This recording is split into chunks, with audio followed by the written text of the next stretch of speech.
Good morning, everyone. Welcome to the Trade Ideas Pre-Market Show for Wednesday, September the 10th. My name is Barry Anderson, moderator of your trading room. It's your trading room. A couple of yeses to let me know you guys can hear me, see my screen. William's not here right now, so I need somebody to let me know you guys can hear me and see my screen. Both our YouTube room and in the main room. Just looking for a couple of yeses, please. Don't be shy.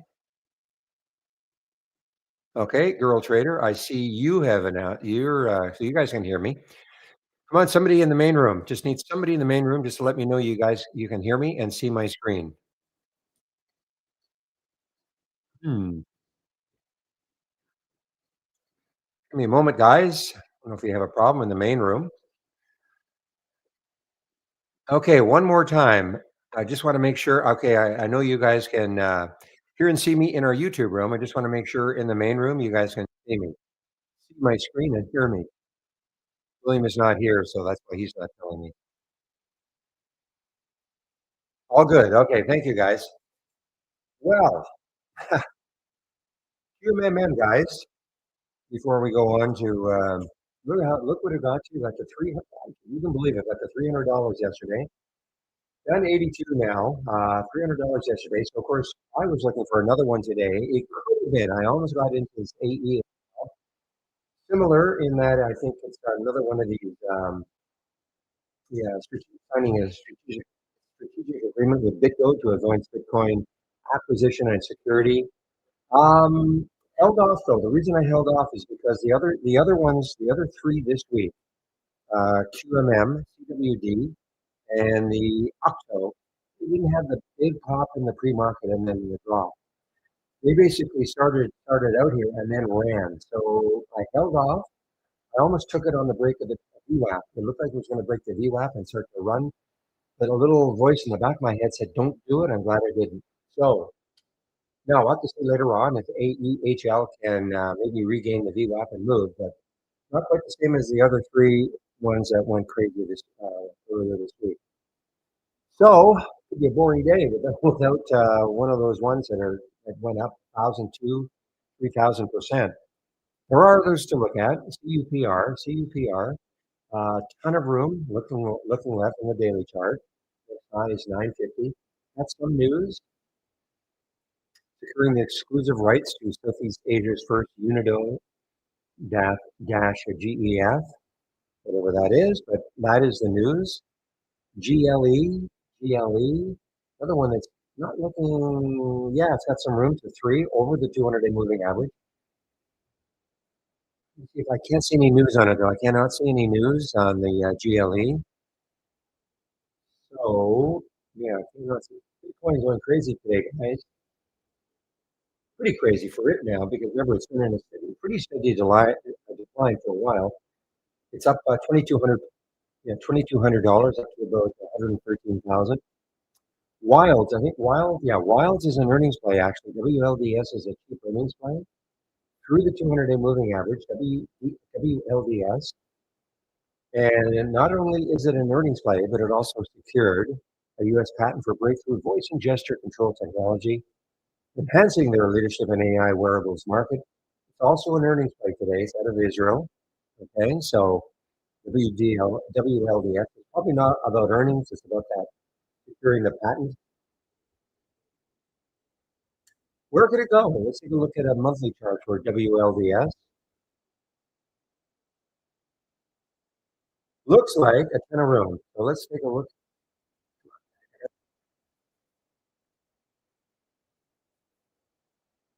Hmm.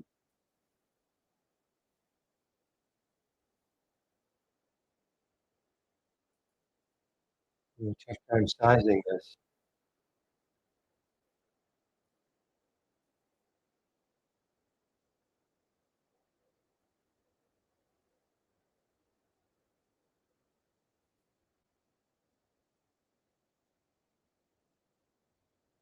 Looks like the next high in the monthly looks like it is around 1192. And we're sitting at 385 right now. It looks like the next high in the monthly. Uh,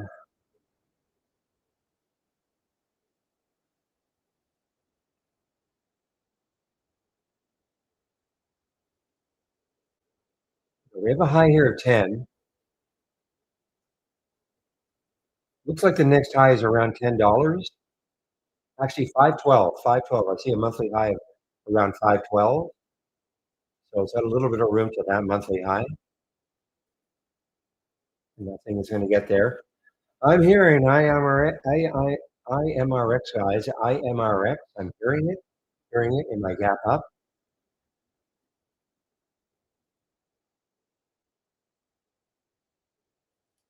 To announce updated data from its phase 2A trial of this drug plus MG and VNP. Probably a low float. Actually, well, it's low, but it's not crazy low. 28 million.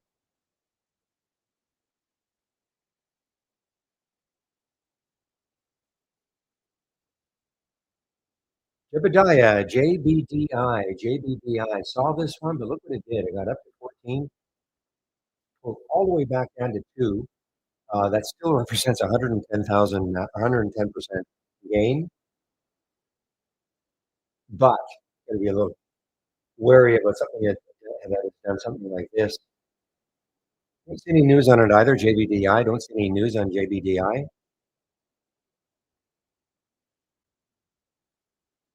HIMS is on the move. HIMS. Had a nice rally actually, about a 4-day, 5-day rally. A few days ago, got into the 200-day moving average there on the daily chart, the green line on my daily chart. That is the 200 days. So it came into the 200-day. And since then, yesterday had a bit of a a sell-off, but yesterday's high was around 50. Price alert on it. See if it takes that out. Launches new category in men's health.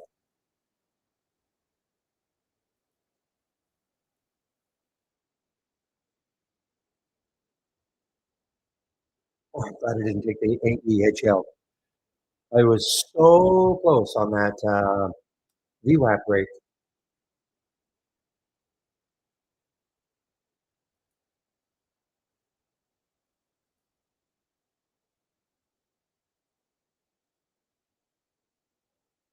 Oracle, guys, Oracle, big earnings play. Look at this. Look at Oracle up 32%.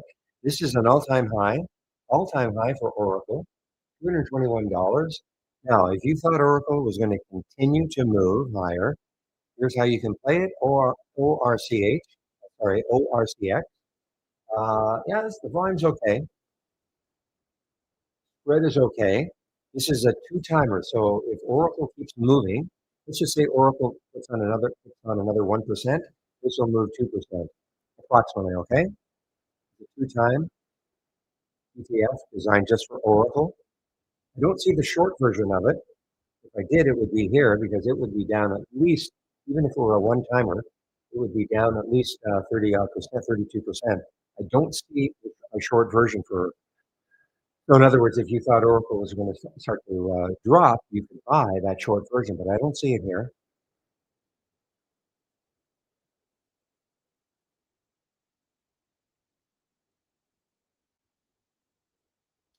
Keep an eye on Wrap, guys. I had the big day 2 days ago.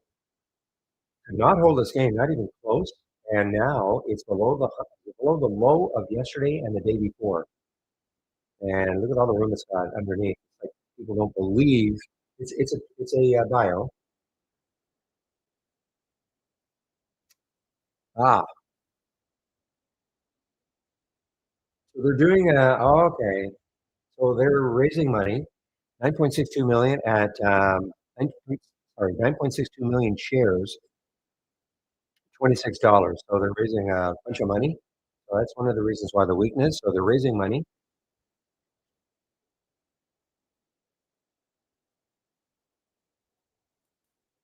And at 26, so it's just a little bit under, well, about $1 underneath the financing price. See if we can get back up there. I'm going to put a price alert around 26. See if we can recover. Can't blame the company for doing it. I mean, this was a $14 stock for quite a while. They're raising money at 26. I'm sure they would have loved it done it a lot higher, but they're going to do it.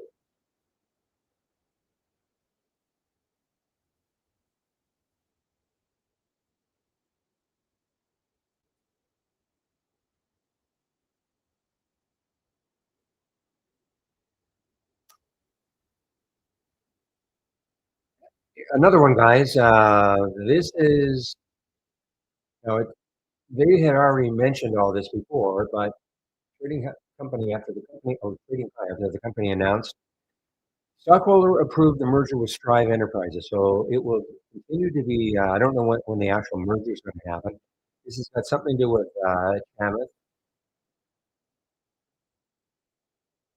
but also here we go. This is what Vivek, or not Chamath, Vivek.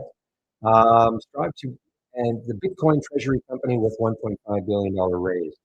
Sorry, I thought it was the other guy, but so a merger plus I think they'd already announced this before. This ASSD had already, I think they already announced before that we're going to get into crypto and all, but it sort of solidifies it.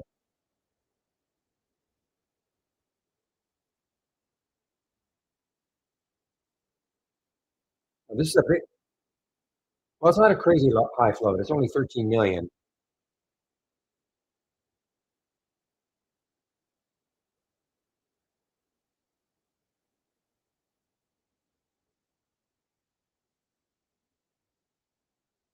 Hmm.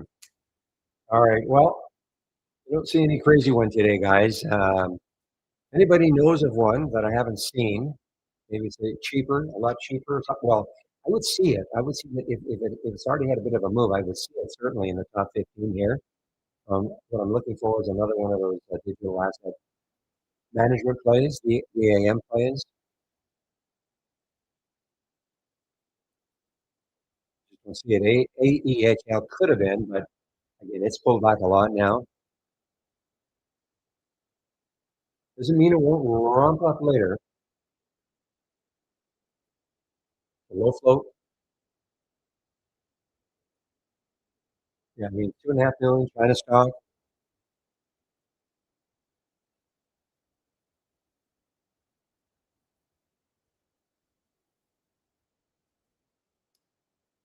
How many shares available to short now for that QMMM? Now, somebody was telling me yesterday, even though they're available, they wouldn't let you do it. But 246,000 shares now. If you were able to do it, somebody made a fortune. Especially if they got up in this area.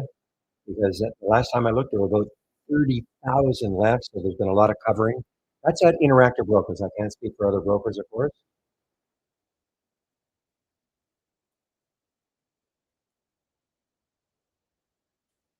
At IB, John, you have Interactive Brokers also. You could not short it. They wouldn't let you. John, in our YouTube room. Sorry, in our main room.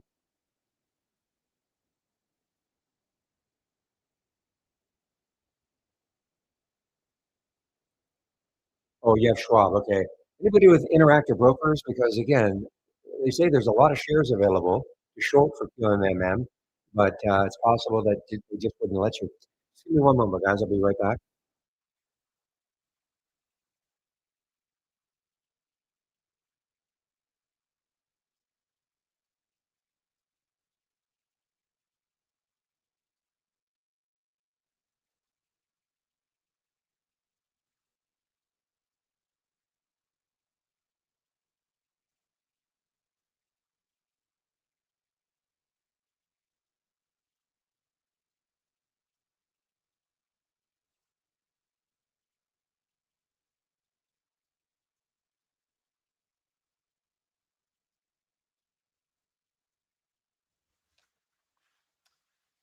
All right, guys, I'm back.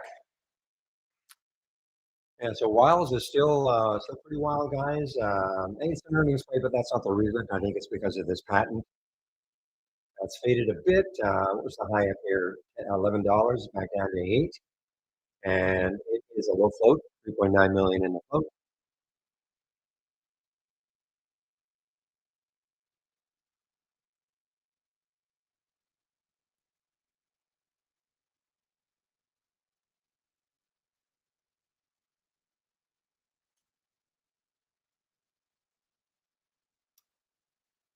Okay, let me take a look at the several of the ETFs sectors that were below the 200-day moving average. Let's see what happened with XLF yesterday.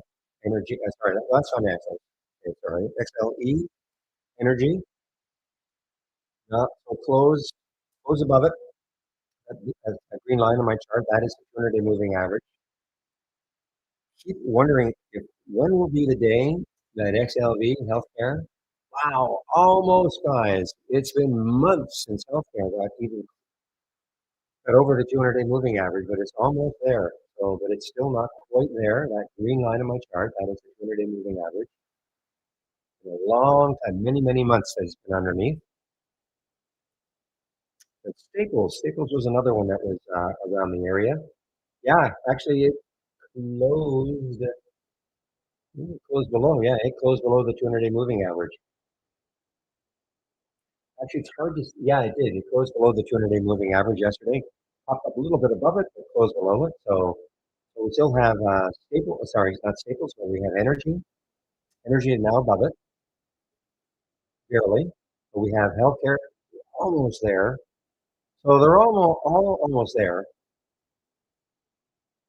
Just that XLV has had a long crawl back. Take a look at the monthly chart for XLV.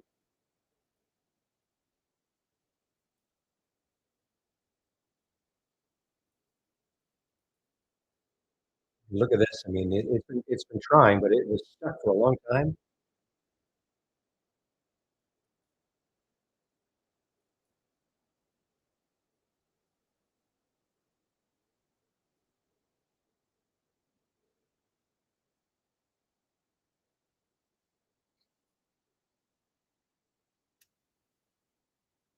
Well, obviously, I mean, this Cooper CUPR got up to 590. The high up here is 955. So again, if we can take out that pre-market, that is 415, 4:15 Eastern time this morning, or 4 o'clock. 4 o'clock. That's the opening. So we start getting our data at 4 o'clock Eastern time. So that was the opening. I had no idea how much was traded up here, but a lot was traded on that candle, on that bar.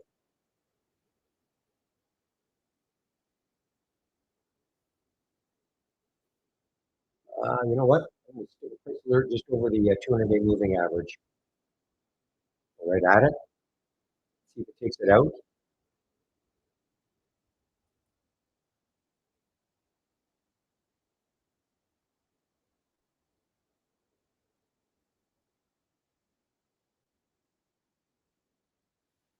Hey guys, so you know what? I don't really recall seeing this one the other last few days. DNTH, pretty low float, 30 million in the float, but they've done a financing. Boy, they're raising a lot of money, $251 million at $33 a share. So it's right at the financing price. So the stock is not being punished yet. It's a little bit above the financing price. It's a lot of money to raise.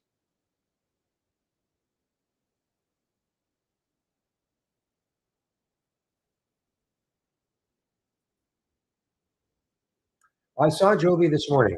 Plant. I did see Joby this morning. It was in my gap uppers. Don't you see it here?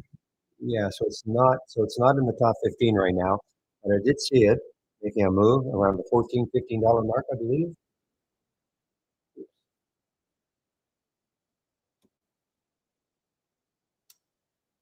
Yeah, so it had to move up to what, 1466 or so, a little pullback. So Joby to bring helicopter and seaplane rides through Uber app as soon as 2026. Pretty cool. It's electric vertical takeoff and landing sector. This is, in my opinion, the leader, but it has really faded since it hit the high up here.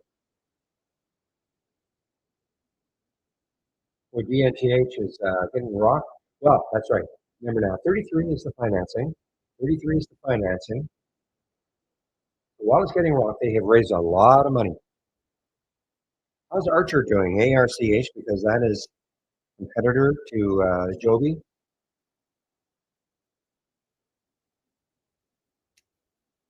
I am wrong. It's Archer. It's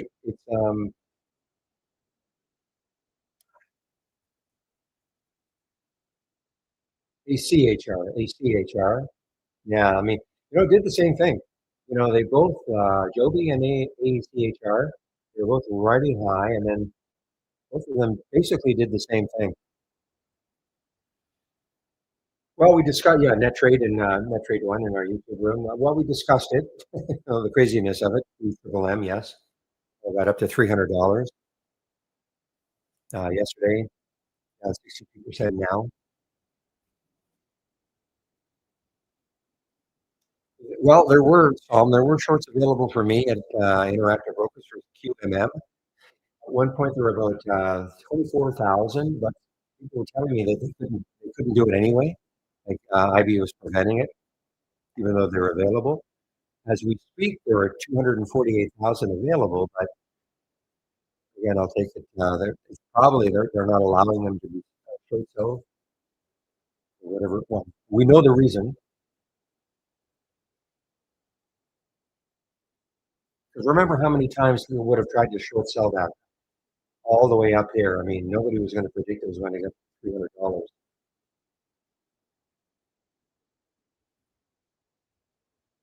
Pretty big pullback now for Wild Skies, WLDS.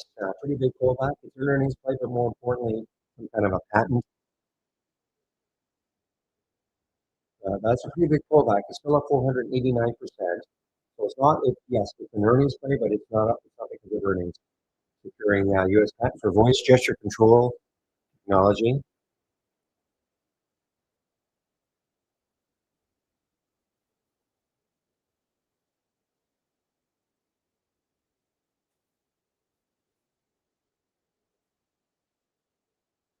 Guys, RAP, I'm telling you, this RAP is just weakening. I mean, it's now below the lows of the last 2 days after the huge run up a couple of days ago. Huge run up a couple of days ago. We got up to 42, but we weren't close. That's sort of a sign a little bit. Close at 31. Tried to rally a little bit yesterday. Got above that close of yesterday, 2 days ago. Could not sustain it. Close near the low again.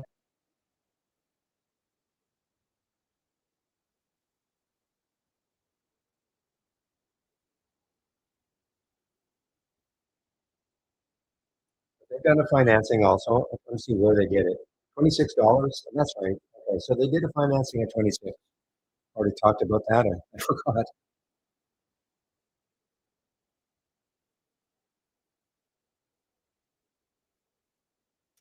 All right, guys. I'm going to load the layout that I use once the market opens. RBNE just showed up here. RBNE. Is it under a dollar? No. Big pop for some reason. Robin and here we go. Here we go.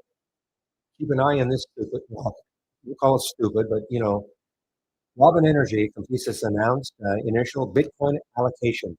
Okay, so they're trying to join that sector. The low float, I'm sure, 4.7 million. Where are they at? Cyprus. Out of Cyprus. All right, guys. Well, at the big pop up here, 668. It is pulled back somewhat. Gotta watch it.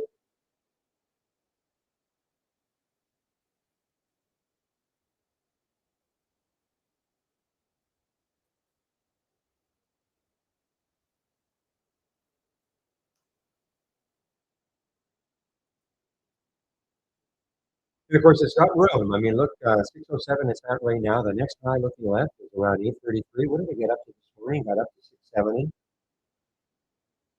So what I'm going to do is just start putting some place alerts in some areas just to know if it hits these areas. Okay, guys, as I said, I want to get the layout I'm going to use once the market opens, the 9:30 open. So as always, I'm going to save my layout.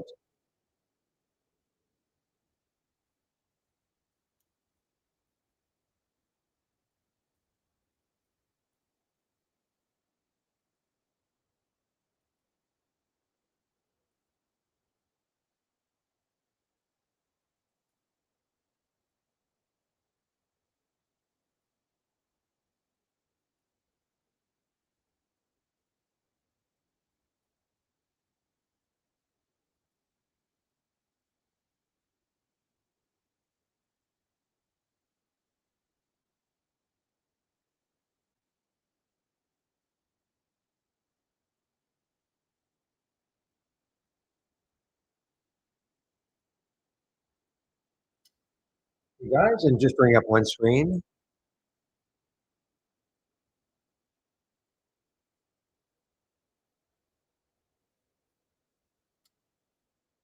Okay, so this screen is basically the same as the other one. The active's up, except I've limited it to the top six. The other one was the top 15. RBNE just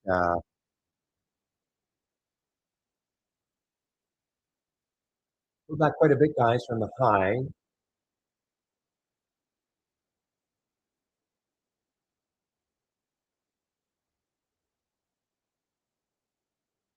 Getting into the, well, no, it's below the VWAP now. What is that?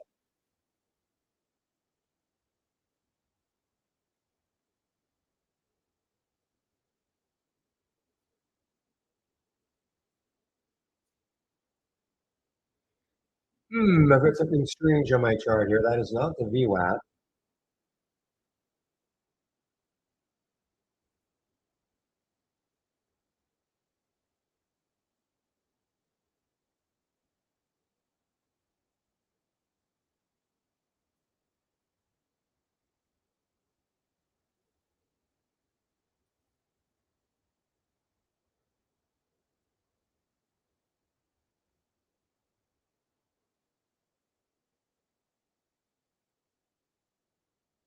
I don't know what this is. You know what I've done? I think what I've done is I've accidentally, I'm going to rectify that. Just give me a moment, okay? Duplicate this.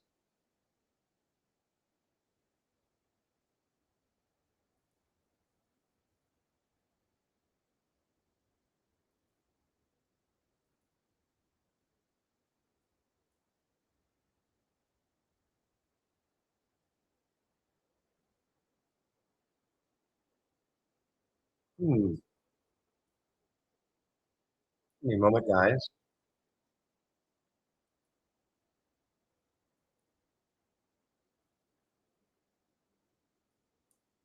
I think what I did is I accidentally put the VWAP in its own plane or something.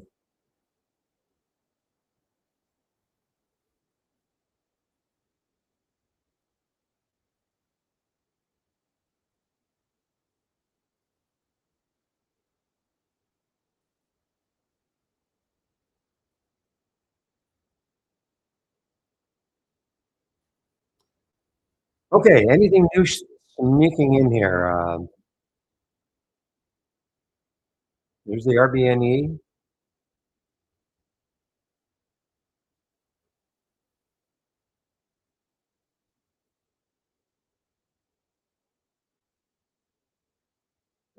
Something's gone amiss here.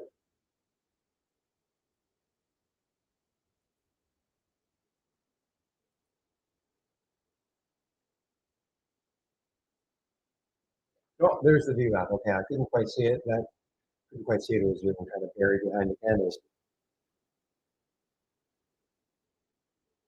Well, the VWAP for it is 489. So what I'm going to do is just put a price limit at 489 to see if it can take it out again. That is for RBNE. A minute. Thank you, Rusty. Hey, where you been? Okay, guys, there's a minute to the 9:30 open. I typically don't trade in the first 15 minutes. I'll let things settle down a little bit.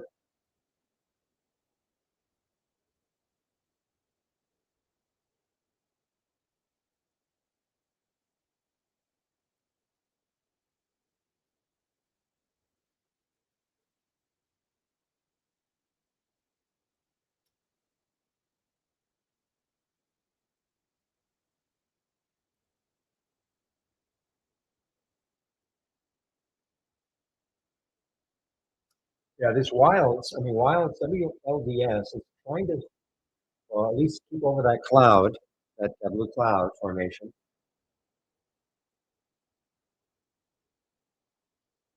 The truth. Okay, we're open now, guys. So I'm going to get look at my races. I also have a large cap of losers from Chewy. Actually, I forgot to mention Chewy. I think Chewy is an earnings play. Yeah, Chewy is an earnings play. CHWY is an earnings play. Wow, through the 200-day moving average. It's on my list. I don't know why I just forgot to mention it. CHWY, though, is an earnings play through the 200-day moving average. The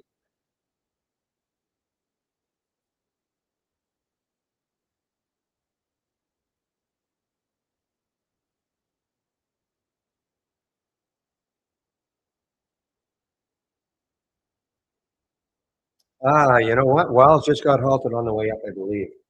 Yeah, Wiles just got halted on the way up. And you know what else got halted on the way up is QMM.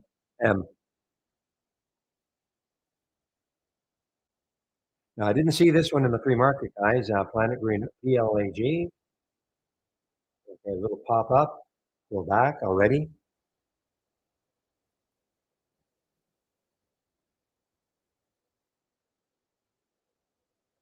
And GLE just got halted on the way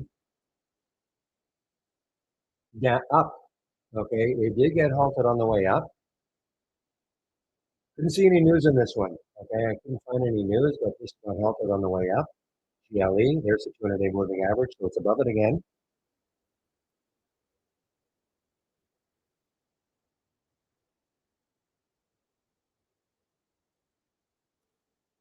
CUPR got halted on the way, halted on the way down, guys. CUPR got halted on the way down. AEHL, I think this got halted on the way down.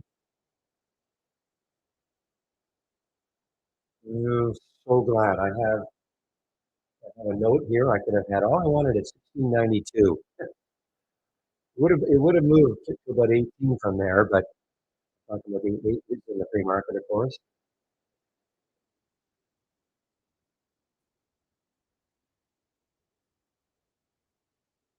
Look at RAP, guys, RAPP. So I think the financing was at 126. So it's underneath the financing now. Quite a bit. Over the 23. Yeah, 26, priced at 26. So this is quite under the financing price now, RAPP.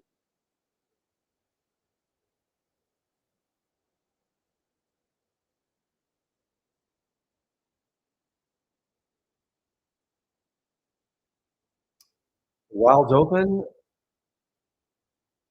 not great.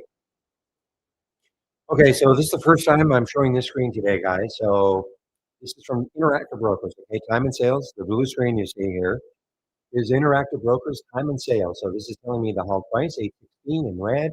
This is trying to tell me where it could possibly open. Okay, right now it's saying 790. Isn't that now? Usually these are 5-minute halts. This number can of course change over the course of 5 minutes. But right now, you want to, if you're in this one, obviously you want to see a number higher than 816. Potential open is right now at 790.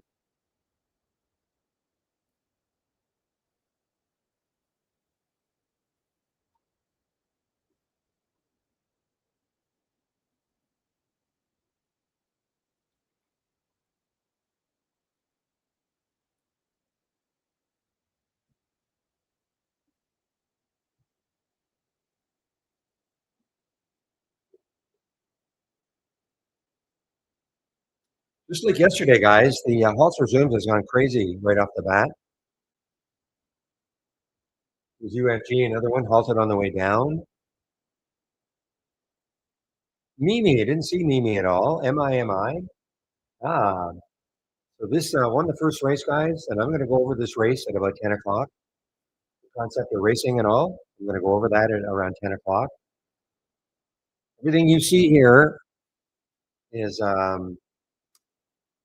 shareable, except for this one. Well, it is shareable. It's just not on my homepage. The large cap losers.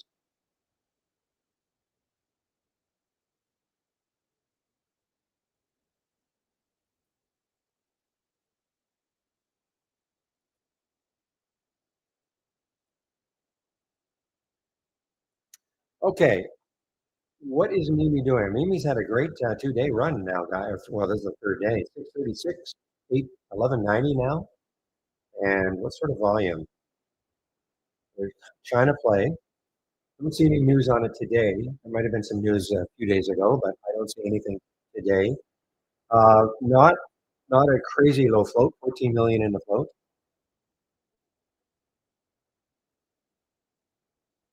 Shortable, well, not many. 5,000 shares available for me at Interactive Brokers.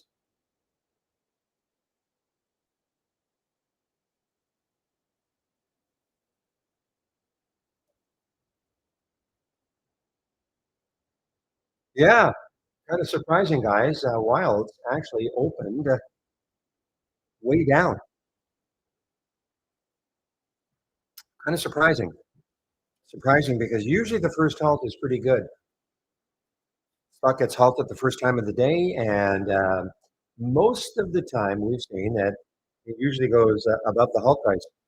Not this. In fact, it get halted on the way. Just got halted on the way down. So that's a no bueno. And seriously, that's surprising. Hopefully nobody got hurt on that one. Halted on the way down now.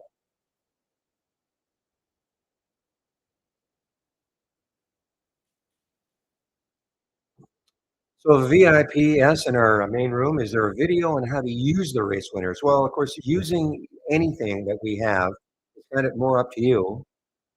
Okay, I'm going to go over this in a little bit. This is how I kind of use it, but there's no video like the de facto. This is how you do it. However, I will give you a link on how to set up your own, and the sort of the theory behind it. Okay, so if you click on my homepage link and scroll down a little bit to the education section right there, more info. And at the top here is the user guide. And in the user guide, there is let me expand this just a little bit. There is a section on stock racing. Okay, so that goes over how you create a stock race. You know, parameters you might want to use, or how you can set up the parameters you want to use. This is a race that I like to see. Doesn't have to be what you like to see.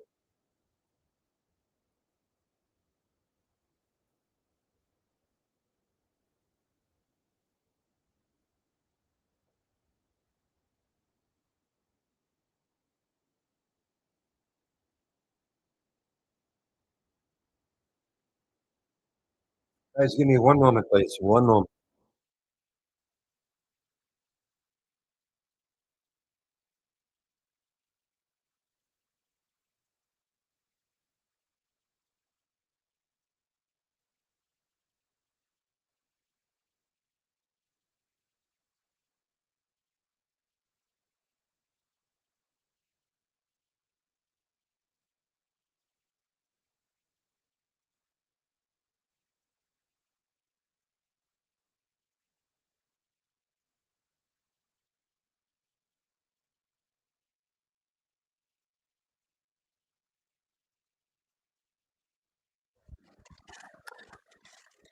Oh, you know what? I don't know. I don't think I knew Mimi was halted.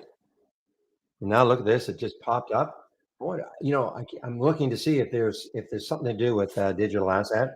I mean, you look at what they do, and of course that doesn't help anymore. It could be a bio. They're not a bio, but I mean, we've seen these biotechs that just basically say, you know what, we can't make money doing that. So how about getting into digital asset management?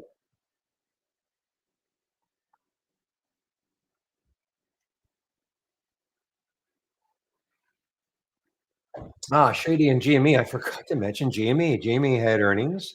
It was on my list. Yeah, GME had earnings, and I guess they didn't do too badly. Obviously, pull back from the high 25.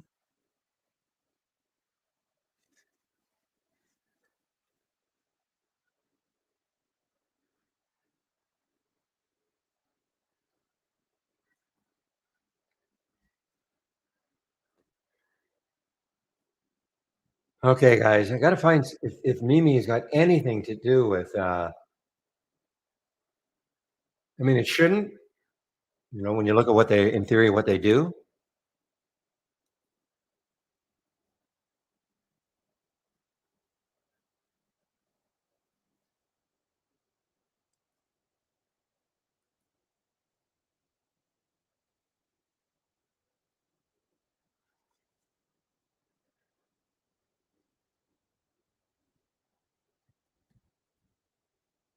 I guess QMM is halted, right? Again, but SNTG halted.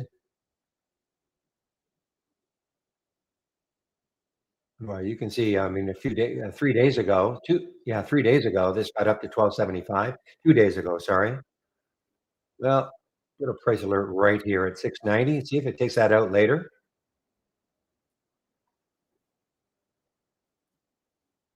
All right, guys, Chewy. Chewy is an earnings play below the VWAP.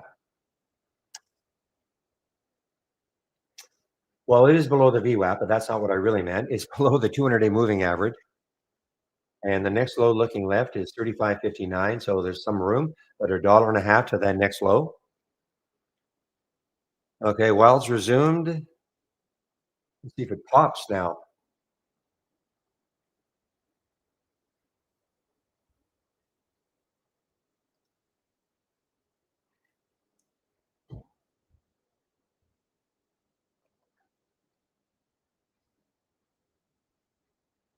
Yeah.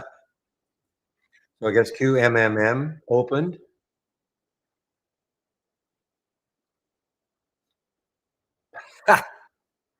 All right, guys. How about that? Now, I refuse to believe it'll open at 189, but so this is obviously not quite over, even though it's down 46%. But remember why? Because it closed at 200.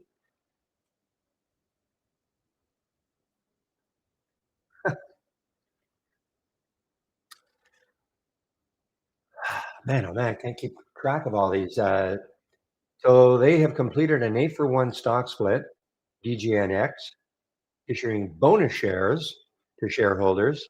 So this is basically so now my guess is that that float, even though generally speaking, I doubt if that float is correct. My guess is that you divide that by about 8, and that'll be the new float. Let me just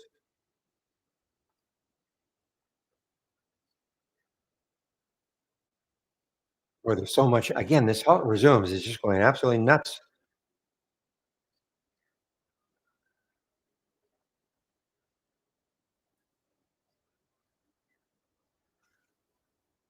Wow, WLDS. So it got halted again on the pop up. It's been a wild one. Let me check that other website though, guys. I mean, they should have the same float number.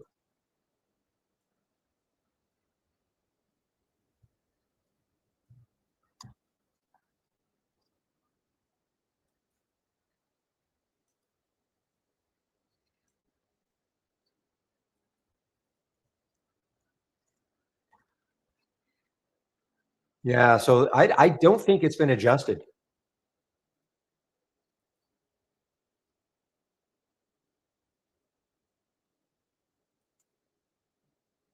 Otherwise, it would have had about a billion in the float before. So I don't think it's been adjusted. The DGNX. It's not our fault this time. Is RBNE halted? Let's see. And the answer is yes. RBNE is halted, but halted on the way down.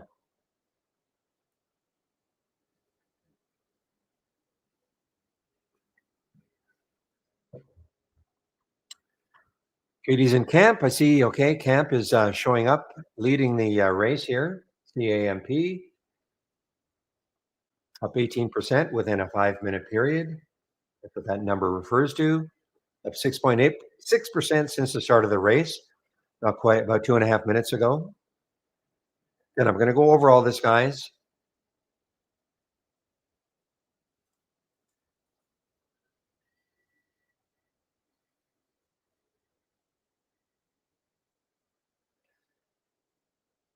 So the news today for camp appoints Doug Williams as board chair, Dan Tardif as a CSO. Okay, I guess that is some news for it through the 200-day moving average for CAMP.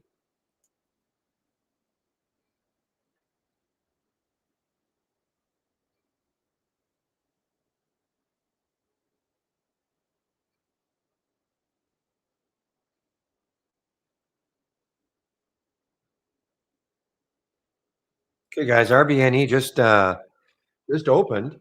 Maybe it wasn't. You know what? I might have been wrong. I might have been halted on the way up. Hard to see. My chart is doing this. So there, yeah. So it's at the VWAP right now, guys. The VWAP is at 443. Well, the VWAP is. Remember, we take into account pre-market volume. This line there. Well, we don't. Well, I do. That VWAP line is pre-market volume. That is not included. I think it's much better to have the pre-market volume for the VWAP. Why not? If it trades a lot in the pre-market, which it did. I mean, it's traded 30 million shares. Not all pre-market, of course, but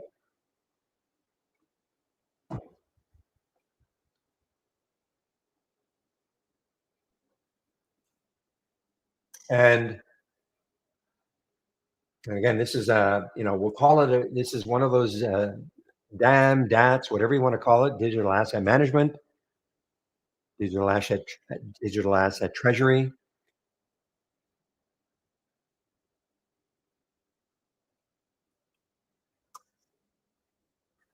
Neil, you look like you're new. Welcome. Thoughts on VMEO? Okay, I haven't seen VMEO at all, so let's take a look at it though. VMEO. Yeah, I really have no thoughts. I mean, it's been on a nice run, but there's absolutely no volume. 10,000 shares, so it doesn't trade.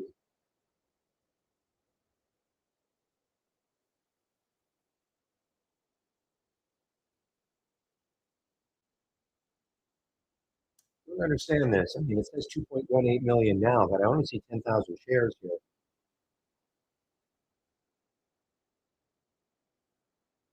On a nice run.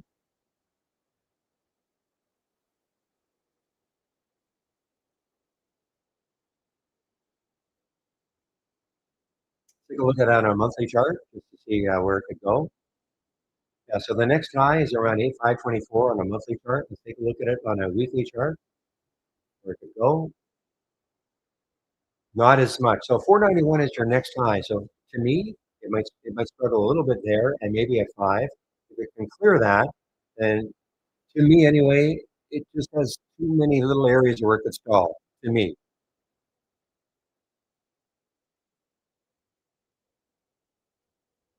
well, if it's going to take it private, then I would just forget about it. And it's halted. It is halted. I guess it's a more of a news halt.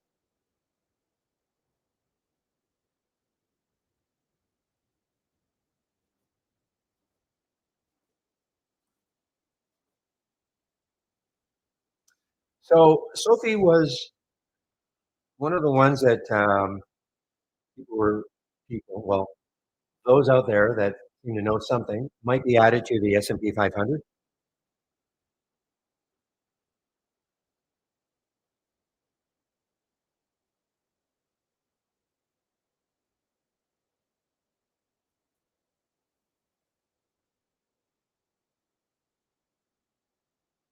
Boy, there's big thumpage in this one, AEHL.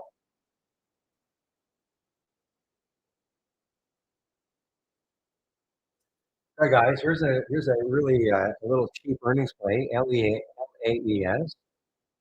But again, look left, and I just don't see it has enough room to move.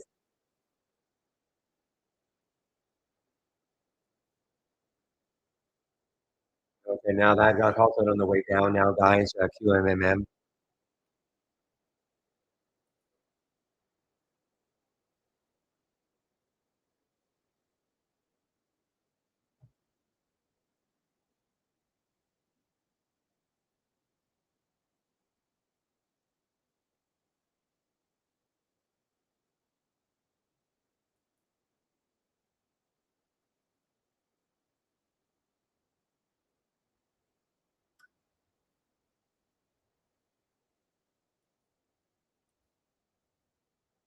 Okay, I haven't seen this one. FMF, FMFC, guys. FMFC. What is going on with my these charts? Keep adjusting them. This is something that is new for me anyway. I have to keep adjusting them so they.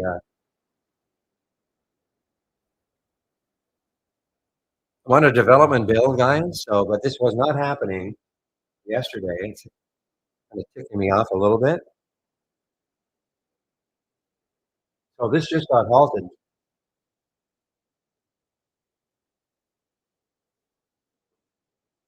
Keep keep looking. I would keep looking for one of these that might be one of those digital asset plays that we haven't seen. I'm looking at this one. I know it's a leather and product and a high product manufacturer, but it doesn't really matter.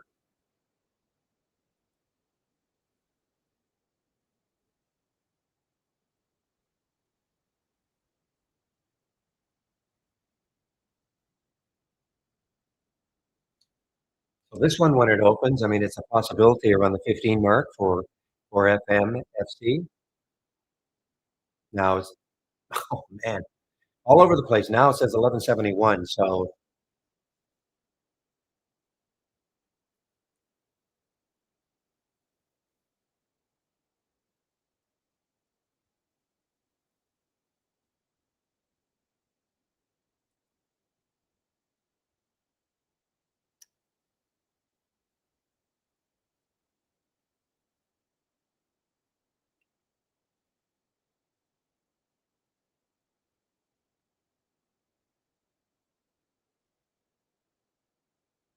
is this happening to anybody else?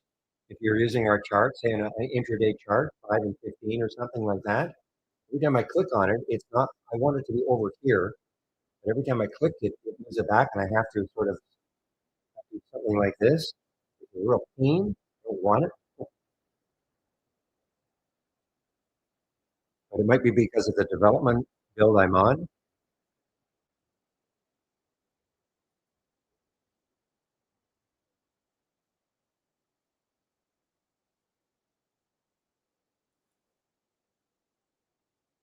Not happy with this at all.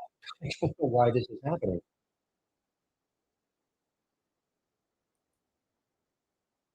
Really? You're also, Ali? Mine did not do this. This is the first time I've seen this. Is there a there's some kind of a setting?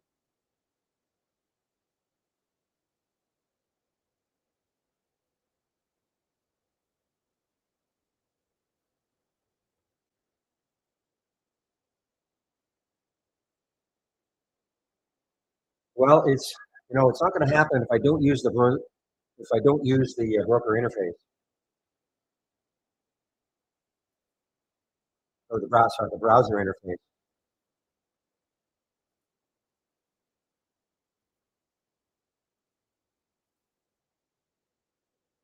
Hmm.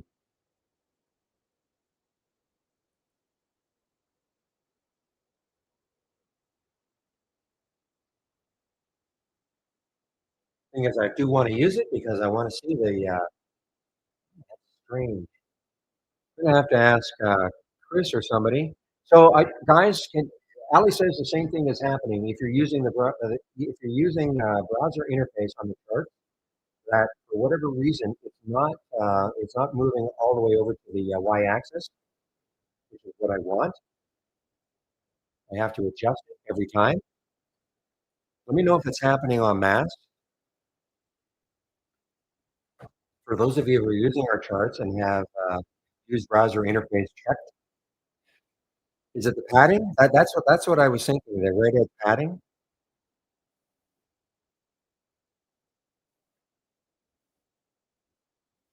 I was looking for that option.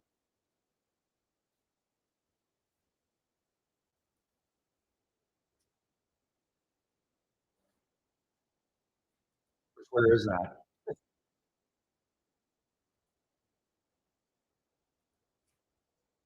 Oh, the three dots. Thanks. Okay.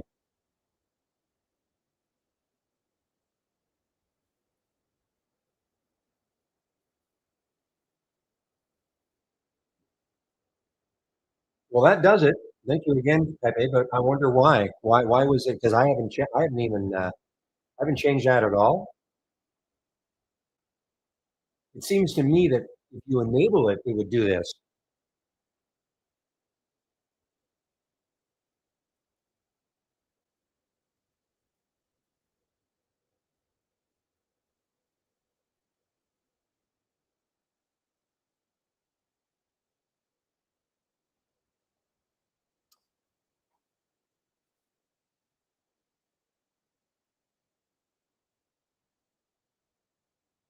Okay, guys. Well, thank you for that. Doesn't that make sense? Enabling it? I would have thought, but I've never even checked that before. So I don't know what happened. Maybe it's the toggle on and off. I get it, but you would think the toggle on would do this. But thank you. So guys, if you're having a problem like I was having before, again, I don't know if you guys have the three dots. I think you do. If you're using the browser interface, okay, for the charts, if you have that check and you're running into that issue, click on the three dots. I'm assuming you have it, and then uncheck enable right edge padding. Mine was checked, but it's always been checked.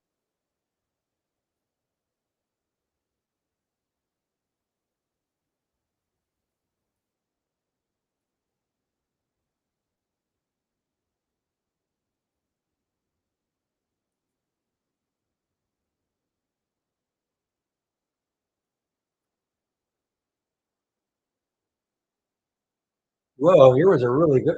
This is a really nice one from our AI guys. I didn't see this one. RBRK is a short, $88, 84 now. It's an earnings play, and tons available for me. I didn't see it.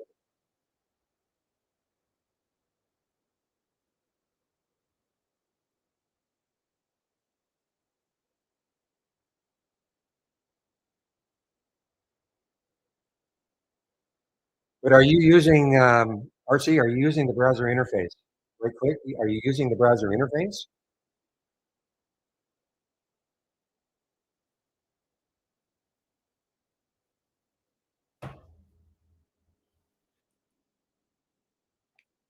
And when you click on the three dots, is enable right edge padding? Is that checked?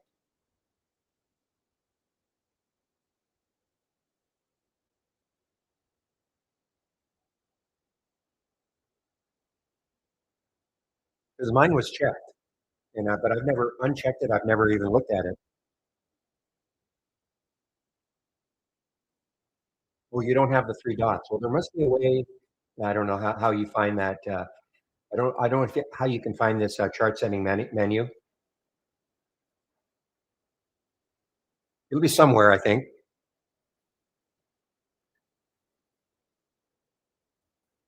Wow, this is a great. Oh boy, guys, RBRK still has room underneath. $79.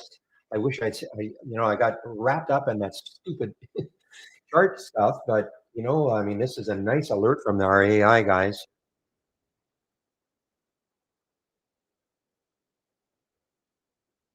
And you know what? The spread was fine. Look at that, 83.16, 83.38. I mean, it's a fine spread for an $83 stock.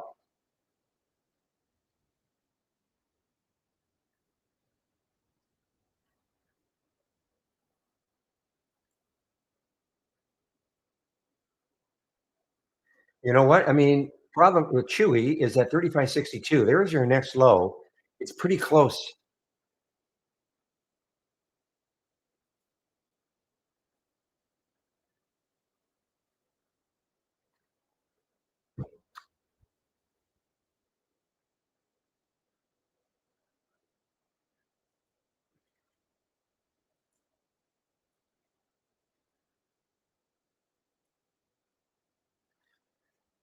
Okay, guys. MWYN. Take a look at this one.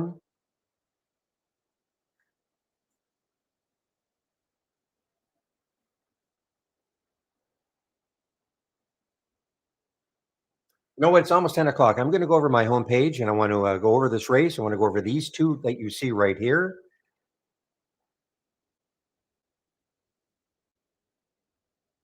So just give me a moment, okay?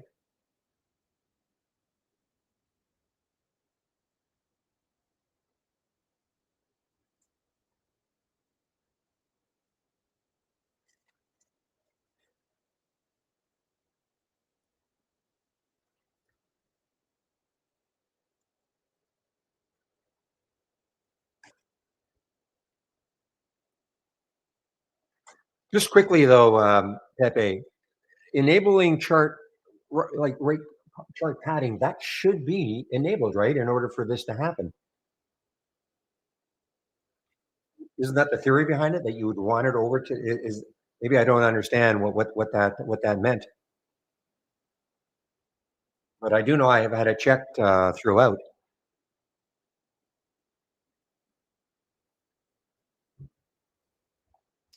Okay, guys, clicking on my homepage link is what you're gonna see. Well, at the very top, here's a way in which you can take out a subscription to Trade Ideas using Barry15 as your promo code. You'll get 15% off, first month only. Just give me one moment, please.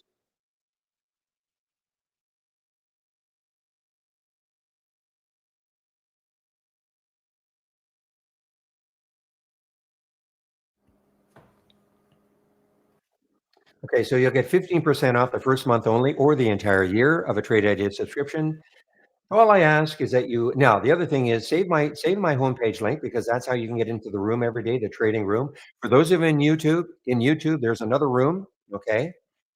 I moderate two rooms, the YouTube room and what I call the main room. Both see my screen, both hear me. YouTube has a slight delay, maybe a 5 to 8 second delay. The main room, as I call it, has a lot more activity going on, a lot more traders in the room, crossing your own ideas. Okay. You can stay in YouTube if you want, but if you do want to join the main room, all you have to do is click on my homepage link and then free trading room. You have to do that every day. So all you have to do is just save my link. Saving my link also will show you what the latest promos are. So all I ask again is that if you are going to take out a subscription at some point in the future, please use my code. It really helps to keep the main room free. Company tracks the promo codes. You see enough people using my code, they'll keep your room free. Scroll down a bit and get the trade of the week. It is free. You'll get it before the market opens every Monday morning. I think it's a pretty good one this week. I know it triggered. It is for you, you, you, you. You can take a look at it. I think the trigger was 1170. Now, if you sign up for the trade of the week and you don't feel you're getting it, before you contact us, please check your spam folder. If you have Gmail, check your promotions folder. Okay. If you sign up and you don't find it in those two folders, then by all means contact us and figure out what's going on. Next step is click on the education section, click on the more info. First thing to do, if you do take out a subscription to Trade Ideas, is right up here. Getting started with Trade Ideas. Short videos to get you started. If you don't have Trade Ideas and you're thinking about it, what I would do is start off with that second video. Look at the videos. Again, they're short videos, and that might help make up your mind whether or not this is a good fit for you. Okay, as a program to try. Back to basics. If you are new to trading, this is for you, all free. I think there are 15 videos, and this will give you an idea. Trade Ideas, fabulous program, but it's called Trade Ideas for a reason. It generates ideas. But if you click on an alert and you have no idea what the chart is trying to tell you, and I don't want to say it's going to be useless to you, but you won't understand. If you don't understand what the chart is trying to tell you, is this something you might want to take now? Well, go to back to basics. It's not going to make you an expert in chart reading, but at least it'll give you some of the basics. And last, if you're looking for my scans, now before I keep going, welcome to the rooms. If you're new into our YouTube room or the main room, welcome. This is the format. In the main room is open at around 7:30 Eastern Time. Chris Farley at Trade Ideas opens it at around 7:30 Eastern Time. I get on the mic at around 9 o'clock. I live in Vancouver, Canada, so that's why time zone doesn't work for me. I look at QMMM, back up to 118. So I open the room. So I get on the mic at 9. I try to open the YouTube room sometime between 8:30 and 8:40 Eastern Time. Again, get on the mic at around 9. So this is a trading room, but it's also a support room. If you have questions, you can ask me questions all day long. Don't be shy, okay? If I'm in something, or I'm doing something in which I cannot answer the question immediately, I'll let you know. If it's an accounting type question, I won't be able to answer it, but I can direct you to the people who can.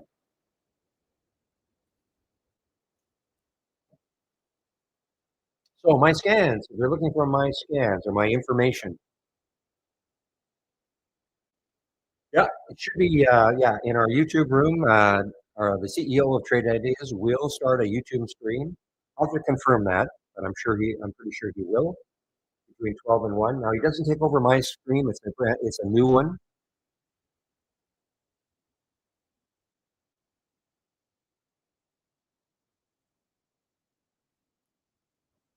So here are the information I'm sharing. Okay, now the most up. This is the change up or down in 5 minutes. It could be negative, it could be positive.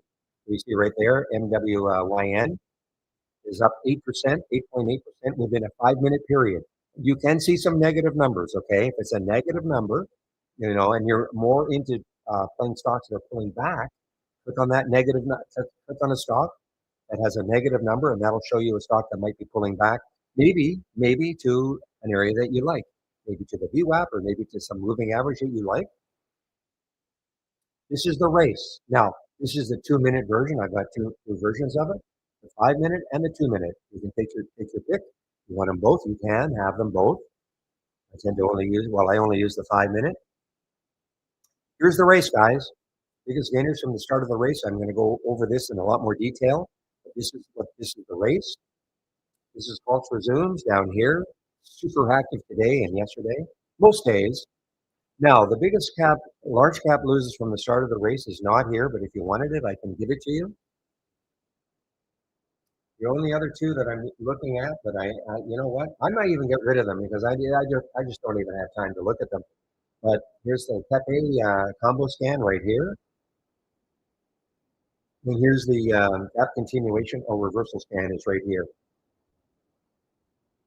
But I'll be honest, I haven't had a chance to look at anything from those two, probably for the last few days. There's just so much action right here. So it almost makes it unnecessary for me to have them. This is what I use in the pre-market. The pre-market actors up and down, okay?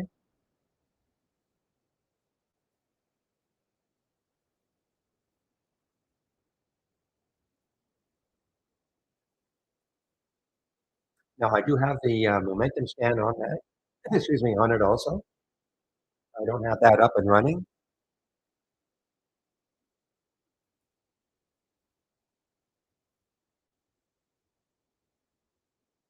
And you can see that MWIN that Katie's in, leading the charge, both in the race and how much it's moved in 5 minutes.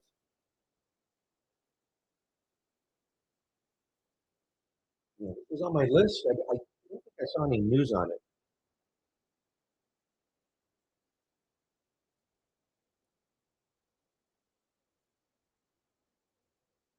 Let's pick up the news. Let's see if the digital asset. No, I'm kidding, of course, but I don't think I saw any news on this one.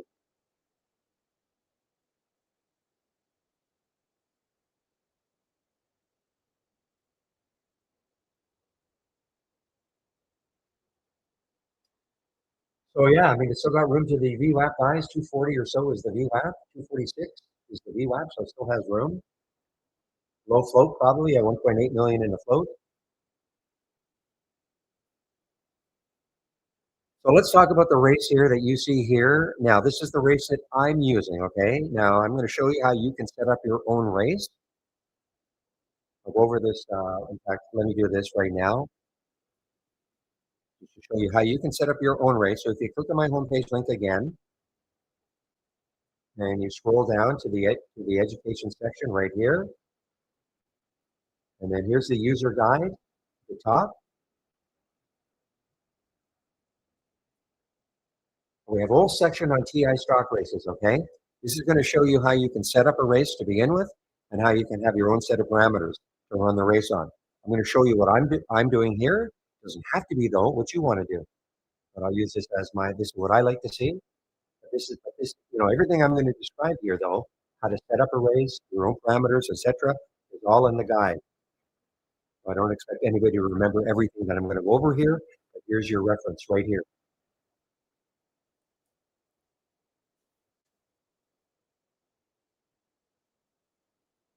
So the race. So I run 4 minute races. Again, this is all customizable. You can run whatever time frame you want. And you can see that MWYN just won its second race. So what happens is over the course of the day, you'll get a top 10 list of the stocks that have won the most races over the course of the day. And you can see the Mimi 1-2, MWYN 1-2, etc.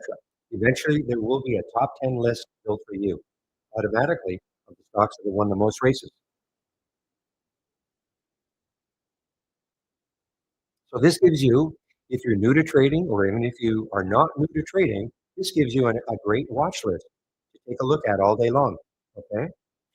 You don't have to, number one, you don't have to wait for a race to be over to click on it. You don't even have to wait to see what stock is leading a race. So what does that 7.9% mean? It means that since the race started a minute ago, this stock has moved the most, and I'm going to show you the list of stocks that I got. This stock has moved the most in this in this list of stocks that I got. It has moved almost 8% since the start of the race. So click on it, see what's happening. And here's that KIN. So now it's obviously pulling back a little bit here.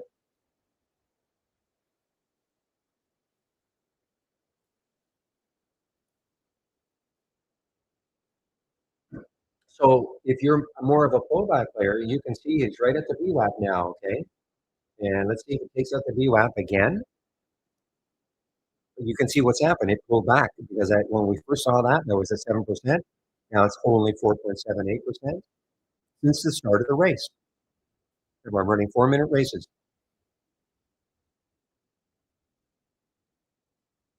Now, what I would be doing, you don't have to, again, wait for a race to be over to click on it. You don't even have to just wait for a stock to be at the top here, leading a race. Click on anything you see here. It could be starting to set up. A common question is, yeah, but I want to see the stocks that are starting to move. I want to see when they've already made huge moves. Well, some of these stocks will be just starting out on a move. Take a look at ATRO, just for argument's sake. I mean, it is up 13% already, but look what it's doing. It's sitting on the VWAP right now. Maybe it'll make another move, from this level. This is sort of I call this a bit of a consolidation level.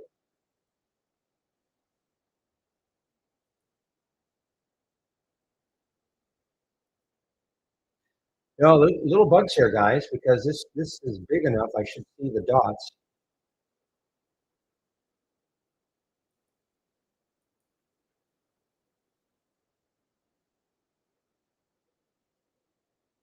Again, I'm using a development version, okay? So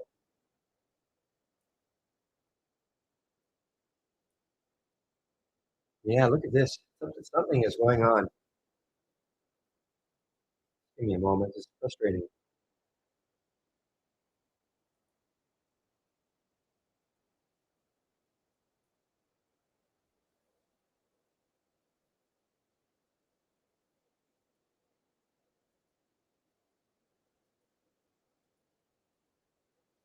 Hmm. I might have to take. Well, anyway, guys, so you can see right here, 43.63. So, I mean, this may be getting set up for another run. I mean, it got up to what? Got up to 46, $3 higher, okay, earlier.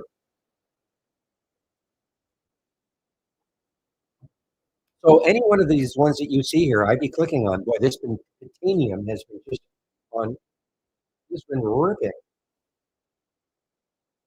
Another big day yesterday. It started off a few days ago, and another huge day yesterday.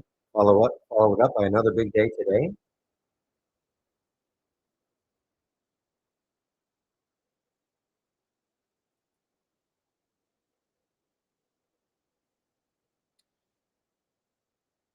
Okay, so question should be, for those of you seeing this for the first time, is why are these stocks showing up?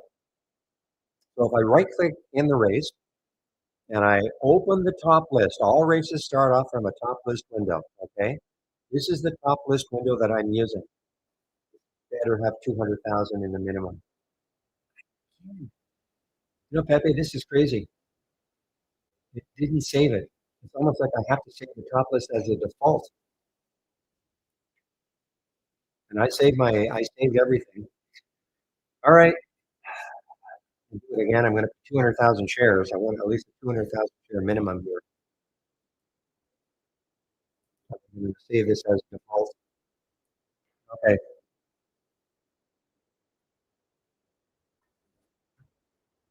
So this is the top list window that I'm using in order to see these stocks. Okay. So if I right click on it, and as long as the stock is below $150, I had to add that 200,000 share minimum. Has to be up at least 2% from yesterday's close.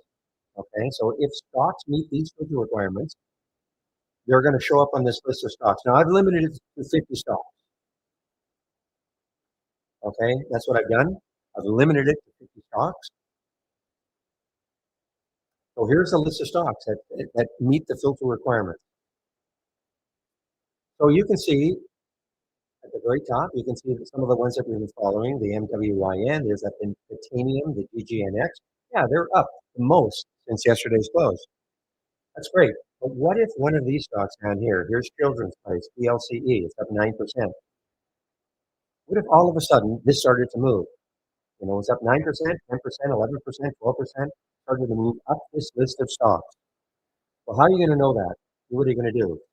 Try to eyeball this list of stocks to see what is starting to move up? Well, you don't have to do that, of course, because that's exactly what the race will do.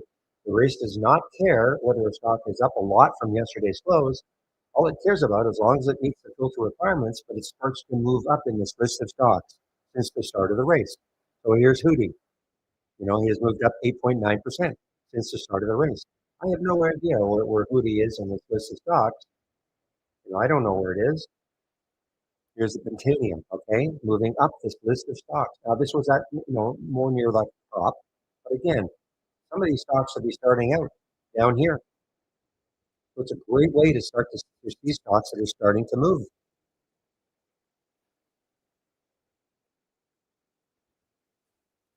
So again, all races start from a top list window. If I right click on this window, notice that one of the options is launch the real-time stock race. So that's that's what this race is based on. So hopefully this is starting to make sense now, because what you can do is set up your own top list window with your own set of parameters. You know, maybe you don't like that price range. Maybe you'll add in some filters. You can start your race based on your own set of parameters. You can even maybe have a list of stocks that you like to follow every single day. Maybe a 20 or 30 list of stocks. You know, you want to make it 5 stocks, but you know, make it big enough. Maybe, and that list can change every day if you want.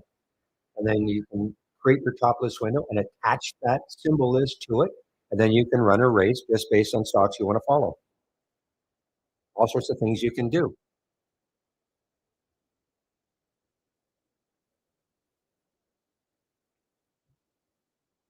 And this race down here is just another type of a race. It's based on large cap losers from the start of the race. These are larger cap that are moving down since the start of the race, that are moving down the most. So these are losers, but they're large cap. What all I did was, if I look at the top list window,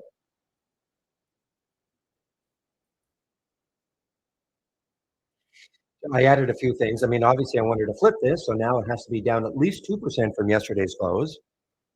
I have a price range of 10 to 50. The volume has to be at least 500,000 shares. But also, I added a market cap. Okay, it has to be at least a half a billion market cap, and the float has to be at least 50 million. So typically, you're not going to get wild moves in this, but they could be slow and steady. If you want this one, I can give it to you. It's not on my homepage, but I can give it to you if you want it.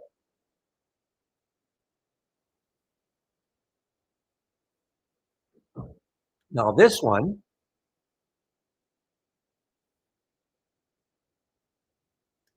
again is the change in 5 minutes.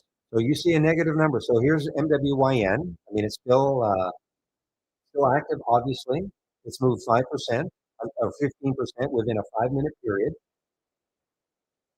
and it's also since the start of the race, it has moved 19%, 19.8% since the race started 2 minutes ago. So it's still active.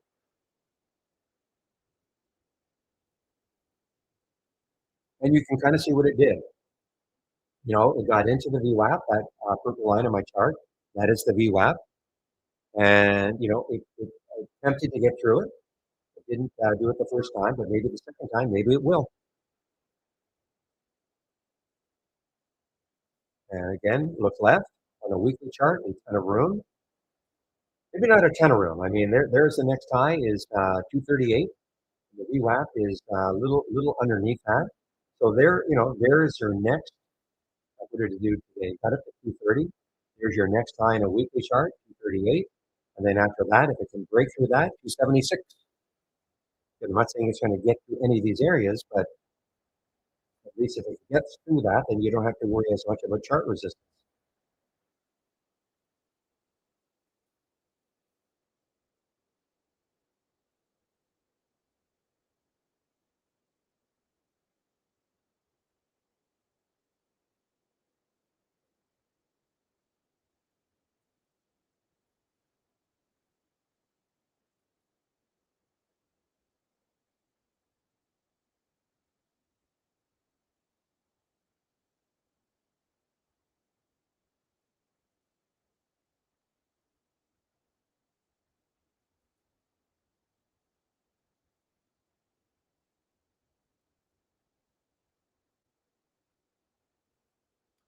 All right, guys. Well, I haven't taken a trade yet. One of the eye on this, what I call a mini bug.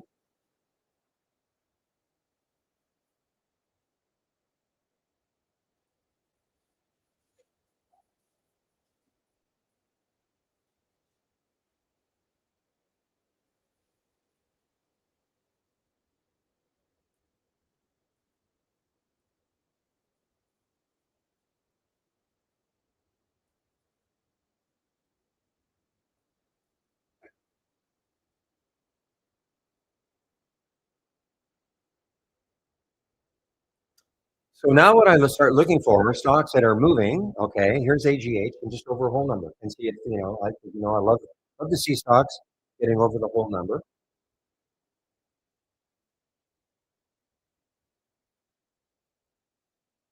Remember, okay, here's the PTNM. You see minus 8.9%. It means it's pulling back. Now, if you're a VWAP player, look what it's pulling back to. Right now, anyway, it's pulling back into the VWAP. Right now, that purple line, you can see it on my chart, that is the VWAP. So it's pulling into the VWAP. Now, many will consider the VWAP as potentially a support area. Can it pull into the VWAP? Will the VWAP act as support and will it bounce off it? So if you're a bit of a VWAP player, in theory, you could take this trade and then put your stop just under the VWAP.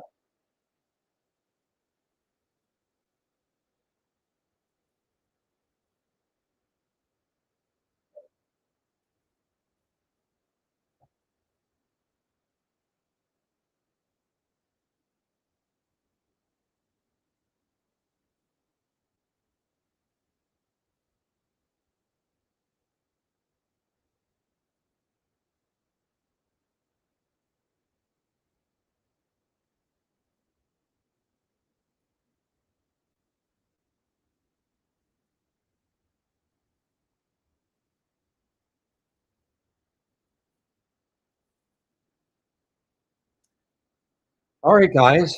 Well, let me see if I can find anything. Somebody mentioned the PayPal earlier, the pineapple. This big day 3 days ago got up to $9. Yesterday's high was 688.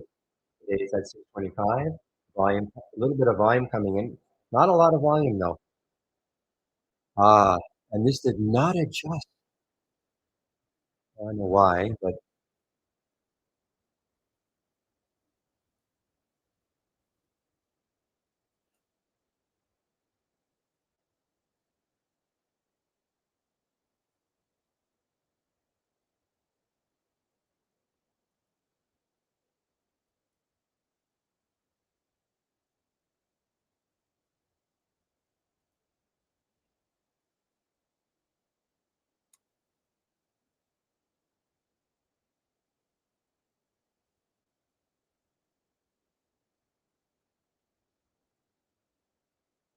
boy, this is a Pepe. What do you think?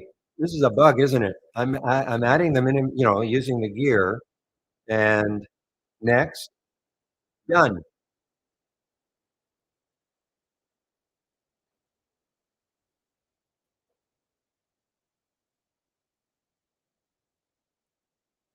And yet it's not holding it.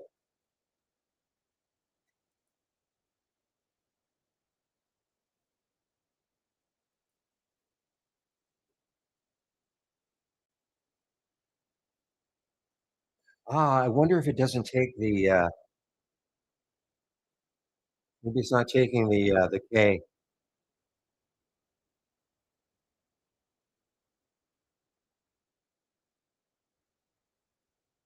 Oh, that's why. Okay, you can't use the abbreviations. Okay, that's why. All right.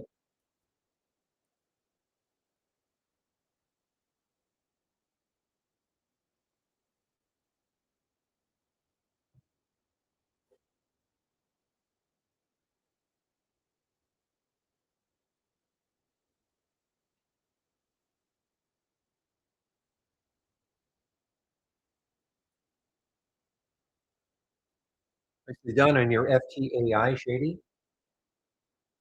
Okay, let me see if I can find anything else here. Okay, here's KRKR. This was a massive one a couple of days ago.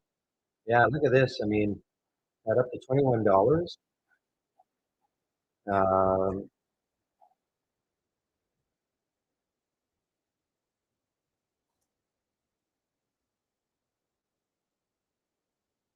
okay, so this happened before I made that volume switch. Okay, that's why I'm seeing this one. It's only 100,000 shares. So hopefully now.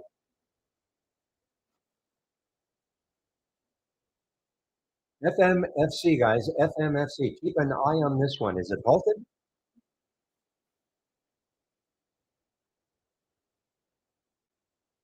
Terrible spread now. 1308, 1379.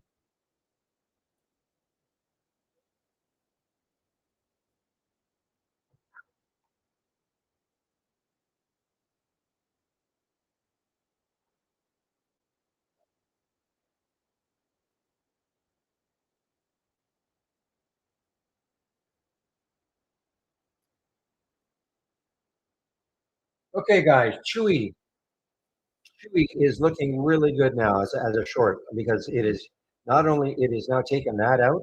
Okay, I mean it's a bit of a chase mode, but I mean this is it's below the VWAP, obviously below the 200-day moving average. I was wondering about this. Would that hold at 35.65? But it's under that now from our AI. Take a look at it on a weekly chart. So I mean, there's your next low, 33.93. So it's still got $1.60 or so to the next low.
You guys, Chewy.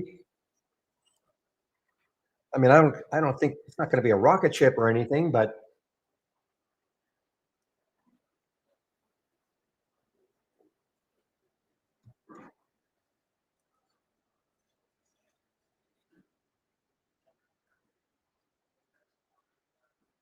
kids, guys, kids, KIDZ.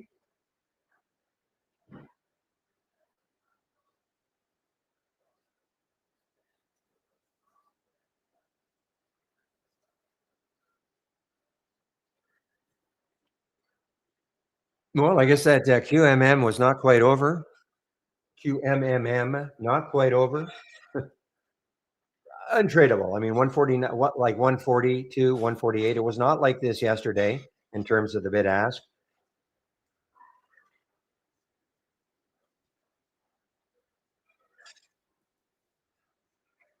Remember, the volume yesterday was 15 million. It's only 576,000 right now. So contributing to the widespread.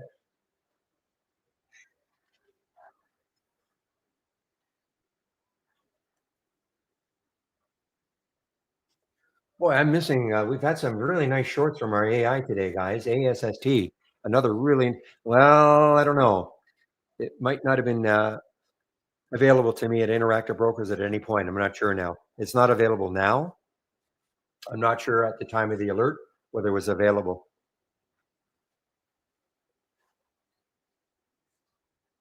Anybody with IB, has ASST been available today to short? I'm looking right now. It just says, they'll try to find shorts for you, but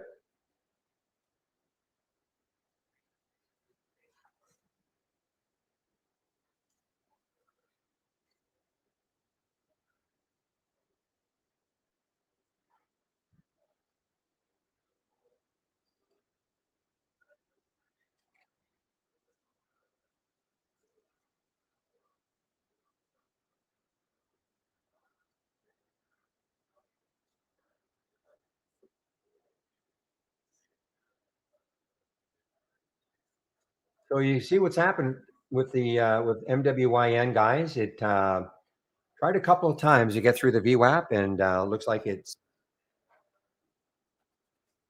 I mean, the VWAP, of course, is a moving target, so it is starting to move down a bit. But tried a couple of times to get through it, couldn't quite do it.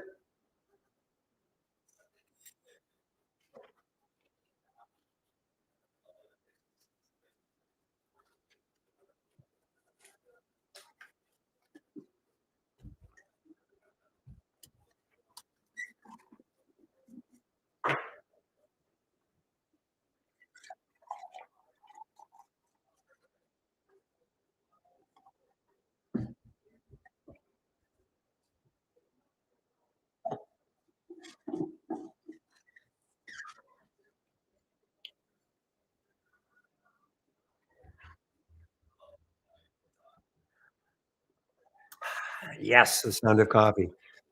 Okay, guys, keep an eye on this VTNM. Okay, it look what happened. Held the VWAP, held the VWAP.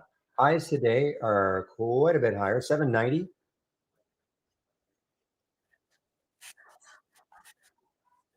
Don't know, Todd. It's a mishmash.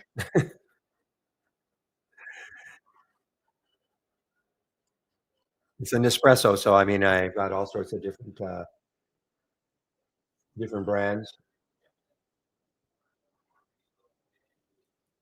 or different flavors.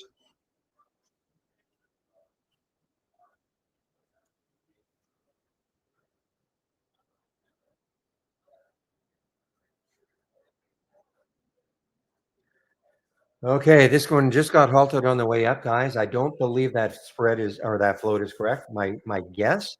Surprised because normally that website that we use, dilution tracker that now we're using, usually has the float adjustment the day of. At least that's what I think we used to see. So they did a 1-for-8 reverse split.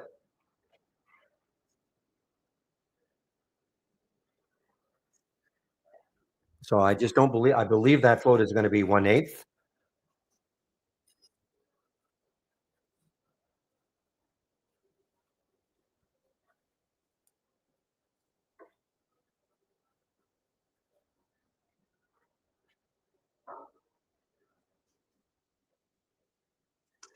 Take a look at a weekly chart. Okay, now remember this is split adjusted. So the next high is 1483. If it can take that out, and yeah, I mean it's not that far away. So takes that out. I'm going to stick a price alert just at the top here and see if it takes that out because the next high on the weekly chart is up here at 1930.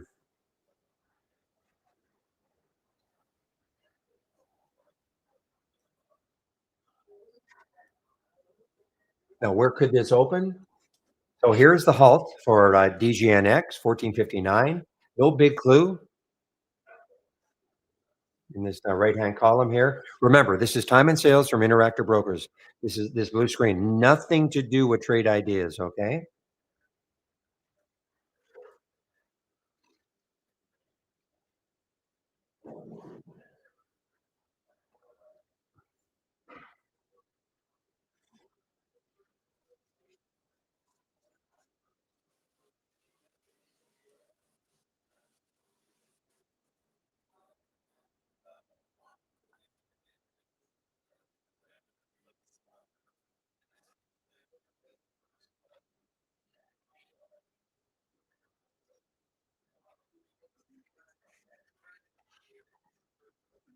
Yeah, I had that D, but oh, oh, it was a forward split.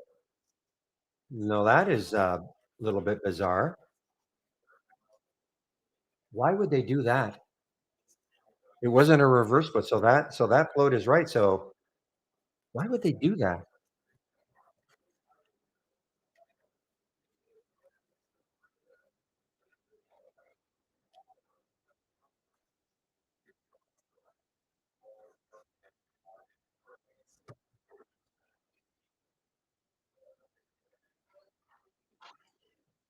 Doesn't make sense to me. They did this is a forward split, not a reverse split. So that float is right.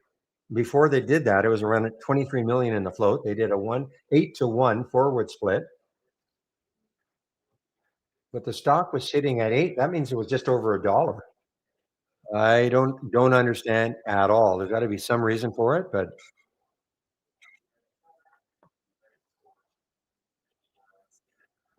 normally more expensive companies do forward splits to get the share price down so that people make it more affordable. So I don't understand what's going on. Of course, I'm wrong. That means that the stock was 8 times this. I'm sorry.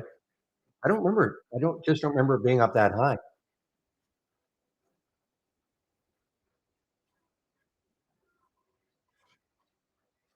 No, I'm wrong.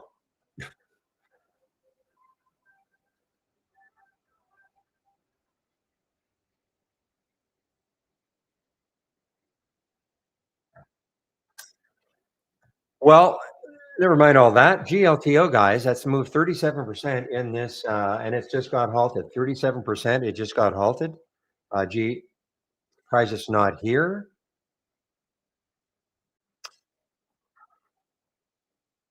There's a bug here, Pepe.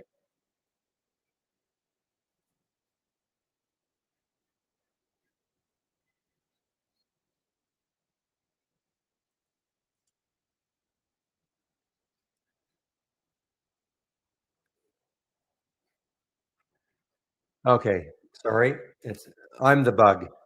I am the bug.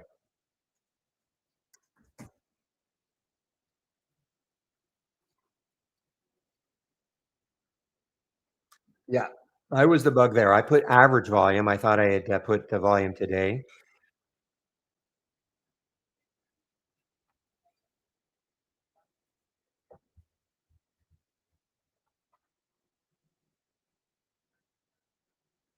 Wouldn't have seen this one though. Would not have seen this one because it's only 164,000.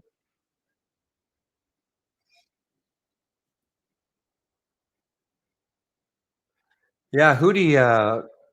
Remember, I talked about Hootie just a little while ago as something that was moving up, moving up. Remember that in that list of stocks?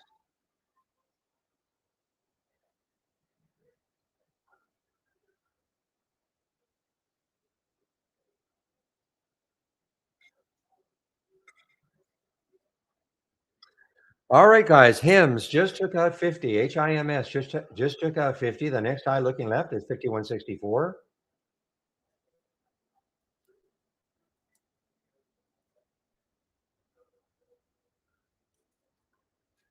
Save it.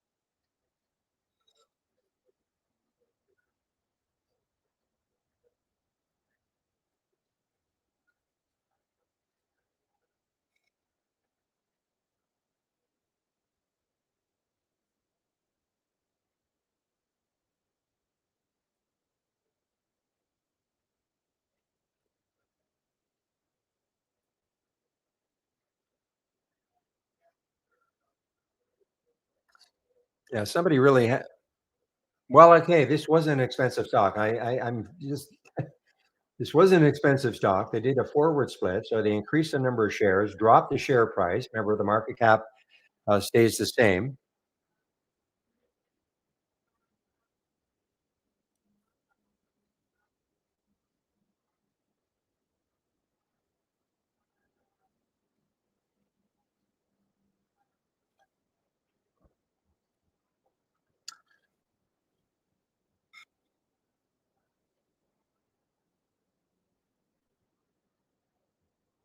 Okay, guys, I want to start looking at some of these ones, these large cap losers from the start of the race. I may add a filter. Okay, I don't have to do it here though. So wow, what a move down. $12 down to 1082 from pre-market for COUR.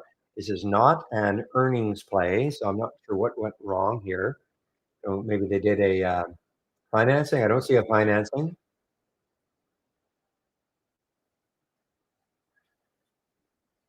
Now news.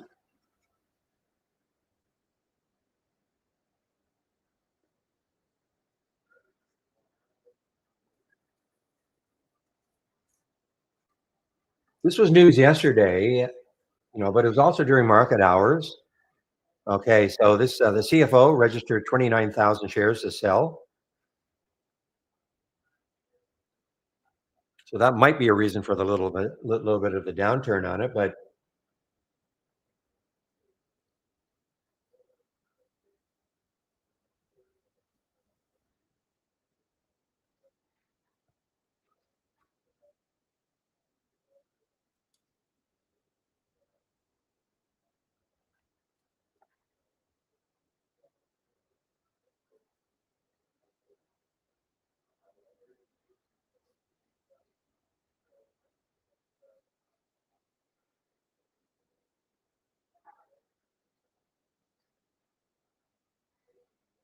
monetizing circularity through verified recycled inputs. Yeah, that's a mouthful. And what does it mean? This is for the SMX.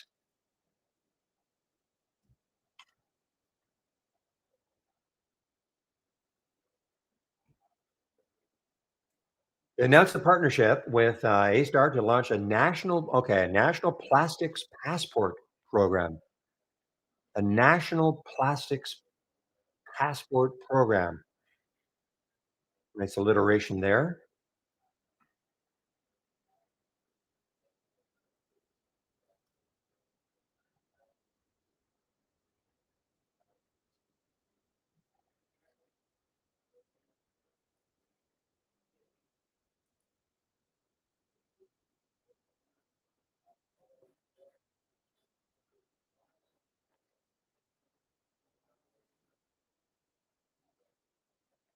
All right. So this DGNX, I'm interested in it just because I did this crazy reverse split or forward split. I want to see if it goes back to a decent level. Yeah, but look at that. 1281, 1350 on the yeah, so forget about it. Spread is even if it tightens, I just don't like the fact that when it does something like that, it can happen again, even if the spread tightened. Okay, remember the last time I looked at PTNM, it was trying to hold the VWAP.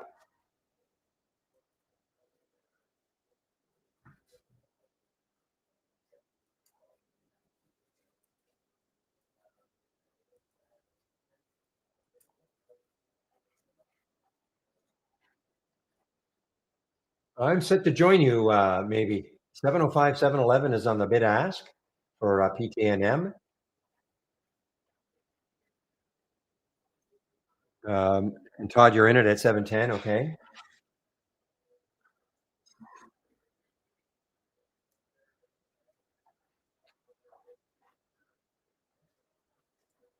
Ah, who's your broker, Todd?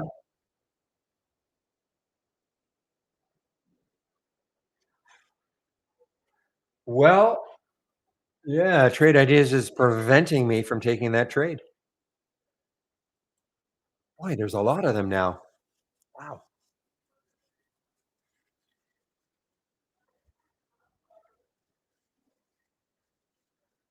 Well, good luck. So E-Trade is letting you, but Interactive Brokers is saying, we don't want you to take it.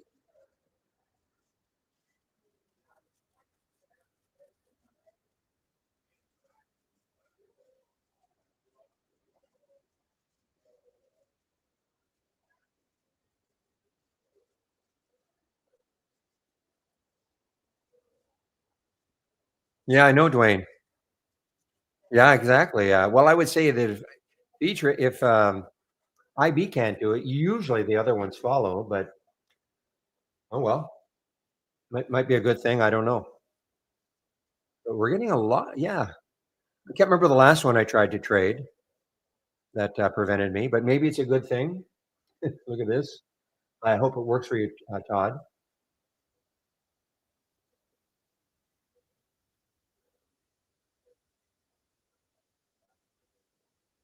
I think it's more of an industry thing. There's no question. I think it's more of an industry thing. Now, if you've got Centerpoint, Cobra, or Trade Zero, more than likely they don't put those restrictions on. But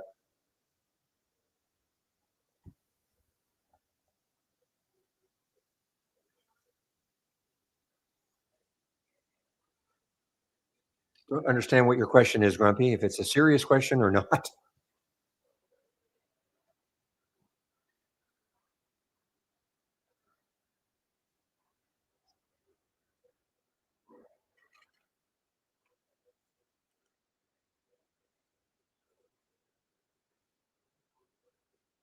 Well, then I don't understand the question. Of course, I'm always looking for something to do.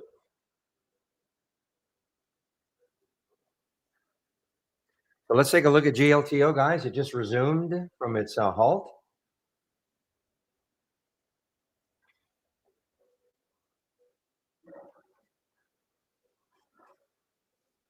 Got into the VWAP. Wow. And there's some big poppage now for wow, it's all over the place. I mean, it popped up to almost 4, came right back down to 340. A lot of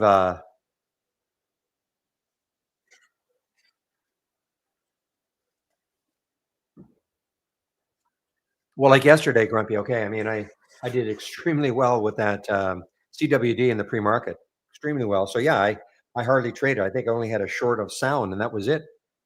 Later on, what I tend to do if I don't really have daily goals, but I mean, if I do really well on some trade, what I tend to do is I just reduce my risk on the subsequent trades if I'm going to take them.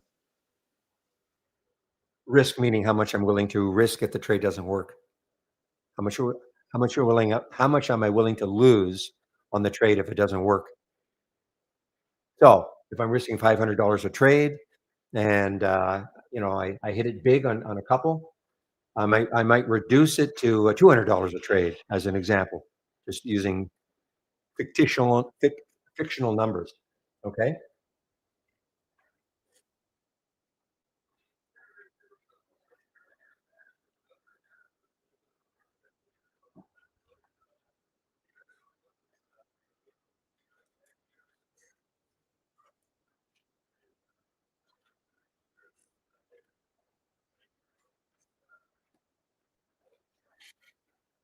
I've only had one trade today, just a little chewy short, which of course I'm out of now, but that's it.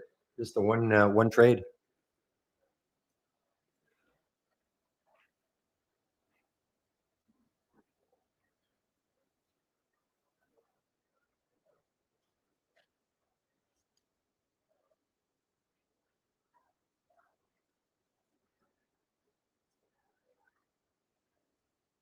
Speaking about or speaking of CWD,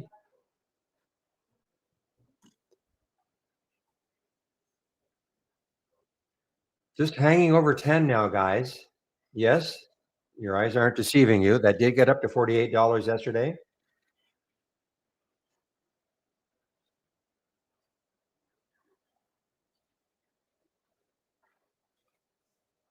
Wow, Hootie. Now, let me see Hootie.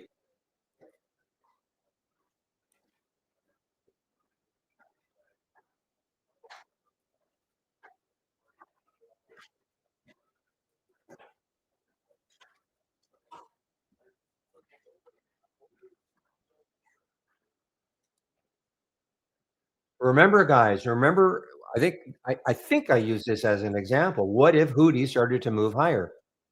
Right? It was way down here. What if Hootie starts to move higher? And I just picked it as something that was down in this level. It was not, it wasn't moving at all at the beginning. So again, that's the beauty of the race. I mean, this picked this up early, and now look at it, leading right at the top here.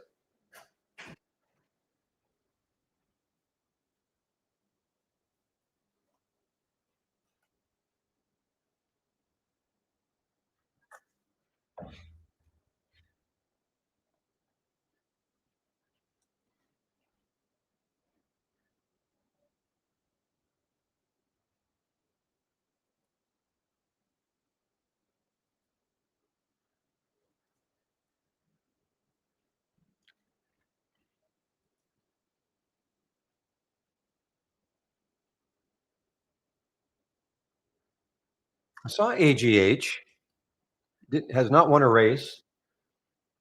Yeah, I don't see any news on it. Now, the only thing is maybe you want to check the news from 3 days ago. It might be just a continuation. What day was this? This was September 5th.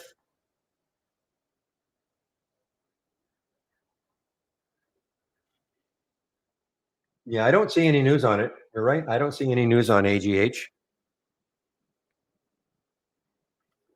Other, and it's not even a low float. I mean, 33 million. It's not high, but it's certainly not low.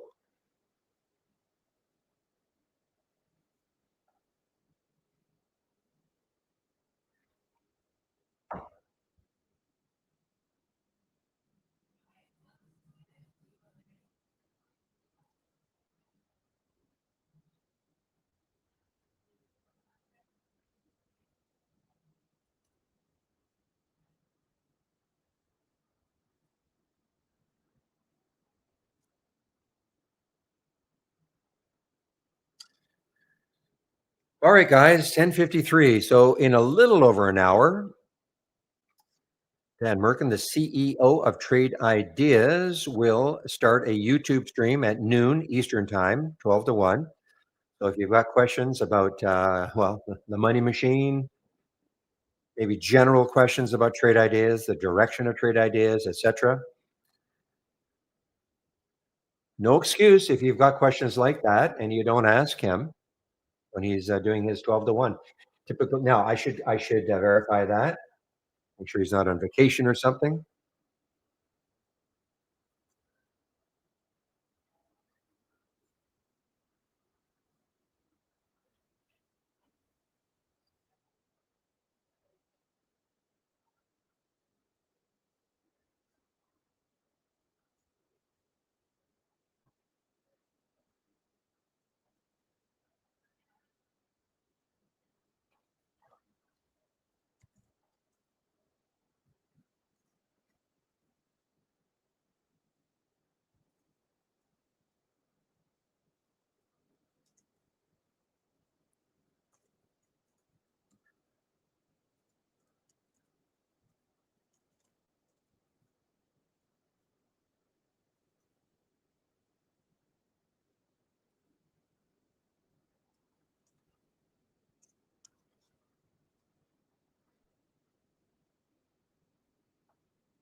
All right, guys. Wow, Hudi, Hudi.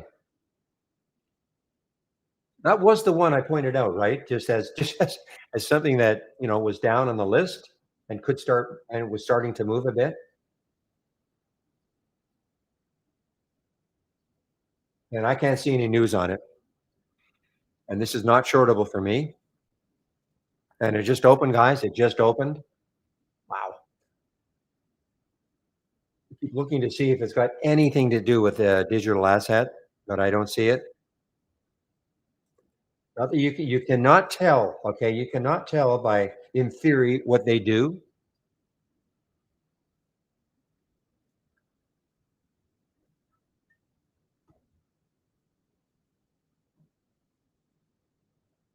Dwayne, I thought you had IB. I don't see shorts available for Hudi, HUDI.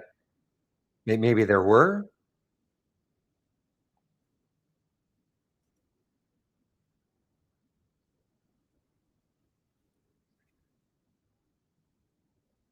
It was earlier. Okay, so they've dried up. No, I know, Rich. I can read that too. The thing is that some of these companies, it doesn't matter what they do. They just say, you know what, we're shifting gears. We're going to get into digital asset management. Doesn't matter what it says as a business summary.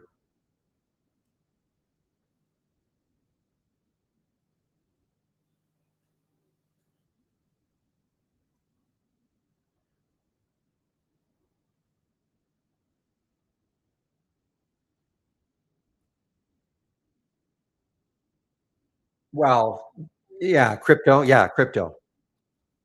Saying we're going to buy a bunch of Bitcoin or Ethereum or Solana or Bo- Chainlink or you name it, but crypto related. Yes.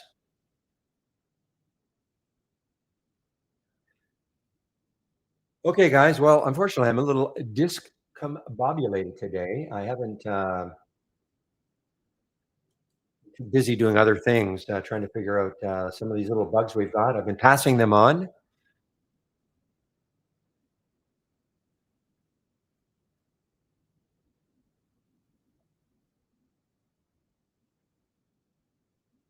Okay, IMRX. Let's take a look at this. 841 it looks like that's the next high looking left on the daily chart. So, and that's what that purple line means. That's what the red line means also. They are the same.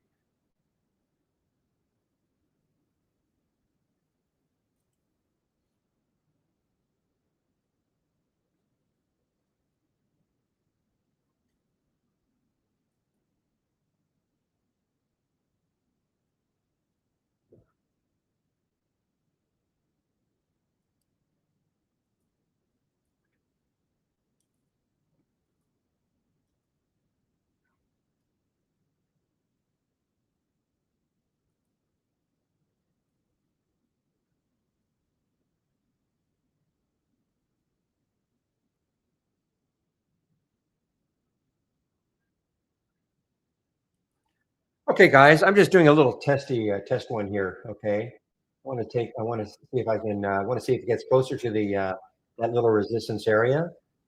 Ooh, well, let's see if that holds or it doesn't matter. I'd like to take a short on this, but the spread kind of increased too.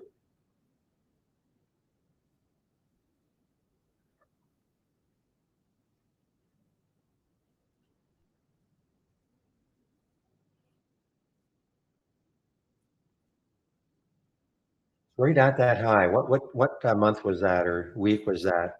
I'd have to go to a month. How far? How long? Wow, can't even.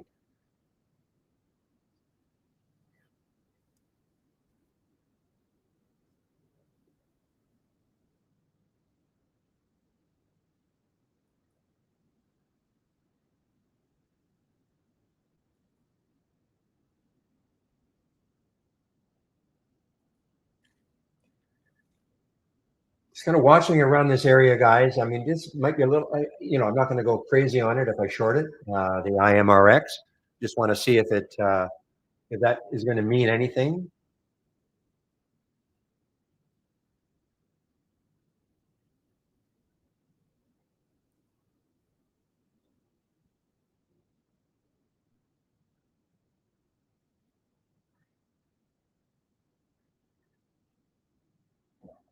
They did have an announcement today, updated data from their phase 2A trial.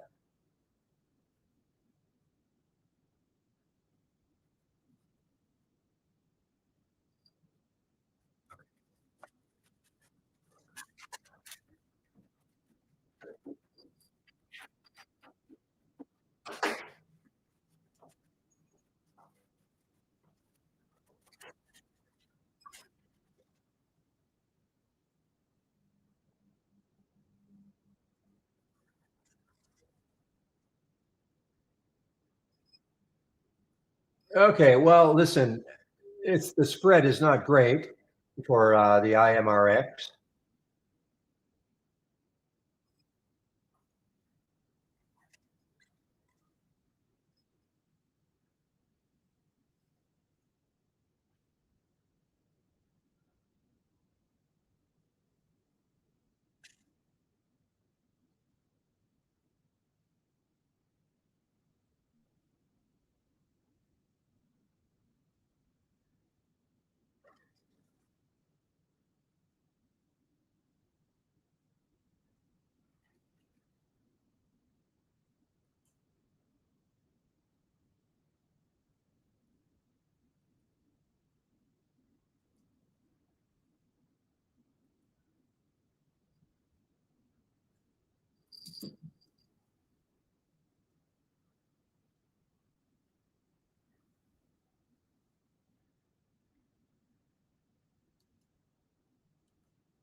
Mm, yeah, that hootie, my goodness.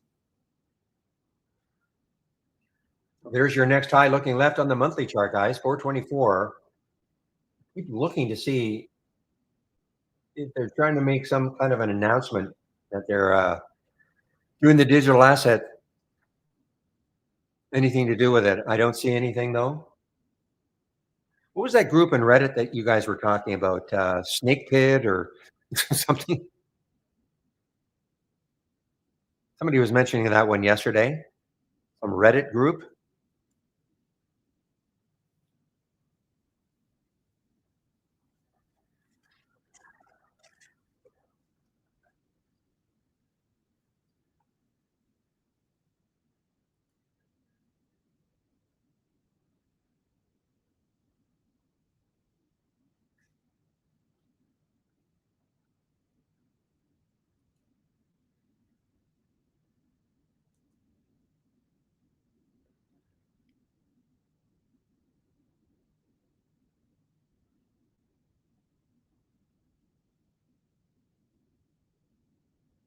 Didn't didn't Hood, which I which I was really surprised to hear. Really surprised to hear.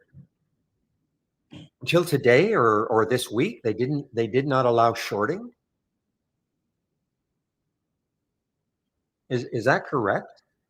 Did I read that correctly? That they did not allow shorting until this week?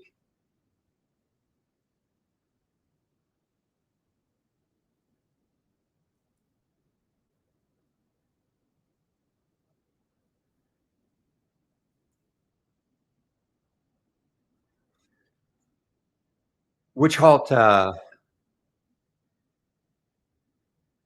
What, the Hootie halt? Oh, the Hootie. Okay.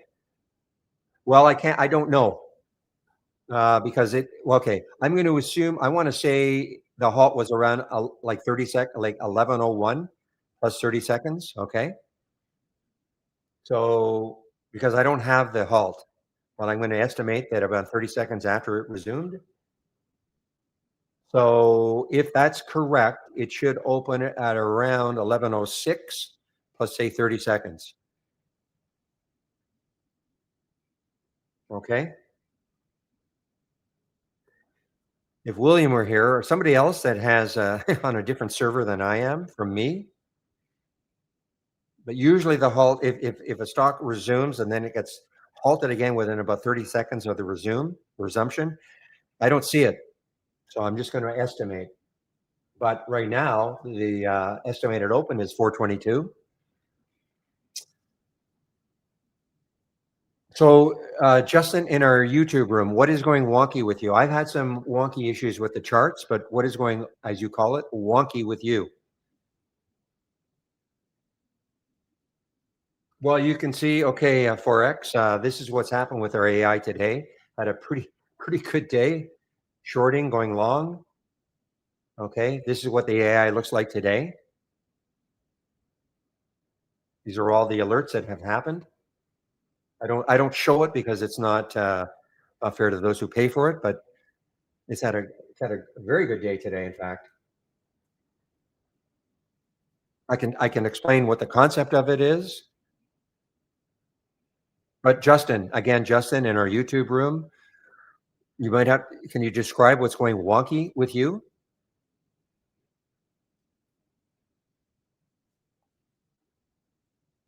I haven't had a problem other than the charts, but I figured out. Well, I didn't figure out Pepe. Well, look at this potential open now, 440 for the Hootie HUDI.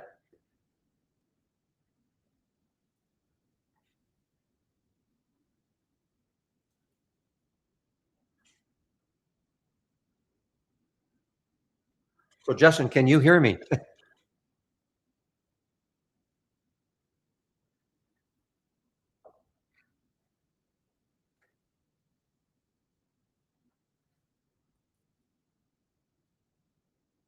So 11:01 plus 40 seconds. So I was out by 10 seconds. So 11:06 plus 40 seconds. So obviously it's going to be at least a 10-minute halt.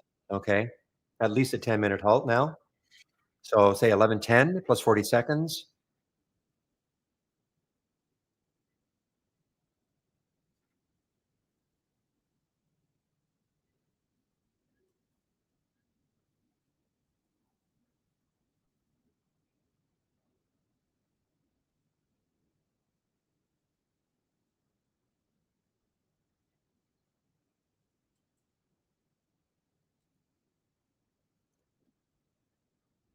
Okay, I guess Justin, you can't hear me. I'm talking to you and Justin in our YouTube room, but I guess you can't hear me.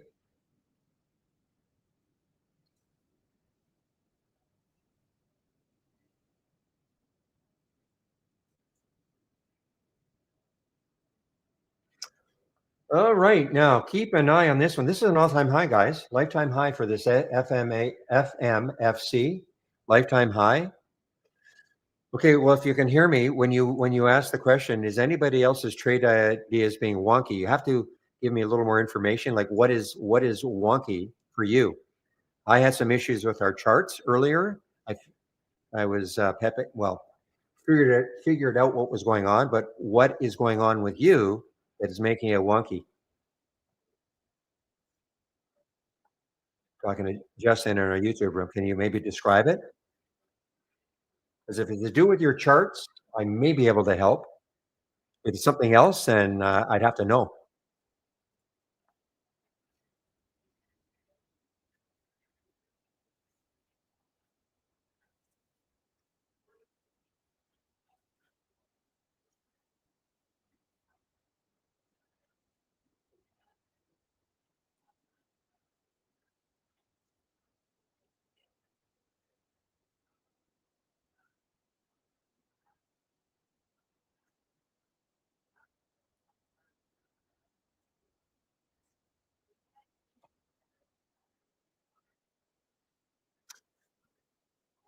All right, here's another one, guys, going higher. Top 7.8%. Wow, look at top. Haven't seen, just looking to see if they're going to do something. I mean, at least it's a financial company. Are they going to get involved with digital assets? I mean, this came from, I thought it might have been under a dollar, but no. So opened above the above the 200-day moving average. POP, low float, China.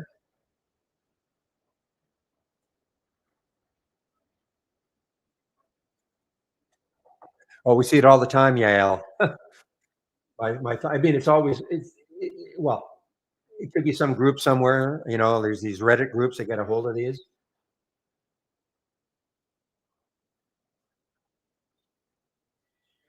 Like here's top. I don't see any news on it today anyway. Doesn't matter. I mean, you're just trying to trade what you see. I mean, 9 million shares have traded. Sometimes it's nicer to see, if there's any news. The only reason I like to see some news is that it maybe can sustain it for the whole day.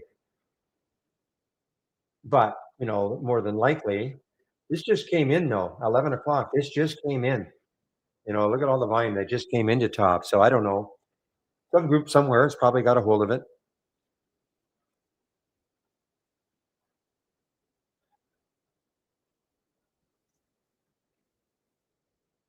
If it pulls back to the VWAP, which is around a dollar 97. Ah, okay. It was a computer error on your or computer problem on your part. Okay, good. I'm talking to Justin in our YouTube room.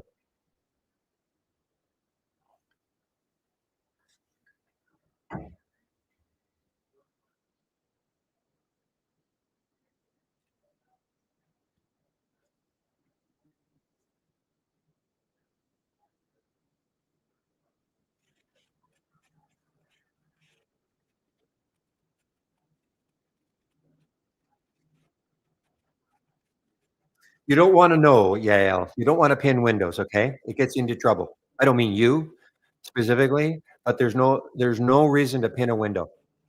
I wish we got rid of that completely. It can get you into trouble because you don't know a window is pinned, and then you load a layout with a pinned window and another one and another one and another one. All of a sudden, you don't even know, and then your system slows down horribly. And if you look underneath, say, a chart, you see another one. It gets duplicated over and over and over again. So there's actually no reason to pin a window. Okay.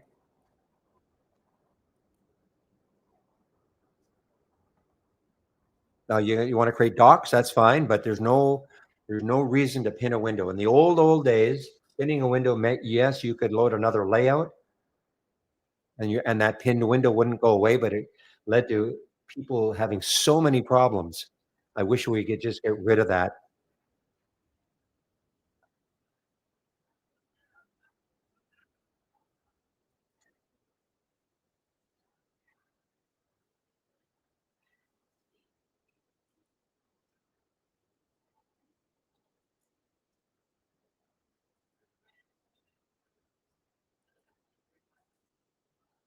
Okay, guys, this has got a ton of room. AMLX, okay? Just had a little pop here. See if it gets over 12. A ton of room. That red line, what does that mean? That's $19 approximately on the next high looking left on a daily chart. If I back my daily chart way out, I would see that, and that happened in this month, March of 2024. There was a daily high. That is the next high in a daily chart. So keep an eye definitely on the AMLX.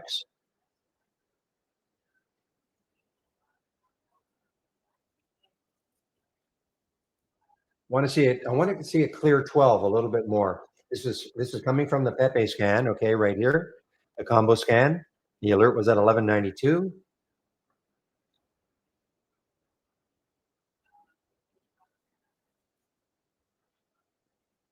So it's on. It's right here. It's on my. It's on the combo scan in on my homepage.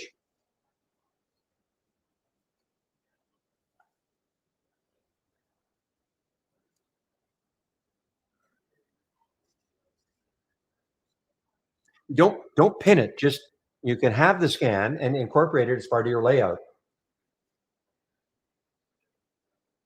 So you go to my homepage and you can have it, but just make it part of your layout. If you want to see that scan every day, then just incorporate it as part of your layout. No, no, you don't have to pin it.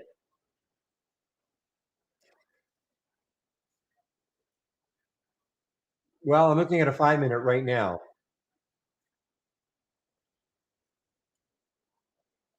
on the AMLX. Some volume came in.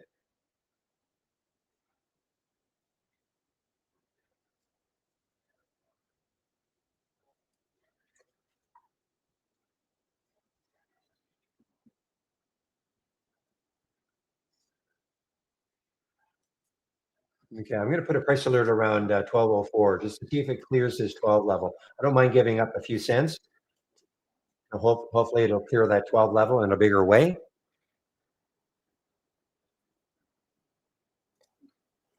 Not a low float, 71 million, not high, but it's not low.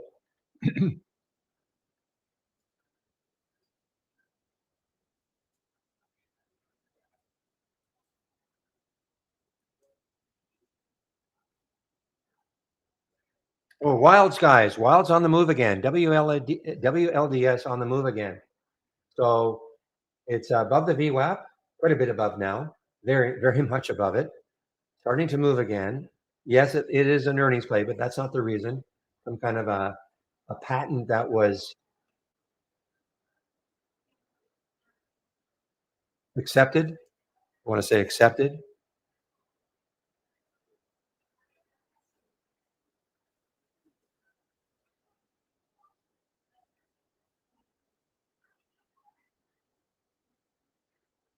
Now notice, excuse me, I'm not watching AMLX right now. Don't have to. I have a price alert set. I don't have to keep that chart up.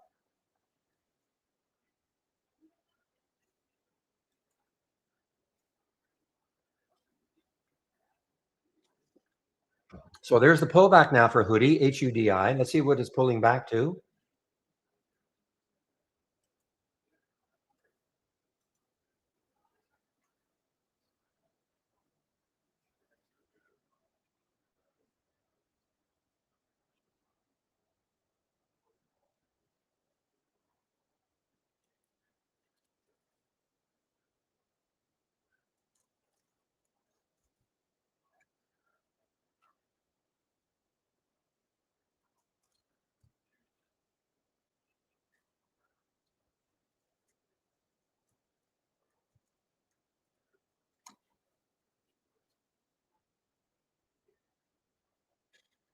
Hey guys, I haven't had a confirmation it'll be down, but I'm pretty sure it'll be down today. Oh, what time is it now? 11, about 45 minutes from now.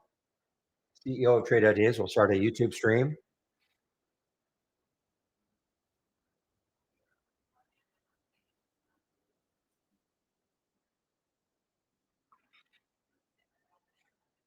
Okay, just preference. See what it is doing. AMLX is still hanging around that 12, guys.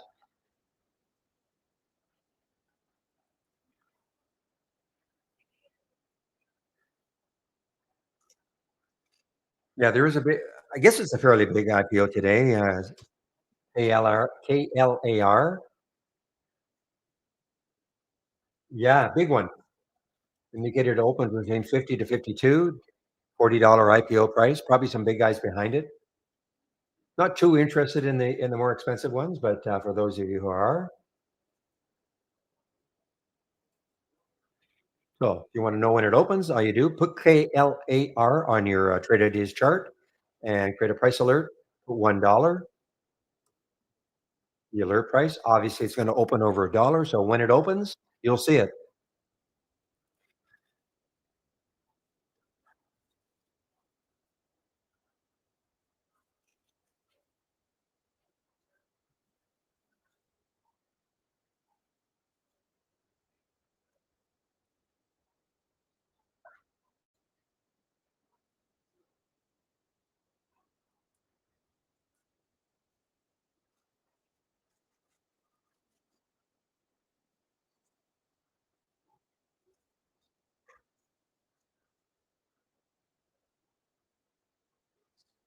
All right, guys. So Hudi just resumed. HUDI just resumed. Just over 4 again. Very volatile right now, of course.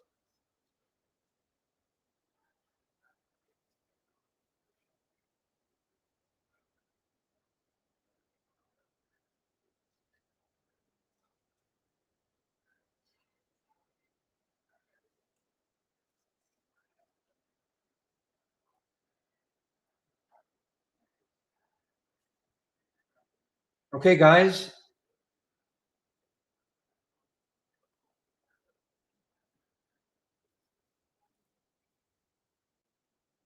Give me one moment.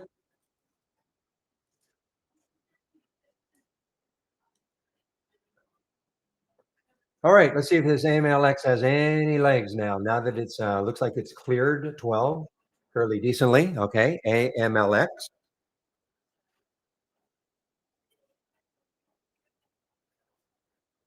Not telling anybody to take the trade.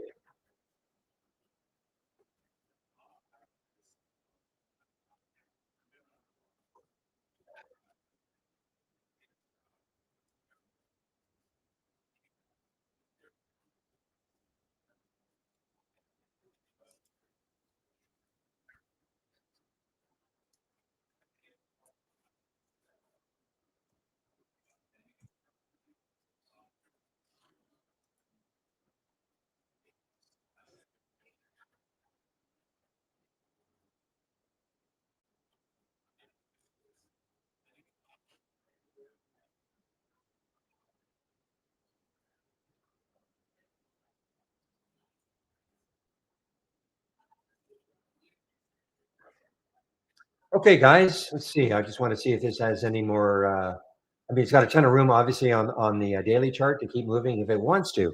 The AMLX. I mean, my only issue is a little bit above this wave, but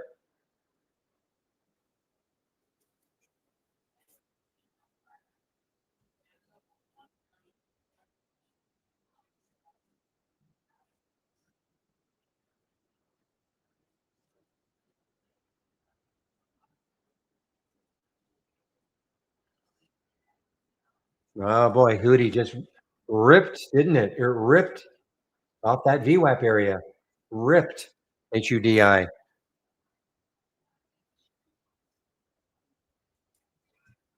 What a disaster that AEHL was.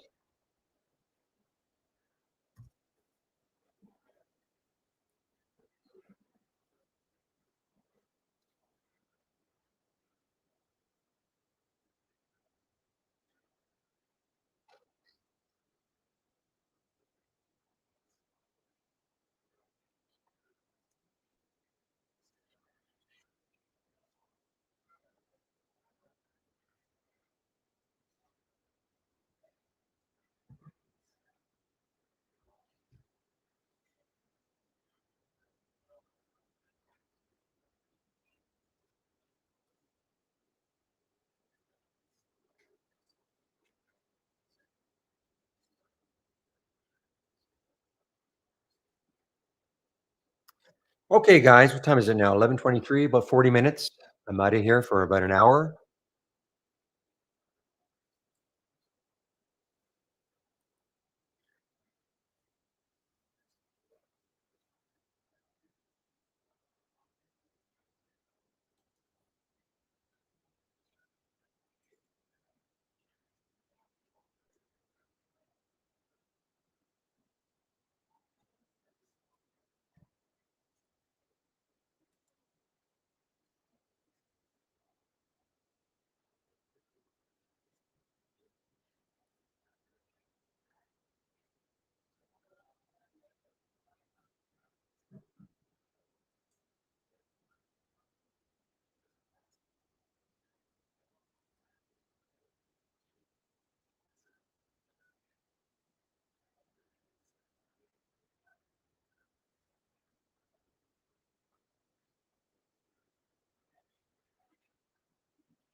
Okay, guys, I'm just kind of watching the AMLX to see if it has a nice move. I'm in it, of course, but I just want to see if it has a nice move.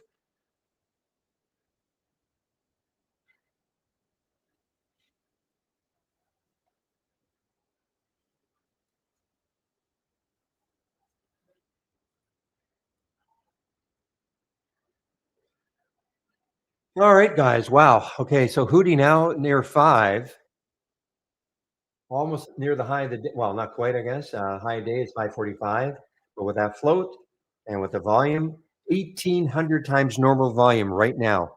Okay, 1,800 times. That's what that relative volume is.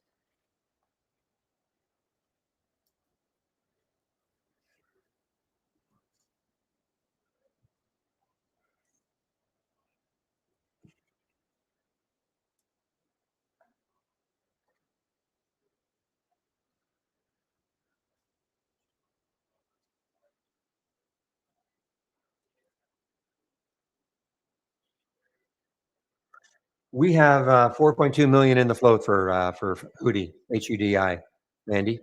Okay, and I'm comfortable that that is the correct float. 4.26 million.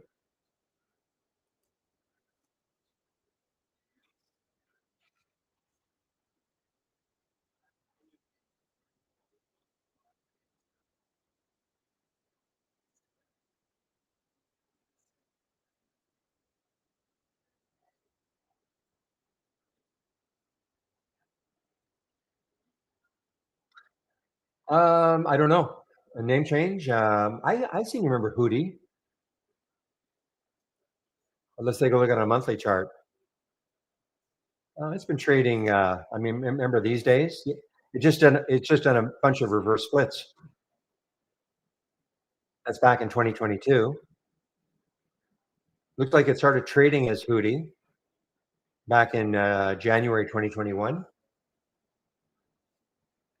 I mean, it's possible it had a name change here, but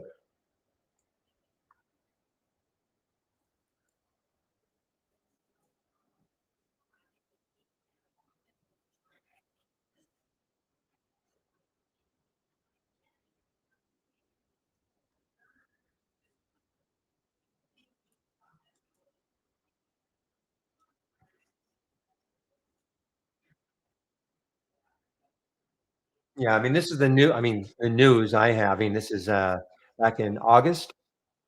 So there is some. Well, it's not so much news. It's more of these technical indicators. But yeah, I don't have any news on Hootie today whatsoever.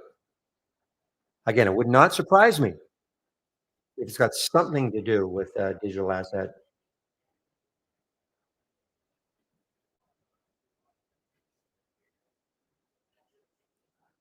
no matter what it says they do.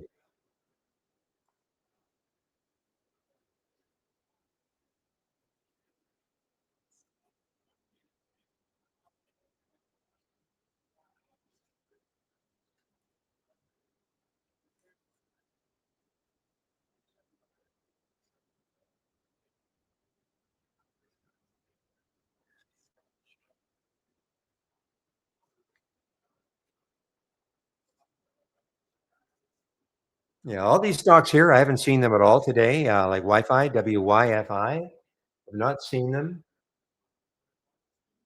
White fiber. Wow, nice move. Good volume too. 1 million shares. 7.7 in the float. Haven't seen this at all. Didn't see it yesterday. Wow, what a move. It's pretty good. 22, 22.10 also. Good spread. Great spread.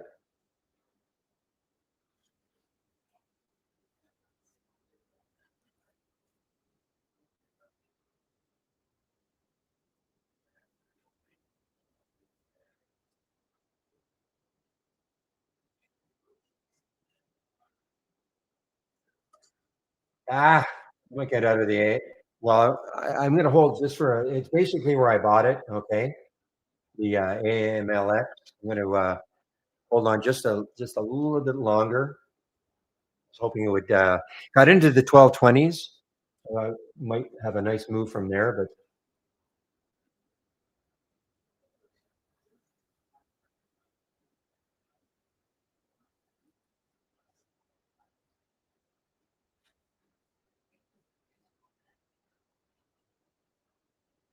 well, one of the subtle changes,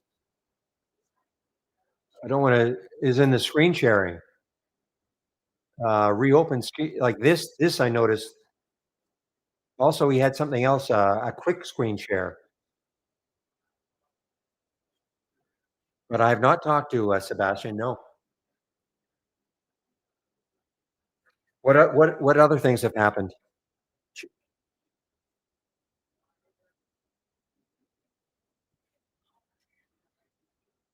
I have not been able to get a hold of him.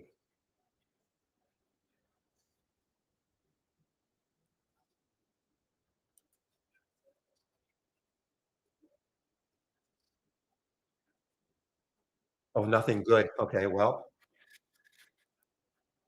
but you can't complain about the audio now, can you, Shady?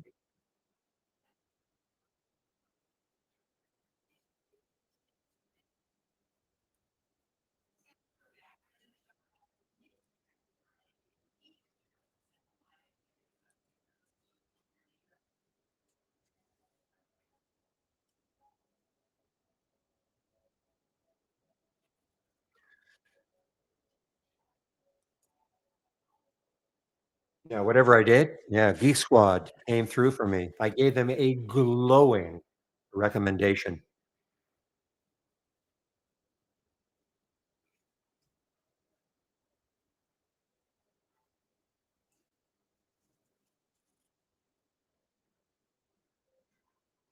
Yeah, just the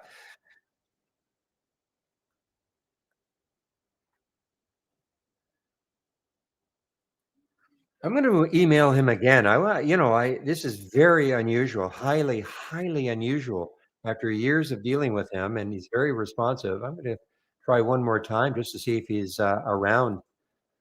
I don't know what's going on.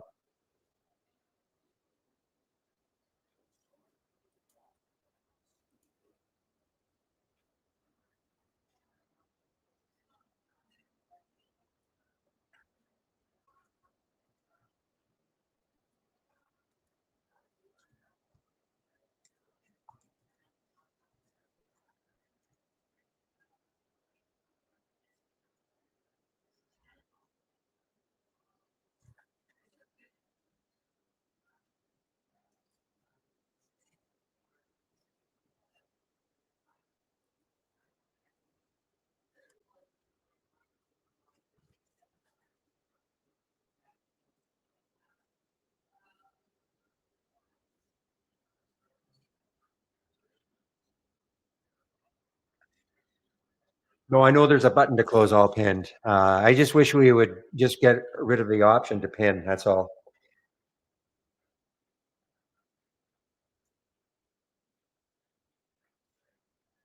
Okay, guys, 11:32. So in about half an hour,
Hey, thanks, Pepe. See if that gets his attention. Not that I need him now.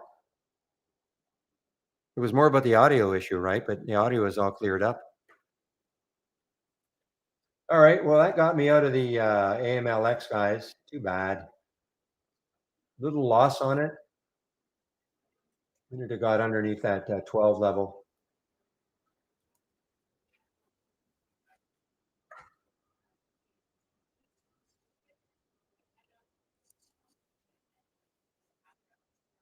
I'll keep an eye on it for later on. Maybe if it regains 12. A little greedy. I had some profit, but I was looking for a lot more.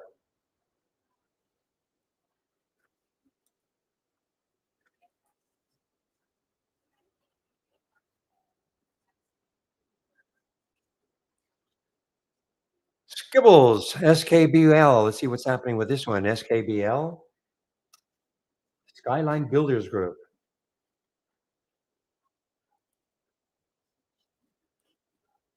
Whoa, okay. I sort of remember this. Look at the room this one's got on a weekly chart anyway. 1234 is the next high. No, I'm wrong. So the next high is actually 253. Let's put a price alert around that area and see if it takes it out. May not happen today, maybe tomorrow, maybe never. But if it does, certainly want to know about it because look at all the room it's got. SKBL, the China stock, low float.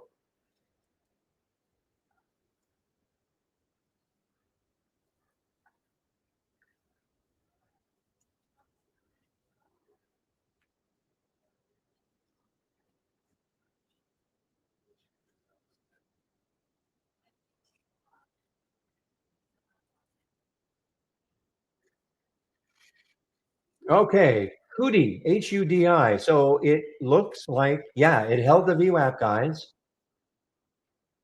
It held the VWAP so far, HUDI. Okay. The VWAP is at 386. So, I mean, it's right at the VWAP area.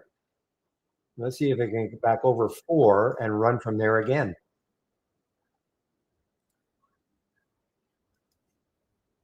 Got over 4 briefly. It's still testing the VWAP.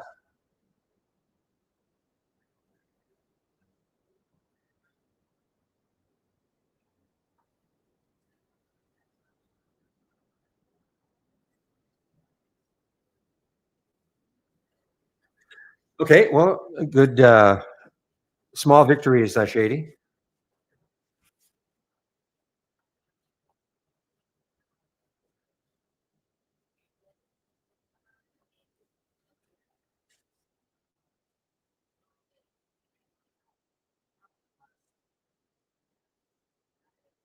Okay, guys. So Hootie is how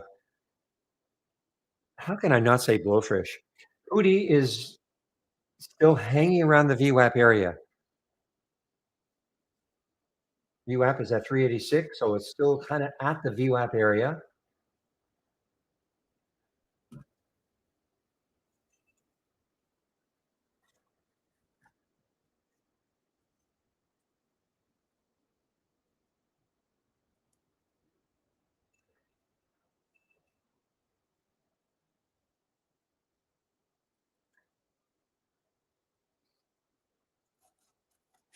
Okay, I put a price alert for Skibble, SKBL, at that high right here, guys. So it's at that high.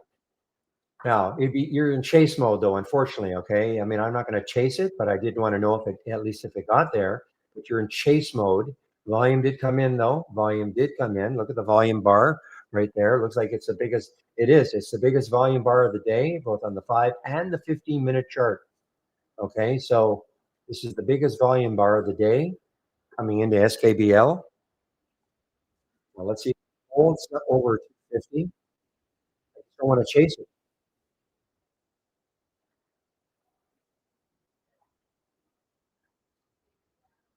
Low float, 9.5 million. Not crazy low, but it is certainly low. China stock. No news that I can see today on it.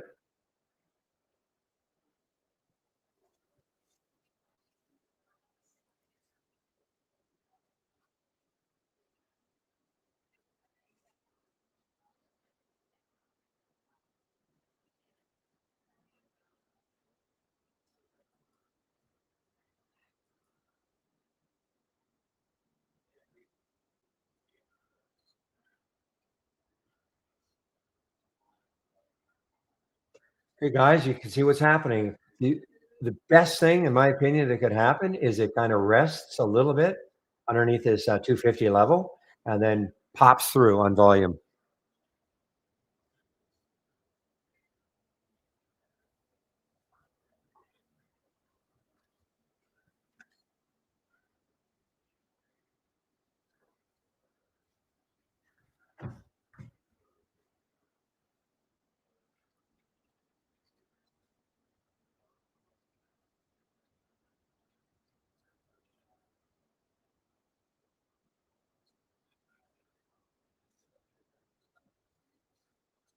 No, boy, this Skibble guy says SKBL. So now a little bit of a rest, okay? A little bit of a rest underneath that 250 level.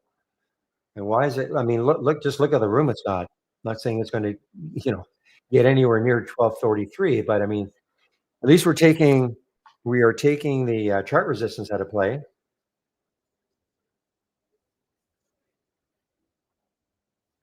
Was the float on AEHL? I got rid of that one from my thumbnail charts, but let's take a look. We have it's 2.5 million, Andy. Okay. 2.5 million. Terrible. I mean, this is what I really had high hopes for this one. I thought this might be the one that might take off because of digital asset, but nope.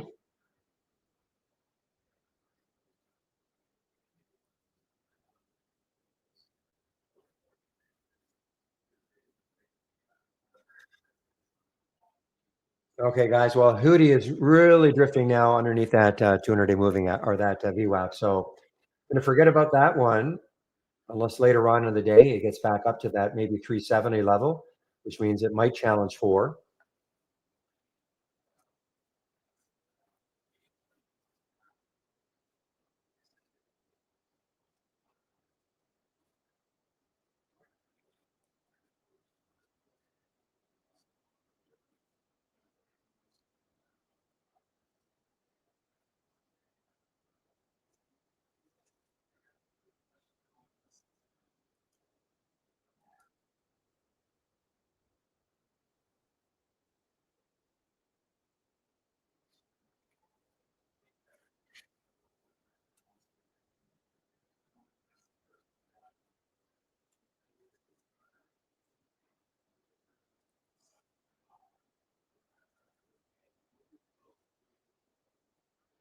So, guys, wrap is still underneath the financing price. Okay, it's holding. The financing price for wrap is at $26.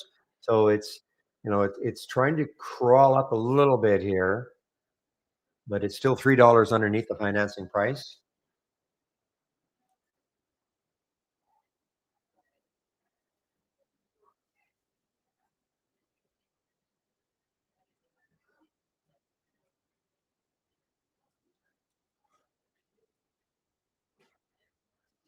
Ooh, that got ugly. Top got very ugly.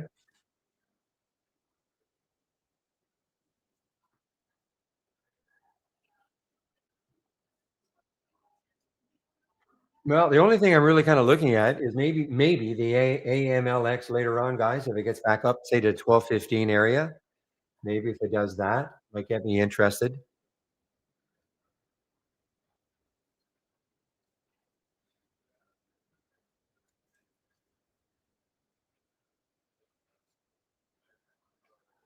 Just not seeing a lot of follow through in the things that I've been watching.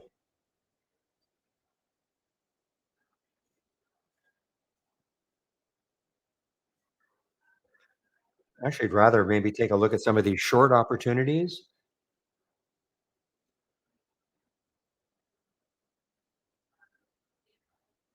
I'm going to add something to this. Okay, I'm going to add because I want to see the stocks near the low of the day when I get that alert.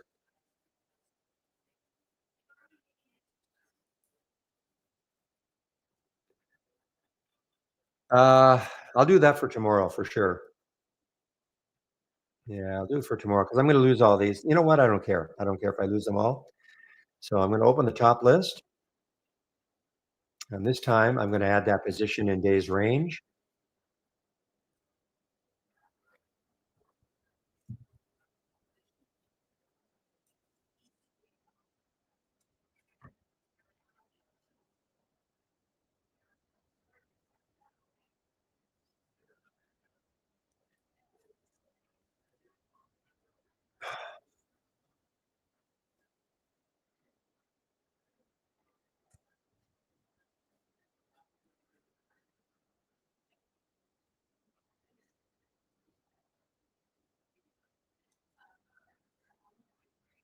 Aha, that really it really limits it though. Hmm.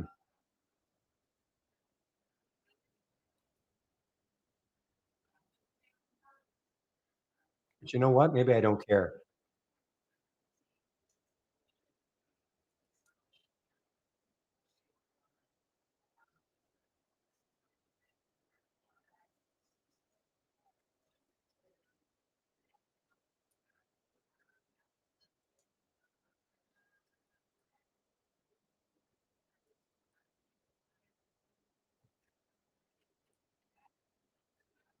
Now that I can run multiple races without it taxing my machine, I'm just gonna keep an eye on this. So all I did was I added, I said, I wanna see it near the low of the day. I don't wanna see the I just don't wanna see them, because I wanna see them when they're really, really, weak.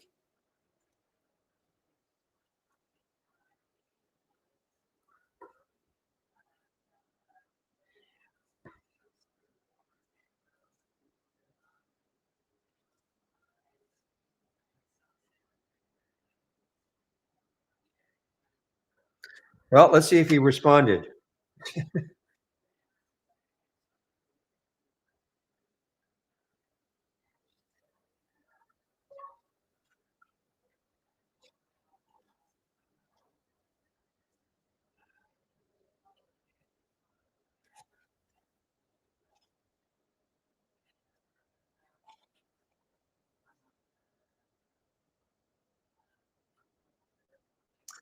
Not yet.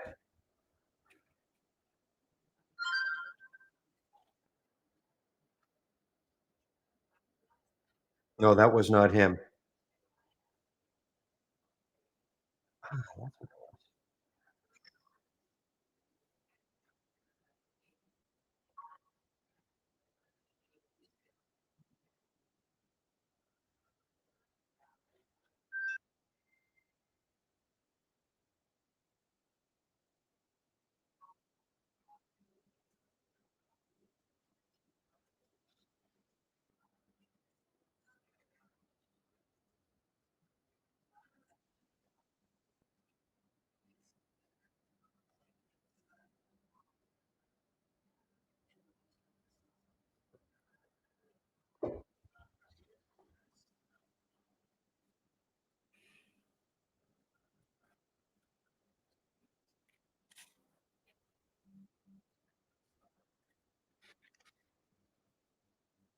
Now, fun, guys. Okay, fun.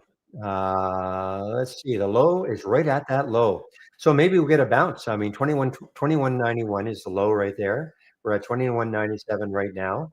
Let's take a look at it on a weekly chart. If in fact it takes out that low, the next low looking left, not that far away. So I would actually maybe looking at this as a potential little bounce play. A little S there that refers to the low right there. A little bit of maybe support.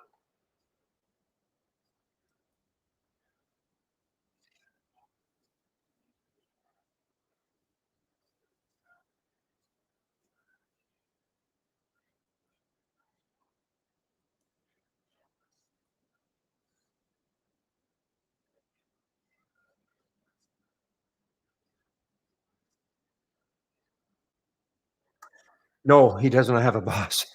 He's the boss. He's everything.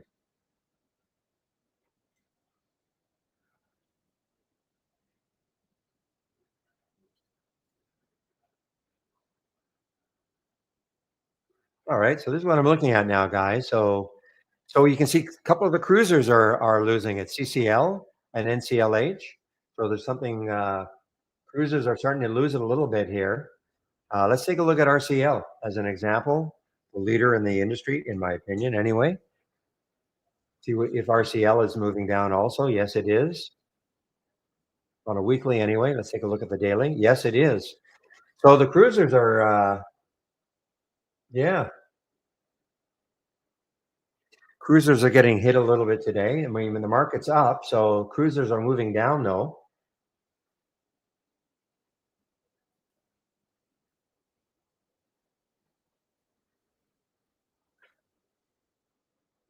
Big drop, guys. I mean, I think up here was basically an all-time high at 366, 332 now in about a couple of weeks.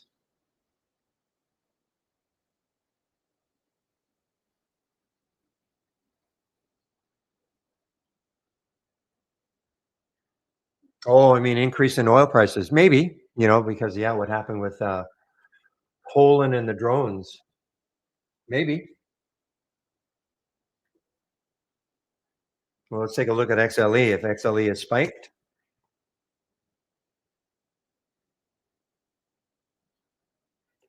not much over the 200 again, but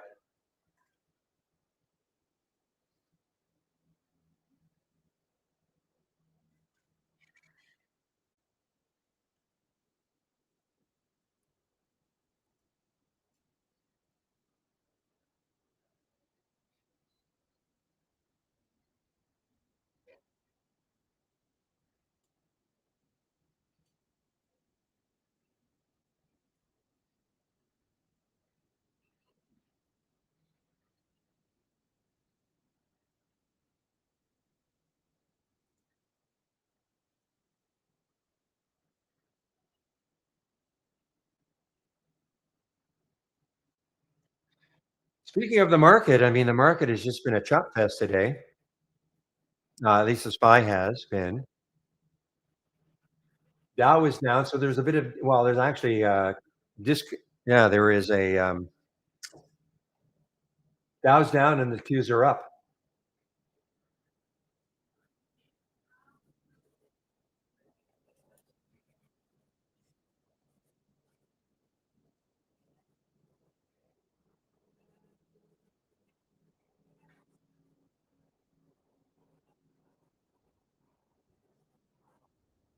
I don't like seeing this better.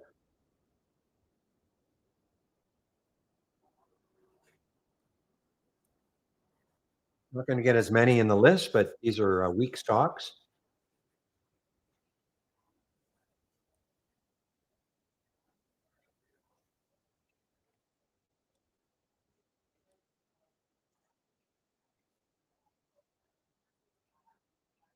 Actually, I should change the name of this though.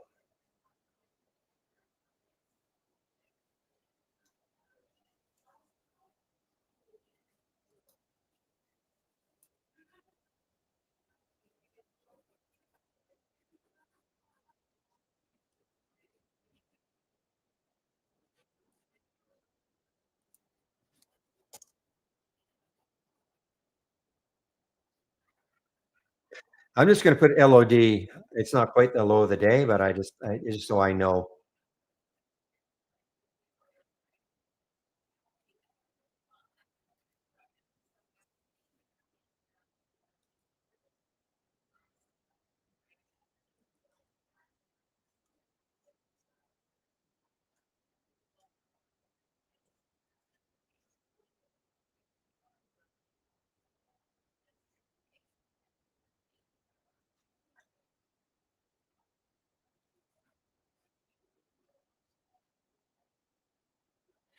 Okay, guys, it's 11:53. I may take off right now. Don't have to like Dan does not take over my YouTube feed, so I basically leave any time. Probably going to leave in another couple of minutes. If you have a question before I do, I'm coming back. I'm only going to be back certainly no later than 1 o'clock.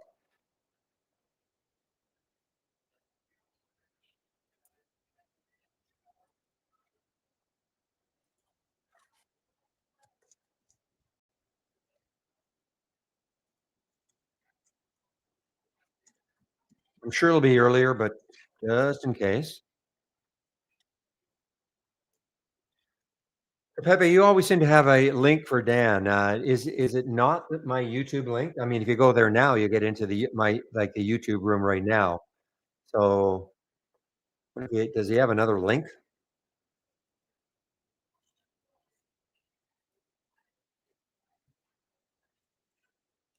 So again, what's happening at noon, guys?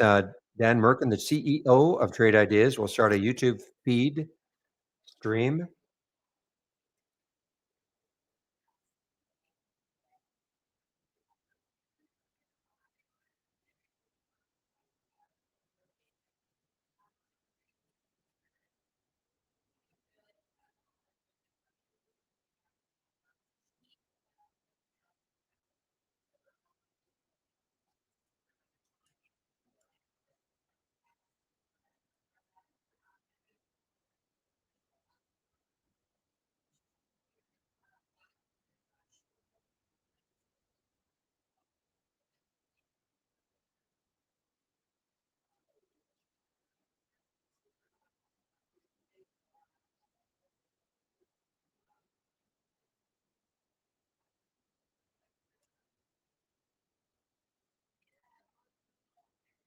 So if I put my link in, and as long as you don't go before noon, that would probably work. But this obviously works better.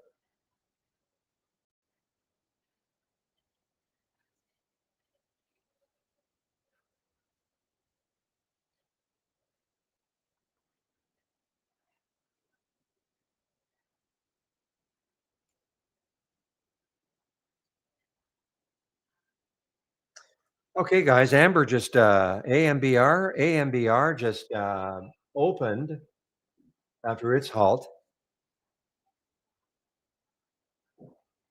Well, okay. So I have a question from our YouTube room. What's my take on Oracle? Well, I mean, Oracle had great earnings. Obviously, the market loved it, all-time high. Not much more I can add to that. If you wanted to trade, if you didn't want to trade this, wanted to trade something a little less expensive, this is the ETF for it. Double, plenty of volume. So that gives you double the move if you thought Oracle was going to continue. And as far as the Q triple M concerns, I mean, it's the last time I looked, the spread was atrocious. Yeah, I mean, it's a $3 spread. So I mean, I don't know what else I can't add anything. I mean, it got up to $300 yesterday, $303. Not much more I can really add. It's just highly, obviously, highly volatile.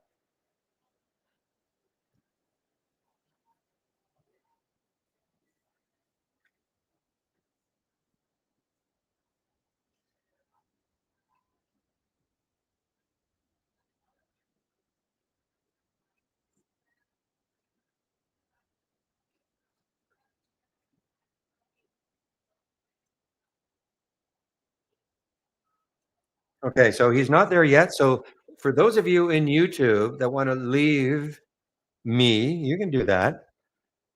This is when Dan Merkin, the CEO, that'll be his stream starting at noon Eastern, so in about 3 minutes from now. Thank you, Pepe.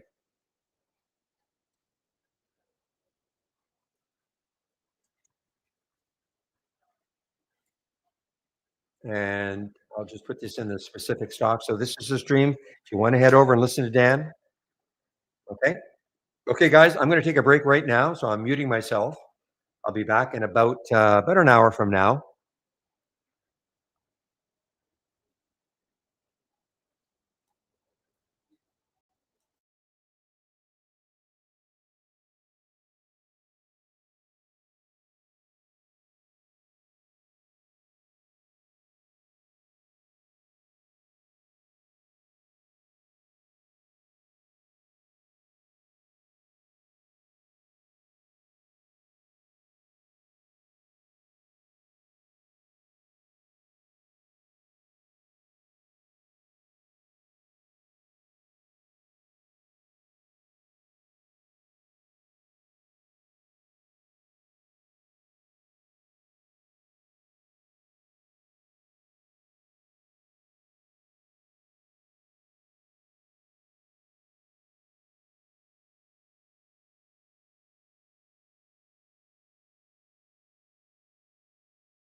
So another Oliver, I don't have a mean reversion strategy. So if you're talking about VWAP, I mean, it's just a matter of seeing where it is in relation to the VWAP, but there's no secret sauce, but I don't actually have a mean reversion strategy.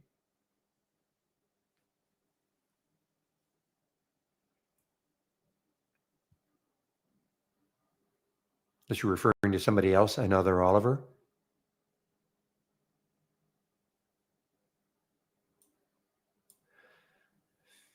But the theory is that it'll revert to the mean. So intraday, probably the VWAP, good. And if you're looking at dailies, historical average. But I don't actually have a mean reversion strategy.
All right, guys, I'm back. I'm back. Yeah, I'm back in both rooms now. So, another Oliver, did you hear my explanation? I don't have a mean reversion strategy. I don't use one, but I mean, the theory being is that, a stock, especially intraday, the VWAP probably is as good a one as any. Stocks that might it back to the VWAP. That's where the all the volume was. That's the price where the majority of the volume was, or the average volume was. So, but I don't have one.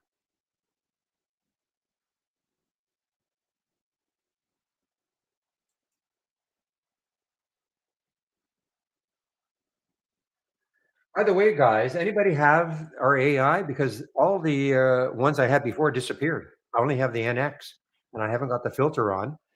But we had a bunch of other ones before, and I've done a re. I've closed this down and opened it again, and they've all gone.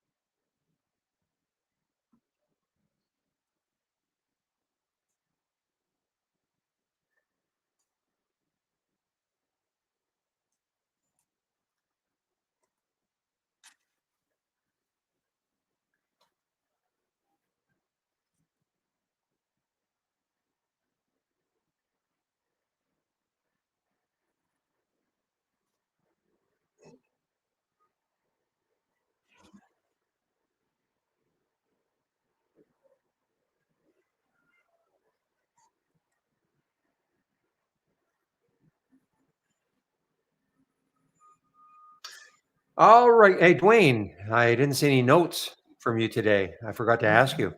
Yeah,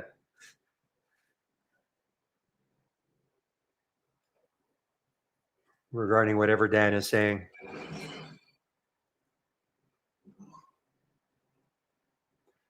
Hope he's not saying 100% that it'll be released this week or next week.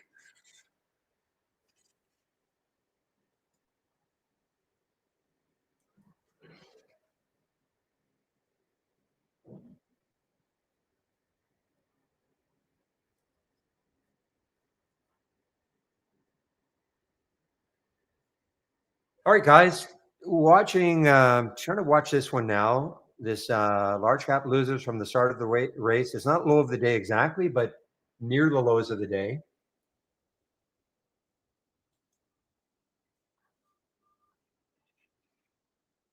Don't have a lot of faith in some of these little ones. By the way, I could not, this is starting to tick me off a little bit. Yeah, I could not buy this one. I was wanting to buy the SKBL on that little break there. Would have been okay for a bit. But yeah, Interactive Brokers preventing me.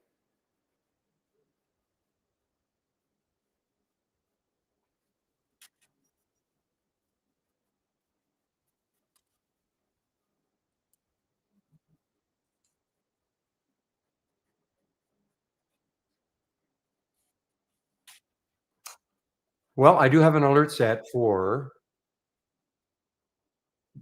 over 10. See if it takes out 10 later on.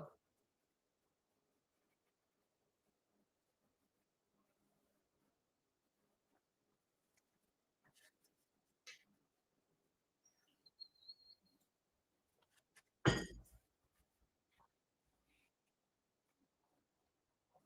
what's called trade ideas. We generate ideas, but if you don't know how to say it all the time, when you click on an alert and you're looking at the chart, and if it means nothing to you, then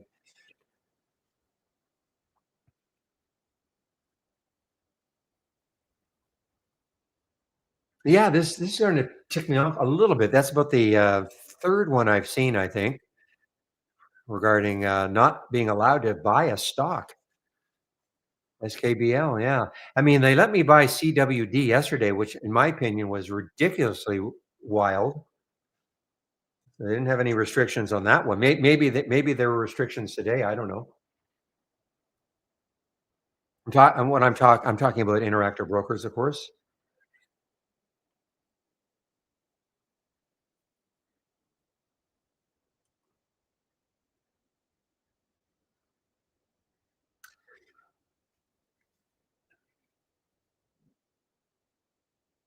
But but how if they've changed the rules, then how are some brokers allowed and some aren't?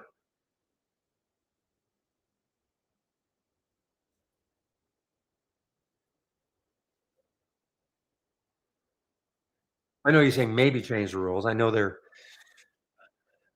it seems to be it's a broker by broker decision right now.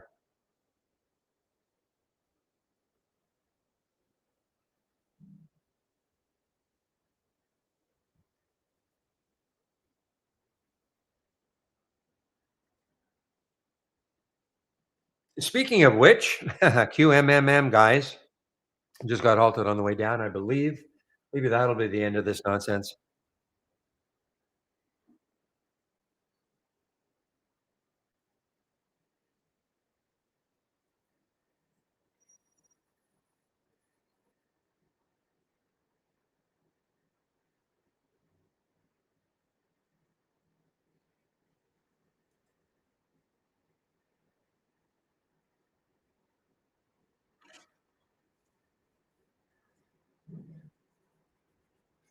Yeah, the buying I don't understand. The shorting I do understand if you don't have shorts. Okay, that makes sense. But yeah,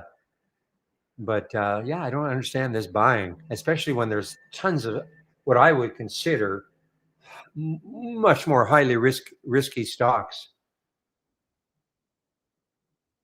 But don't make the rules. So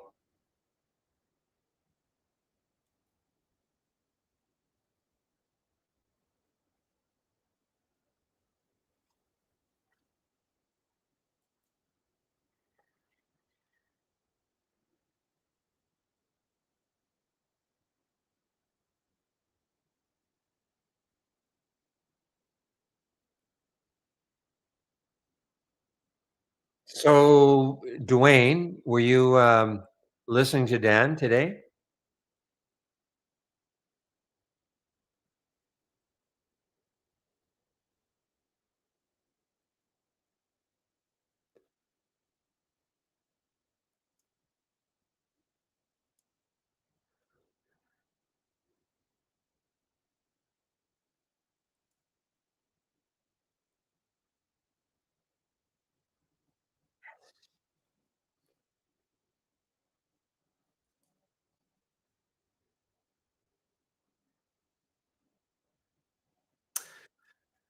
All right, here's a new one, guys, that I've seen anyway for today. EDHL. The reason I'm just seeing it now, it's just over a dollar. It was under a dollar before, now it's over a dollar. Not terribly interested in trading these, but some might. So let's take a look at the weekly chart. Weekly, wow. I guess I'm getting a little more interested. Look at that high over here, 688. Now, it was a huge, I mean, that was a big move down, and it just got halted. It just got halted now on the way up.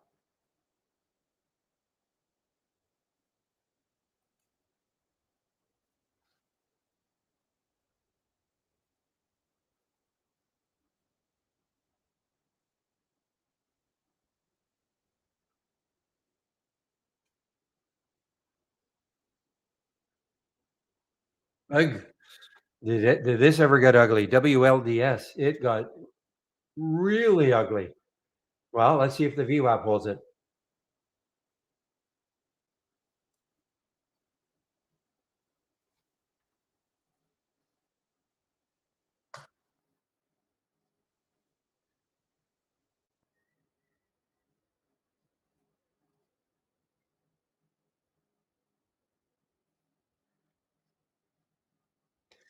But on the flip side of that, Shady, wouldn't they want to be able to like have people push the stock to ridiculous levels before they started to short it?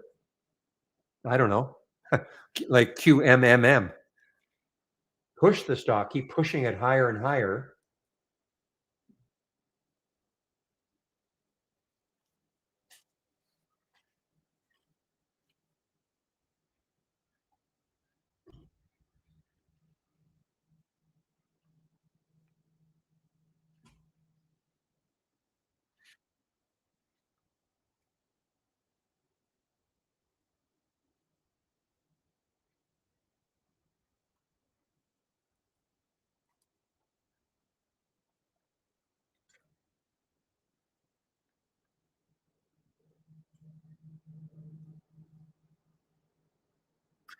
Okay, guys, cart. William is talking about cart.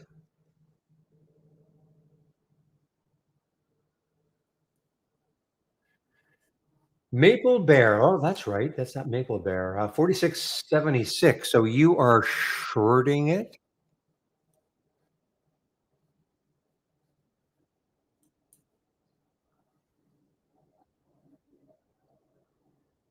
No position on cart. Okay.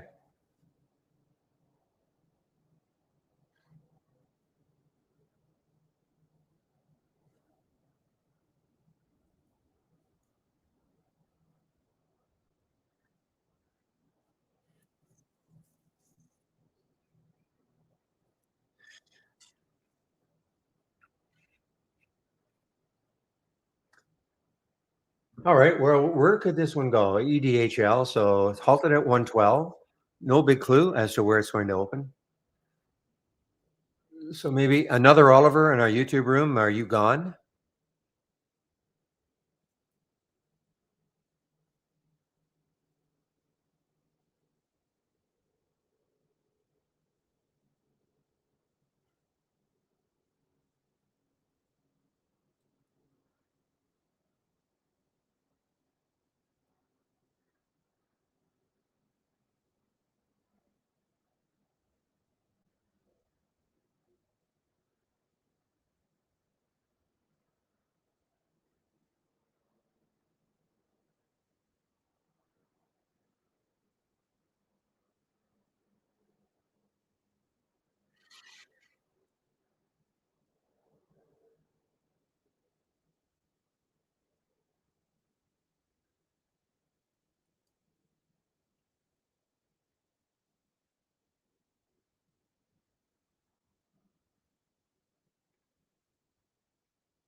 Okay, guys. Well, listen, I think William said he's going to hang around till 3:45, 3:50.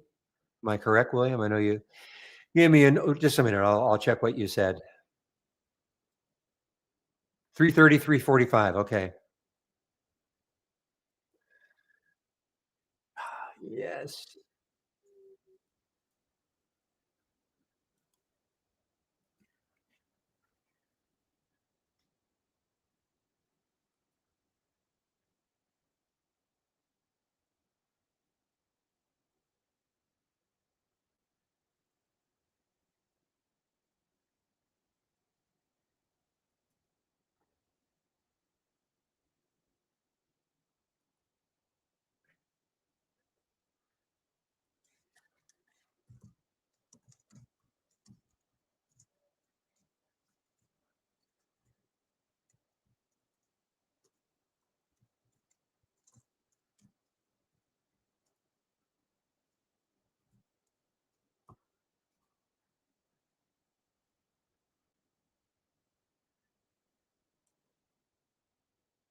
Oh, yes. Sorry, guys. Took the short when I was on my break.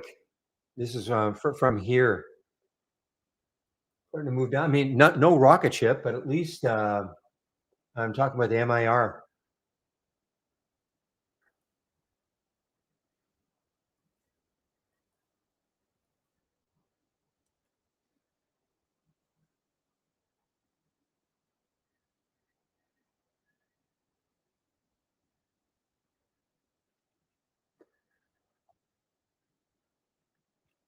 I see the MIR was here, and what I liked about it was when you look left, lots of room.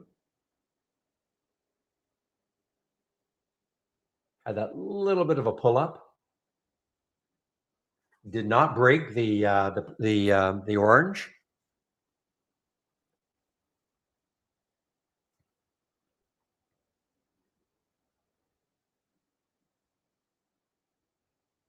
So EDHL just popped, guys, in a big. Well, it popped and then dropped. Pretty brutal. I mean, 130 back down to 109, and then it just got halted again on the way down. Oh man, look at this. Look at this. I mean, these are the ones I wish they'd keep me out of. I didn't take it, but these are the ones. If you're going to protect us, maybe these are the ones. Okay, guys, KLAR just opened. This is a IPO today and just opened. And it was priced at 40. So enthusiasm, obviously, it got all the way up to 57.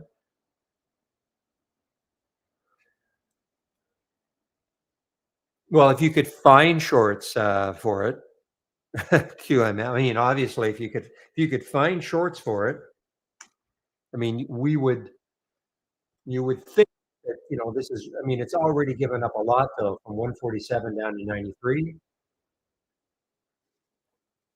Who's your broker? E Trade. Now, are you sure you can short it? Just want to say because I mean there are shorts available at. Oh, you got off the phone. There are shorts available at Interactive Brokers, but I'm told that they still won't allow you to short it.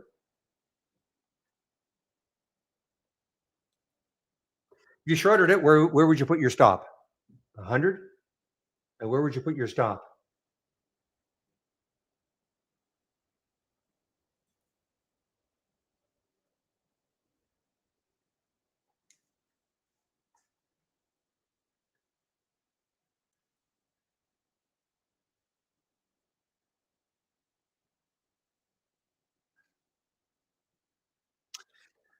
I was looking at this one earlier, guys. This ACAD has a potential short. It a little pop up here. Only issue I have is that, well, you know what? 23, 24. We get to a daily chart, see if there's a low that's even closer. Not really. This could be interesting for me on a short. There's a little pull up.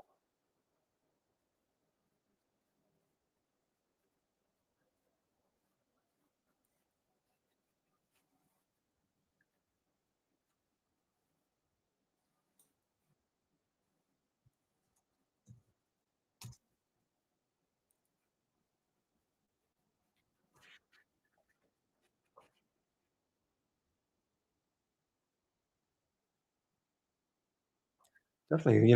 When I get tired of looking at these things, these super volatile ones, this might be something I'm going to start turning to again later on in the day anyway.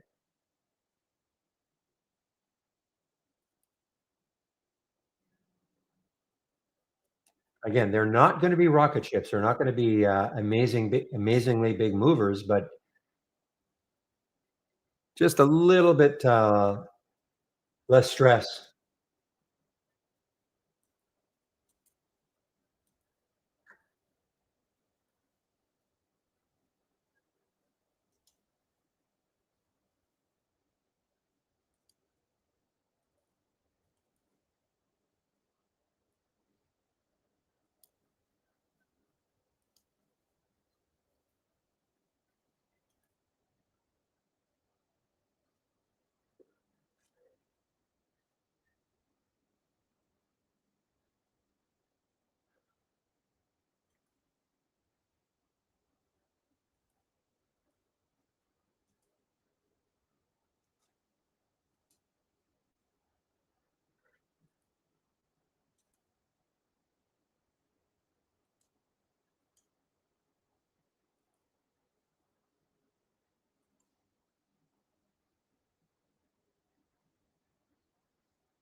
Yeah, if you have to phone for shorts, I mean, by that time, well, in my opinion, anyway, by the time they may say, okay, here they are. I mean, how long is it? Like, how long are you on the phone for, if you even get a hold of a live person? And I'm just talking in general, but something like Q Triple M that really moves.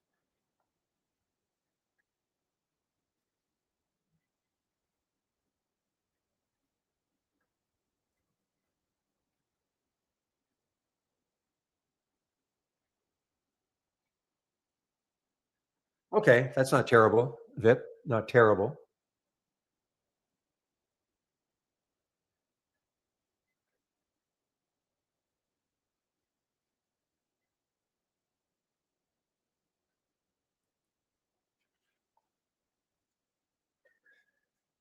All right, guys. Well, I'm in this Acadia short. I just want to. It's got a little bit of room down to here. 20. Well, that's actually that'll be a lot of room if it ever made it down to 23.28. And again, showing up on the large cap losers.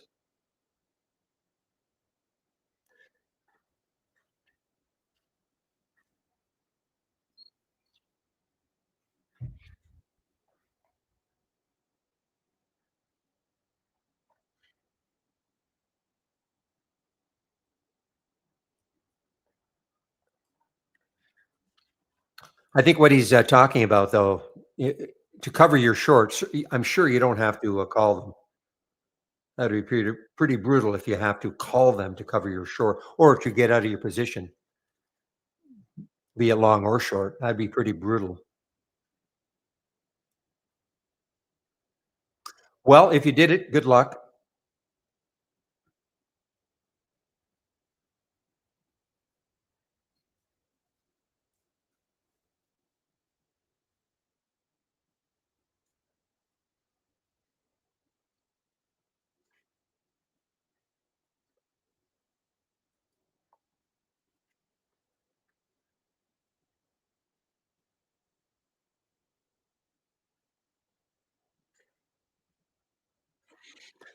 Okay, guys, covered my ear short, MIR.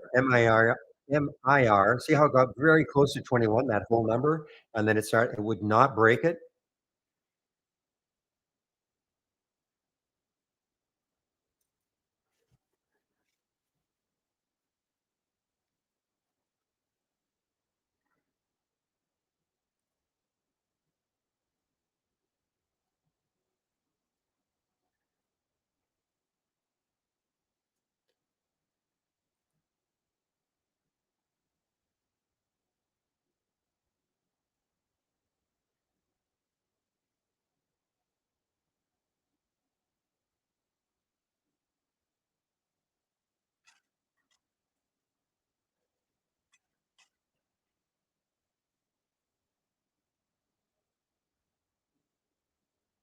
Well, that CLAR now is, that had a nice big pop, but it's starting to give it up, guys. Underneath 50 now. KLAR priced $40 a share. So, I mean, it's still above the IPO price, but that is a pretty big $10 drop from the high.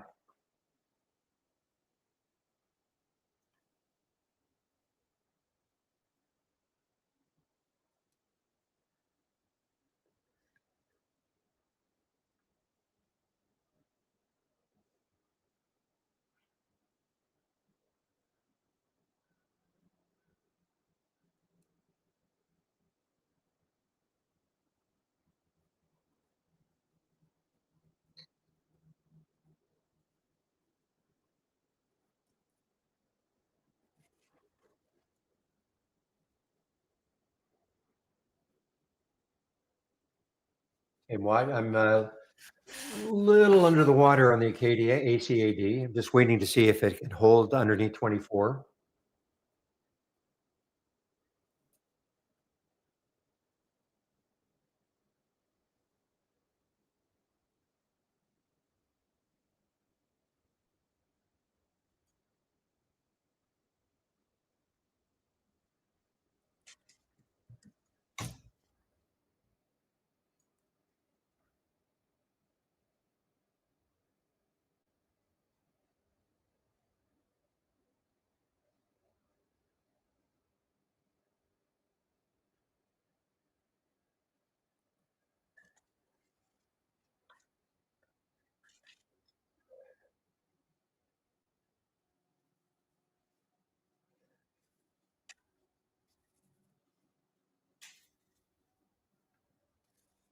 I know nothing about horses. They have four legs. Sometimes they have muzzles. They like apples, and they can make a big mess.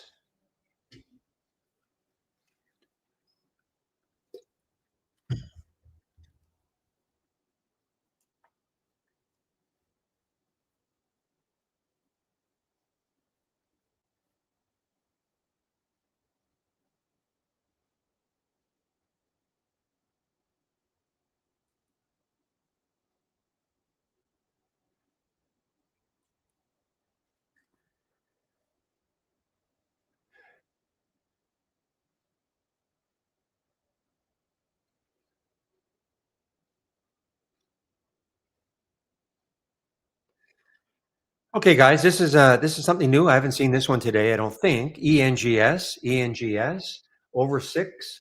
High yesterday was 617. Let's take a look at it on the weekly chart. Where could it go? Wow, yeah, I remember this one now. Has a lot of room. 945 or so. Not saying it's going to get there, of course, but that is that little red line. That is the next high looking left on a daily chart. Right there. So that high is right there. Let's see if I can eyeball it. Looks like about 616 or so. So I'm going to put a price alert right around there, say 619, and see if it takes it out. Well, actually, I guess it's the high today.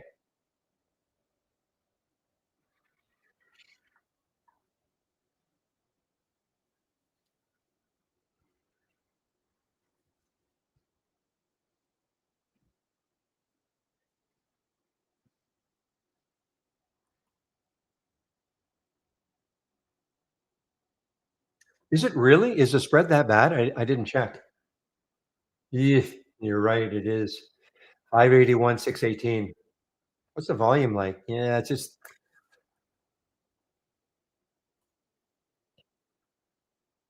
I know what I did yesterday. I think what I did was I upped the volume to 500,000 in the afternoon.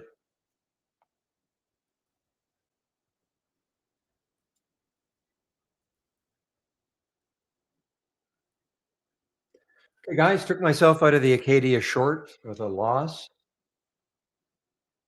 Could not hold under 24.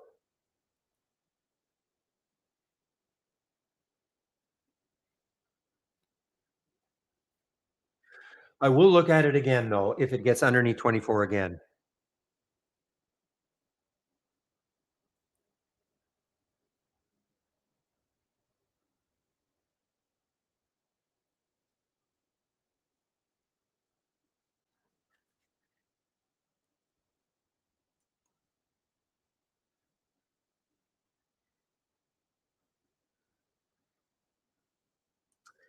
There's the Jebediah, GJBDI. A lot of volume just came in. A lot of volume just came in here, guys, over about 1.6 million.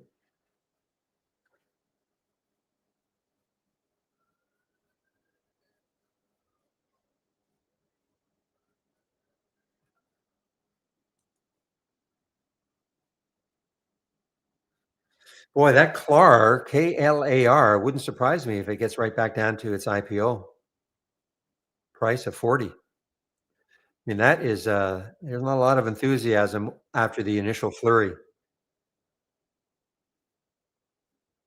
Now, that'll be interesting for me to see when will Interactive Brokers allow shorting on that. Last few IPOs, they've allowed shorting almost the next day.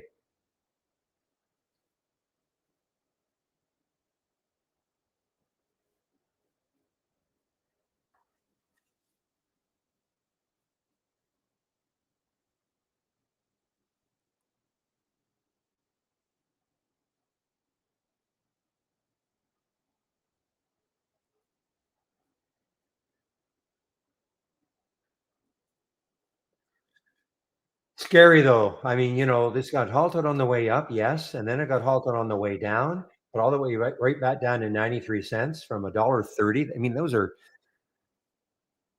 so to me, it's a little too scary.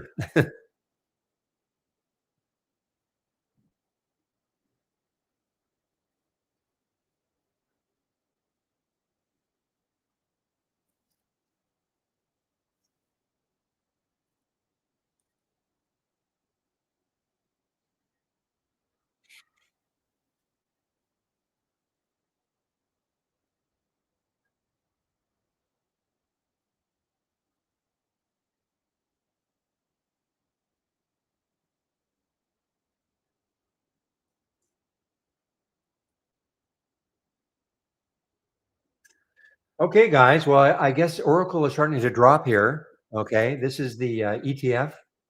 So Oracle's still up 38% or so, but it's starting to drop somewhat, fading somewhat. This is the long version, 2 times long. So if you thought Oracle was going to bounce from here, but the VWAP is down here. So the VWAP is right around here, 57.25.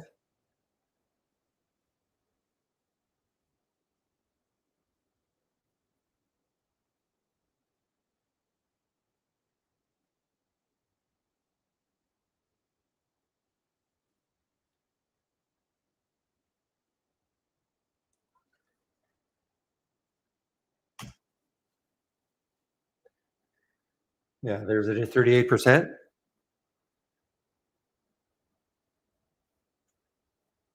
But this is underneath the VWAP now, guys. So I don't know. I mean, you guys who want to short Oracle, maybe it's a good point.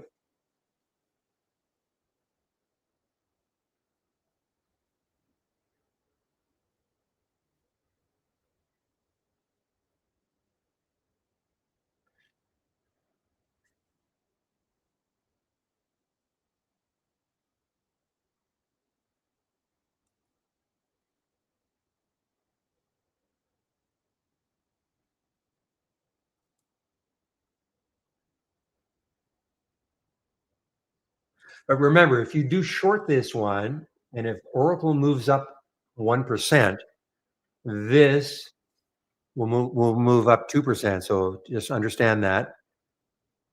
I did not see the Oracle short for it, the short ETF. I would have seen it in the pre-market because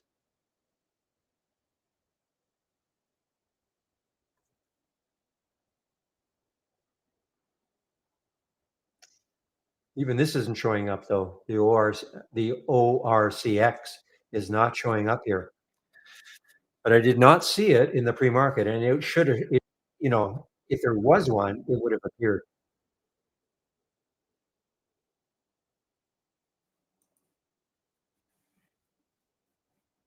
At least it should have appeared.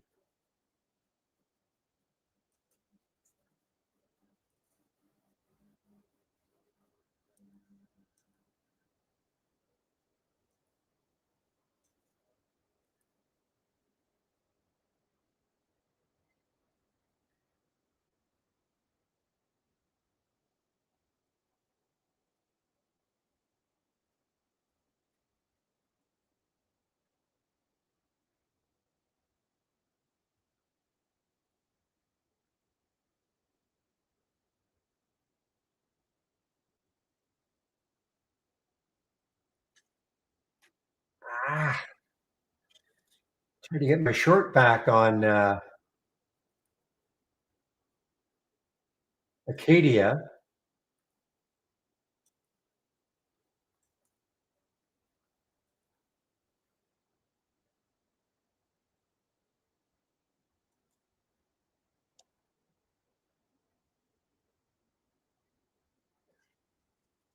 All right, where is this going to open? So EDHL looked like it opened at 115, and what did it do? Got a little pop here, yeah. I mean, 130 is the high today. I guess if it can take out 130, it might have a run. But boy, that was a bad drop from 130 down to 95 cents.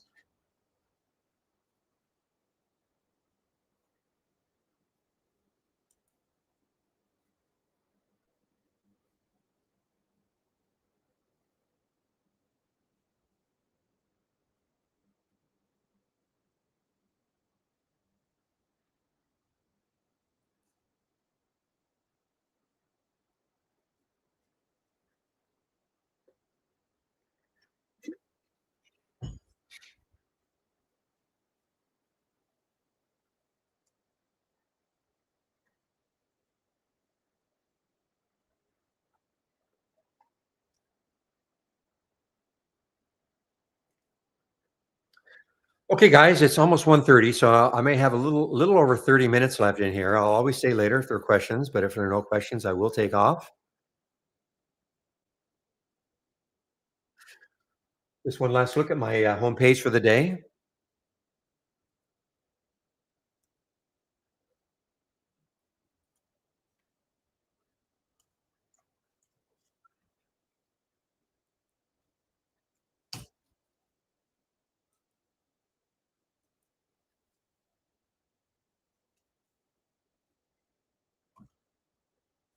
You've got plenty? Okay, Vince, I'm ready, willing and able. Well, hopefully able. Homepage, guys. So if you look at my homepage, this is Vince in our YouTube room. Here's how you can take out a subscription to Trade Ideas. So those of you in YouTube, we do have another. I forgot to put my link in. There are two rooms. Okay, those of you in YouTube, you can stay there if you want, but there is another trading room. A lot more action in it. If you ever wanted to come over, you just save my homepage link and trading room right here. Okay, give me one moment, Vince. Okay, just let me go quickly through this. So, if you want to take a subscription right now, here's how you can take one. 15% you'll get 1 5, first month only or the entire year. All I ask, use my code, whatever it is, helps to keep the room free. Company tracks the promo codes. They see my code being used enough, they'll keep the room free. Scroll down a bit. Keep it simple. Get the trade of the week. You can sign up for the trade of the week right here. If you sign up for the trade of the week and you don't think you're getting it, before you contact us, please check your spam folder. If you have Gmail, check your promotions folder. Education section is here. And just hold on, Vince, okay? So getting started with trade ideas. If you're taking out a subscription, this is the first thing you must do, okay? Must. Very short videos to get you started. If you don't have trade ideas and you're wondering about the program, I would start off with the second video. And again, go to the end. Very short videos. That might help make up your mind whether or not you think this is a good program for you to at least try. Okay. Back to basics. If you're new to trading, free series of videos for you if you're new to trading. Looking for my scans and you've clicked on my homepage link, you'll be at the top. Just scroll down and here they are. Okay. This is the one here. It changed in 5 minutes. This is my race over here. This is the 2-minute version of this 5-minute. Halts resumes is down here. I don't have the momentum scan up and running anymore, but you can do it if you want. And here's the combo scan over here, right here.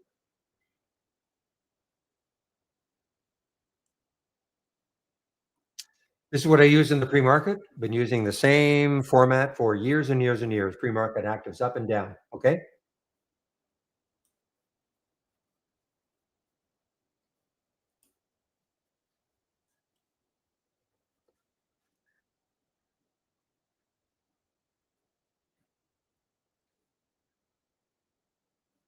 Okay, so you say you're very confused on setting up TI strategies between two PCs. The settings don't seem to travel.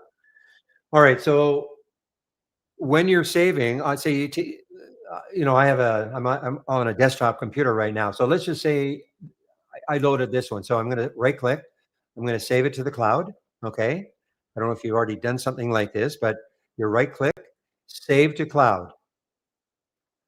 My layout, I save it to the cloud also. So on your new PC, all you should have to do is once you've downloaded the program, you should just have to go file load from cloud and they should be there.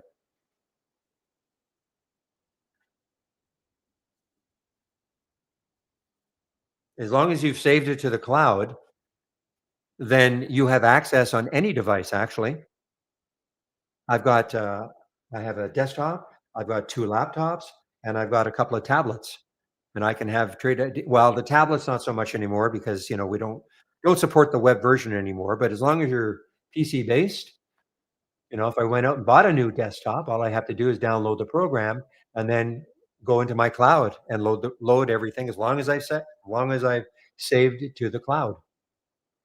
So does that answer your question?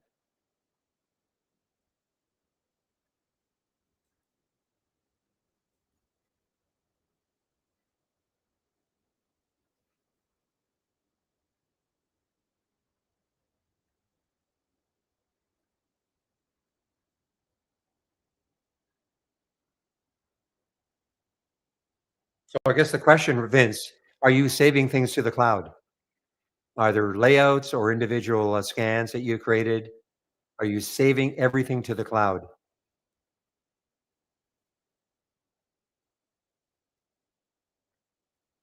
Vince.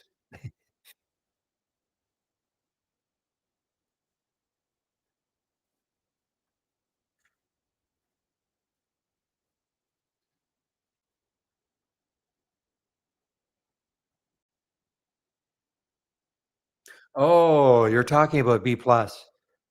Yeah.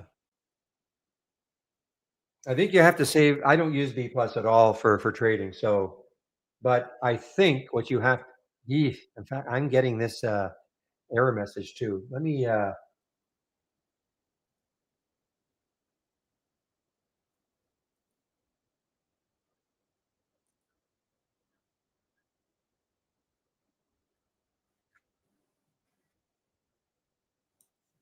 give me a moment.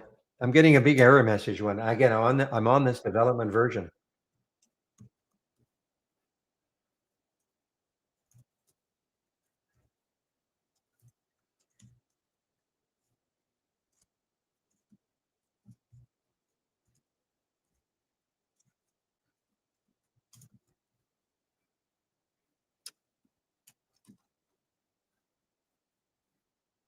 I know I can ignore it and then I can continue.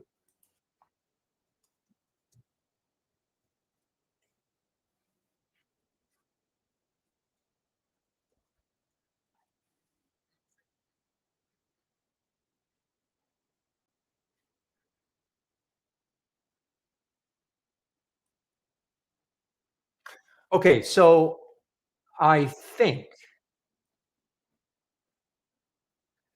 now have you saved as default?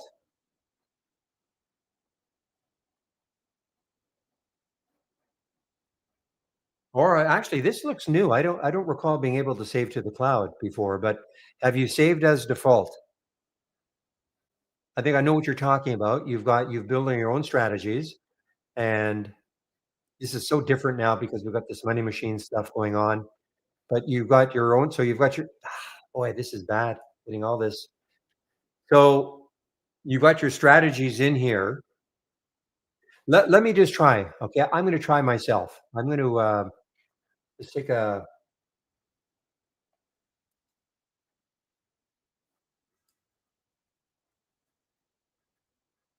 Okay.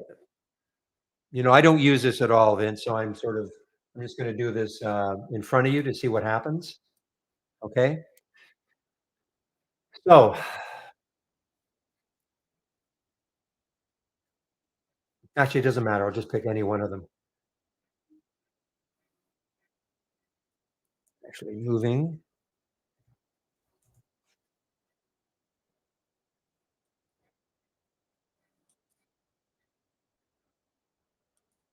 Okay, so I just added this strategy, imagine okay? I just added that strategy. Now, if I save as default,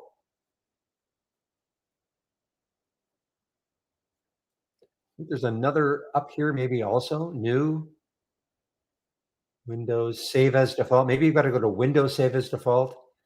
I'm going to do them both, okay? So now I'm gonna exit it.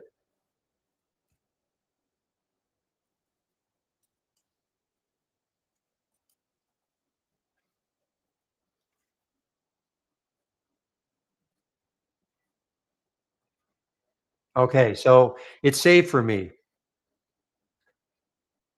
So maybe what you have to do, maybe you have to, I don't know which one is, but do them both. Okay, so all I did was I save as default. I went into the body here, but I also went up to Windows and save as default. Try that.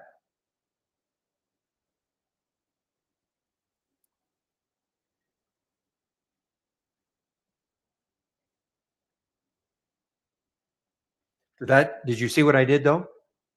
So I right clicked in the body of when in the strategy section, right click, save as default. But I also went up here to Windows and save as default.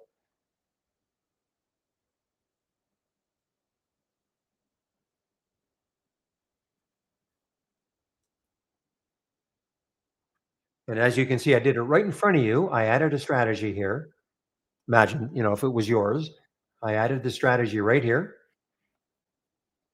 and then it saved it.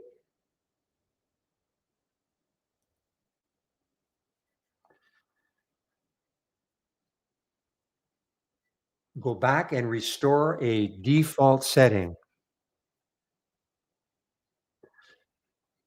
I don't know what well, yeah, I don't know. I mean, you talking about a layout, a default layout? I didn't save to cloud, Vince, okay? But, I mean, I'm sure if you save it to the cloud, that probably means you can load it on another machine. I did not save that to the cloud, though.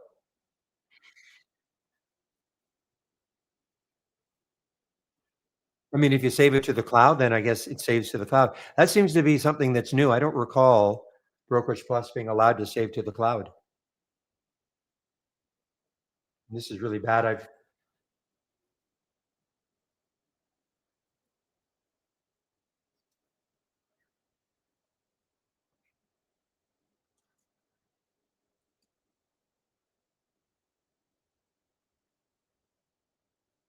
but that might work also.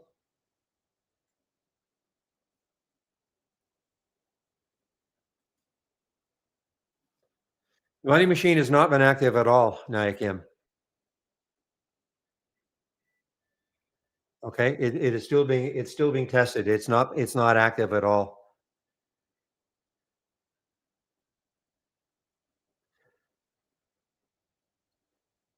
So maybe you have to do the default first and then save to the cloud. Maybe that's what you have to do. Save the default and then save to the cloud and then get it on your other machine. Now I understand. So the Money Machine is not active at all. It's still in test mode in the simulator. Has not been released yet. So in theory, if when and if it gets released, yes, it will automatically buy and sell stocks. Yes. You have to have an Alpaca or IB account.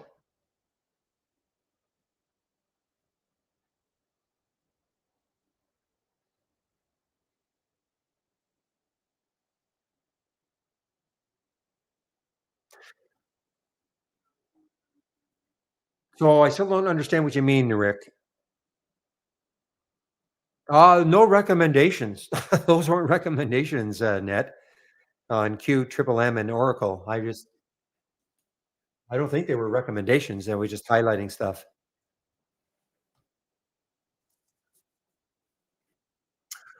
Well, it's still being tested now, Kim. Okay, so it's not ready for release.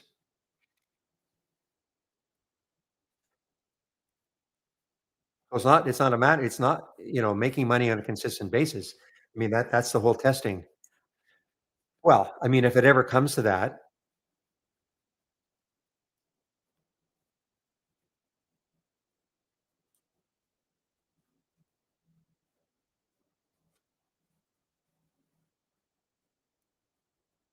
so I don't understand the question though. Go back and restore a default setting. There is no default setting for alerts, if that's what you mean. I mean, if you create a scan, I don't understand what you mean. A default setting. So here's an alert window.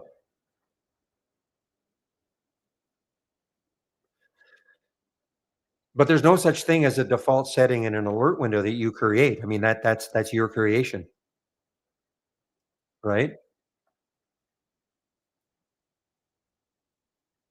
Unless unless you save as default, I guess. But that default usually means, you want it usually means this. You want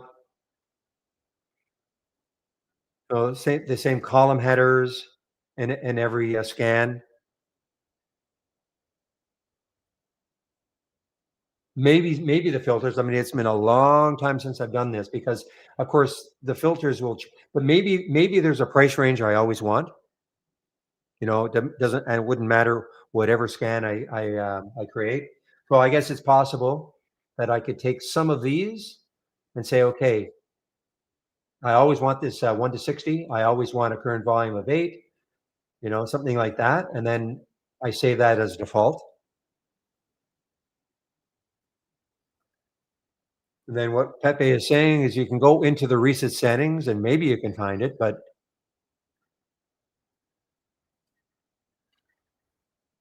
and recent settings right here. Maybe you could find it.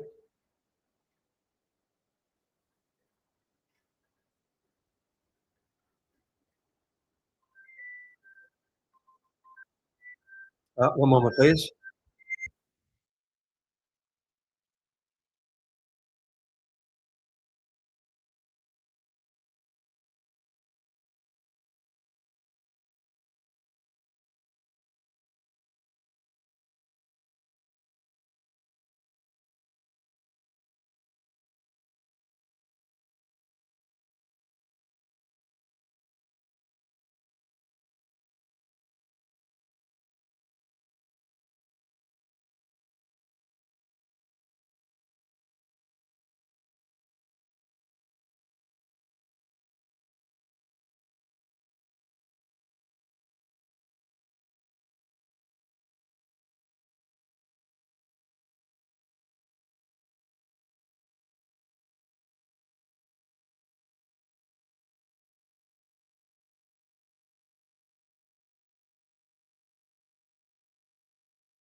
Okay, guys, give me a moment.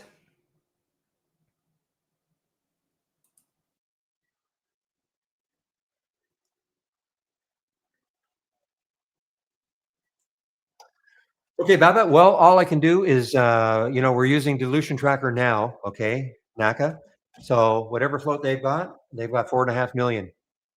Okay, that's who we are using now, Baba. So I can only confirm what Dilution Tracker says, and for years, everybody seems to think that Dilution Tracker has got is the most reliable number. So we are now using them. So that's what we have. I used to say, though, you go to 10 different websites and you can find 10 different float numbers, but we seem to think that Dilution Tracker was the best. So that's what we're using now.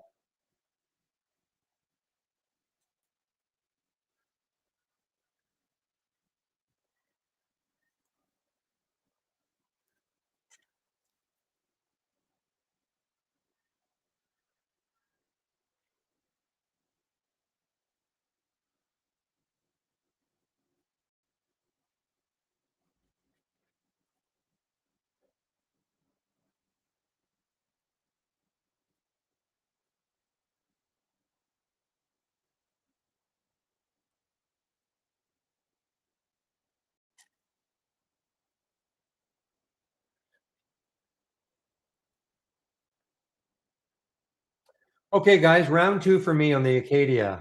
It popped up, got close to 24, took it again just underneath 24, and let's see if this time it moves down. And it's, it was showing up in this one right here. It won 3 races and to pop up. So I'm going to see maybe this time it'll work for me. Took a small loss the first time. Again, the phrase I use, this is not going to be a rocket ship, but I'd love to see just a little move down. I mean, there's the low, The next low on the weekly chart is the same as on the daily chart, 23.26. So again, I'm not saying it's going to get there, but give me a dime or 15 cents, I'll be happy.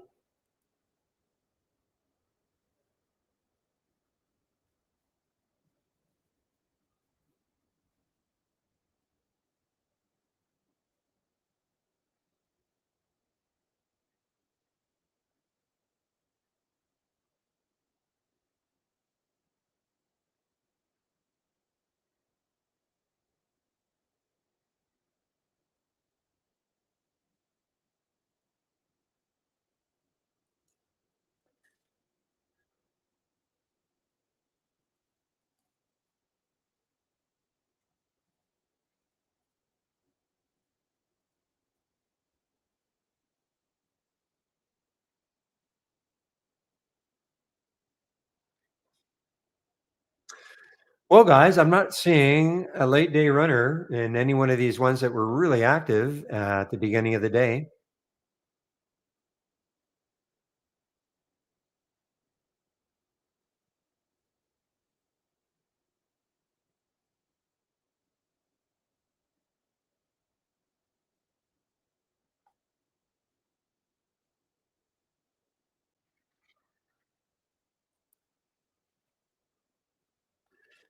This is, I mean, this has got promise. Obviously, this has got some promise. Okay, this was not a late day runner. This is, well, this was nothing we saw that I saw anyway early on in the day, the ENGS. But you can just see, I mean, if it can take this out right here, that is a high in the daily chart, I think. It is a high in the daily chart because look left, 941 on the weekly, and that is for the ENGS. It's a low float. Not a ton of volume. That's the only issue. Only 400,000 shares.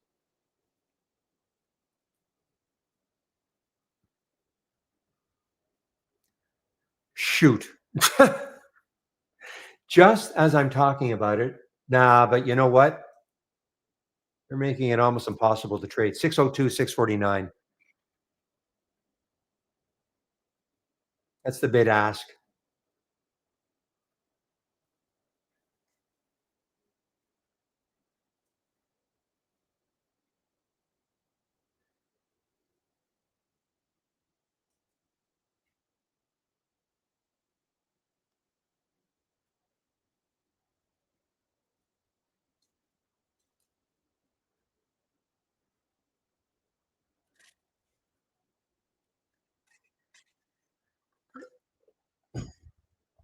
Now, just as I'm talking about no late day runners, well, obviously EDHL, after that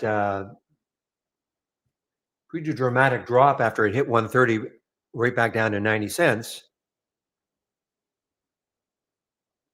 And it's all about the room. I mean, it's got $7 as the next high on the weekly chart anyway.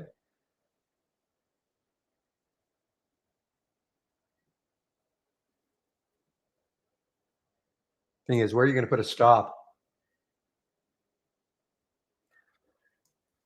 Car, is that Carrier or something?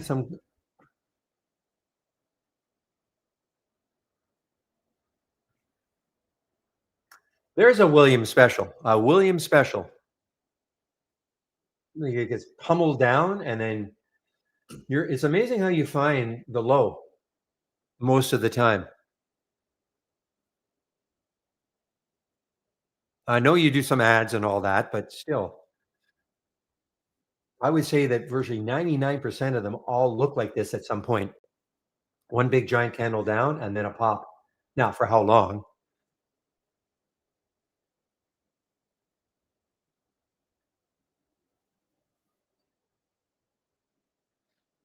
What was the news? Well, you don't have to tell me.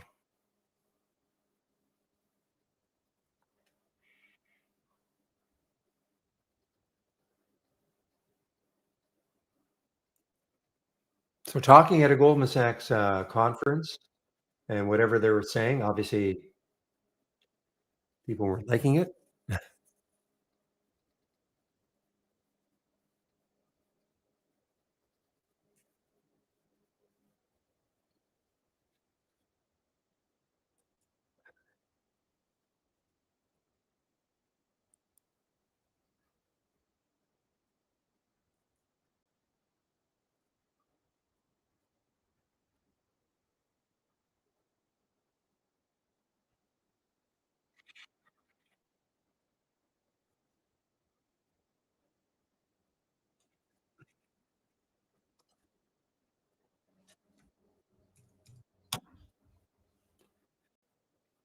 Wow, this is still moving down, guys. So again, this is the two timer. So Oracle must be up about 36.5% still, but obviously it's moving down. So I mean, you can short this. I'm sure they allow short. Yeah. No shorts available. No shorts available. Interactive brokers cannot short this at Interactive Brokers anyway. So you'd have to short the stock itself.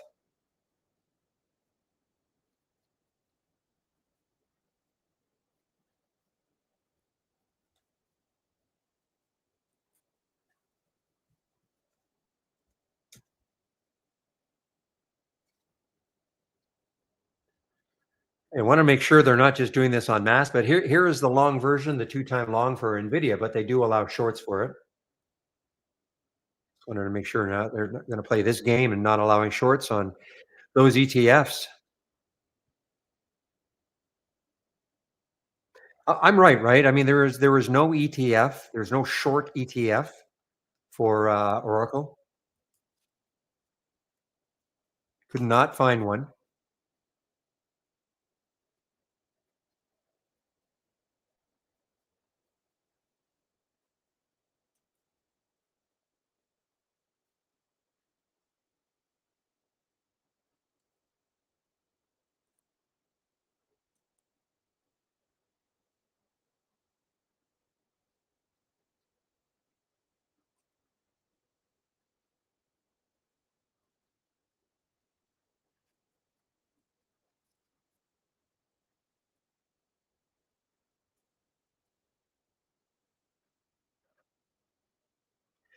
So no short ETF for Oracle. Interesting.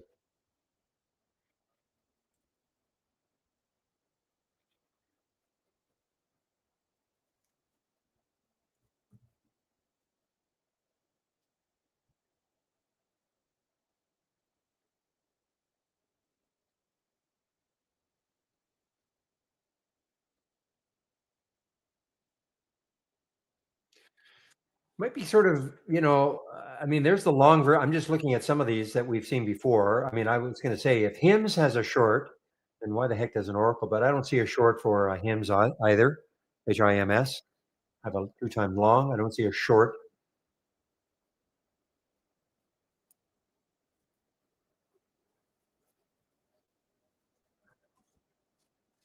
This is what we're talking about. Here is if you thought Nvidia was going to move down, you could buy this. This is a 1.5 times short of Nvidia. Wow, $12. Oh,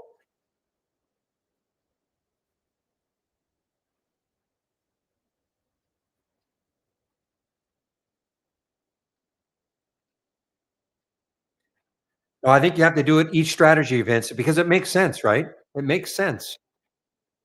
I think I know what you're talking about.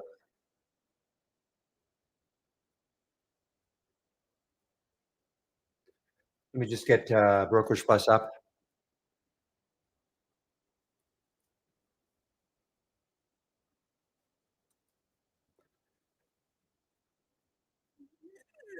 I just have to ignore this. So yeah, so you have to. I don't think there's no universal, but to me it makes sense that each strategy could be a little bit different. You have to go into each strategy, assign the account. Okay, I don't think there's no universal unless Pepe tells me I'm wrong. Thank you. Yeah, I didn't think there would be. To me, it makes sense though because each strategy could be a little bit different in terms of what you want to do.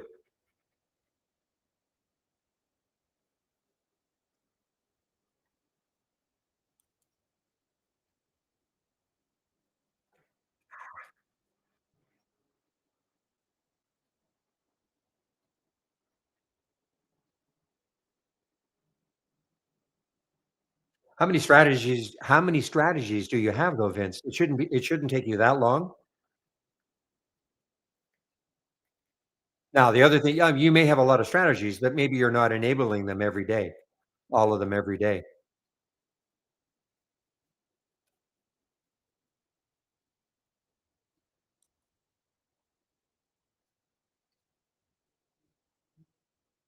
And I'm talking to Vince in our YouTube room.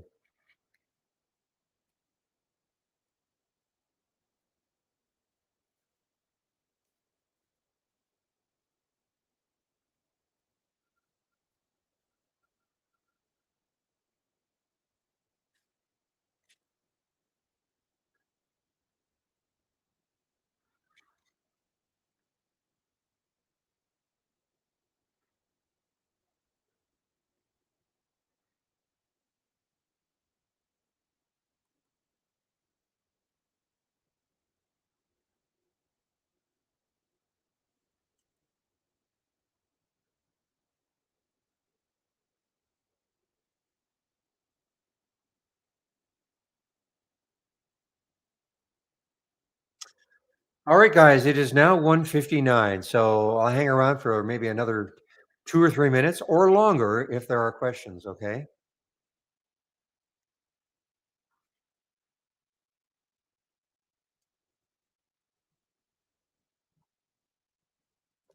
Let's take a look on a chart to see if 332 or 327.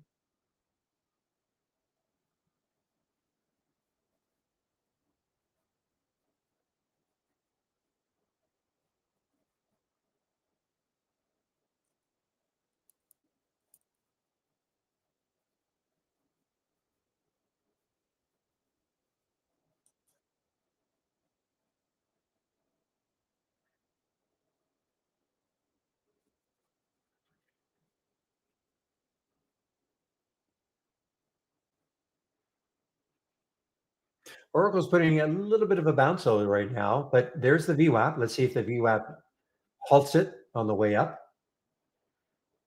A little bit of a bounce though for Oracle. The VWAP is at 332. So, well, that's that VWAP, but this one, which takes into account pre-market volume, is right here. So it's getting through the VWAP a little bit.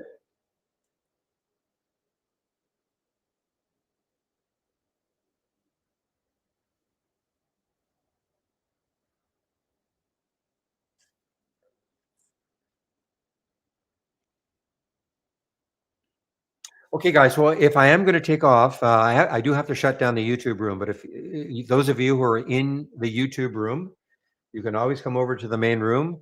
William will keep that room open 3:45 to 3:50. He says after I've gone. So, how to get to the main room? If you click on my homepage link, this is for people in YouTube. Okay, not for the people in the main room. Click on my homepage link, and then if you scroll down a bit, right here, trading room. Okay, if those for those of you who are in our YouTube room who want to still talk stocks until maybe 3:45 to 3:50 after I've gone.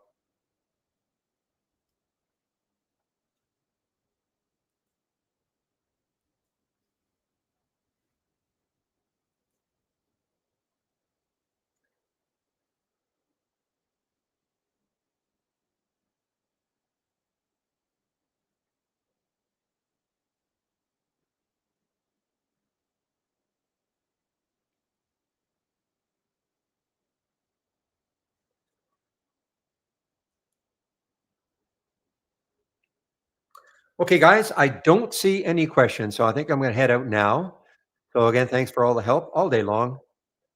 The room will open tomorrow. The main room will open around 7:30 a.m. Eastern time, of course. Chris Varley will open it up. Chris Varley at Trade Ideas will open it up. I'll get on the mic at about 9, and I'll open the YouTube room sometime between 8:30 and 8:40, and again get on the mic at 9 for both rooms. Excuse me. So have a great evening, everybody, and we'll see you tomorrow. I will stop the screen sharing in the main room and mute myself. And now I'm going to shut down the YouTube stream.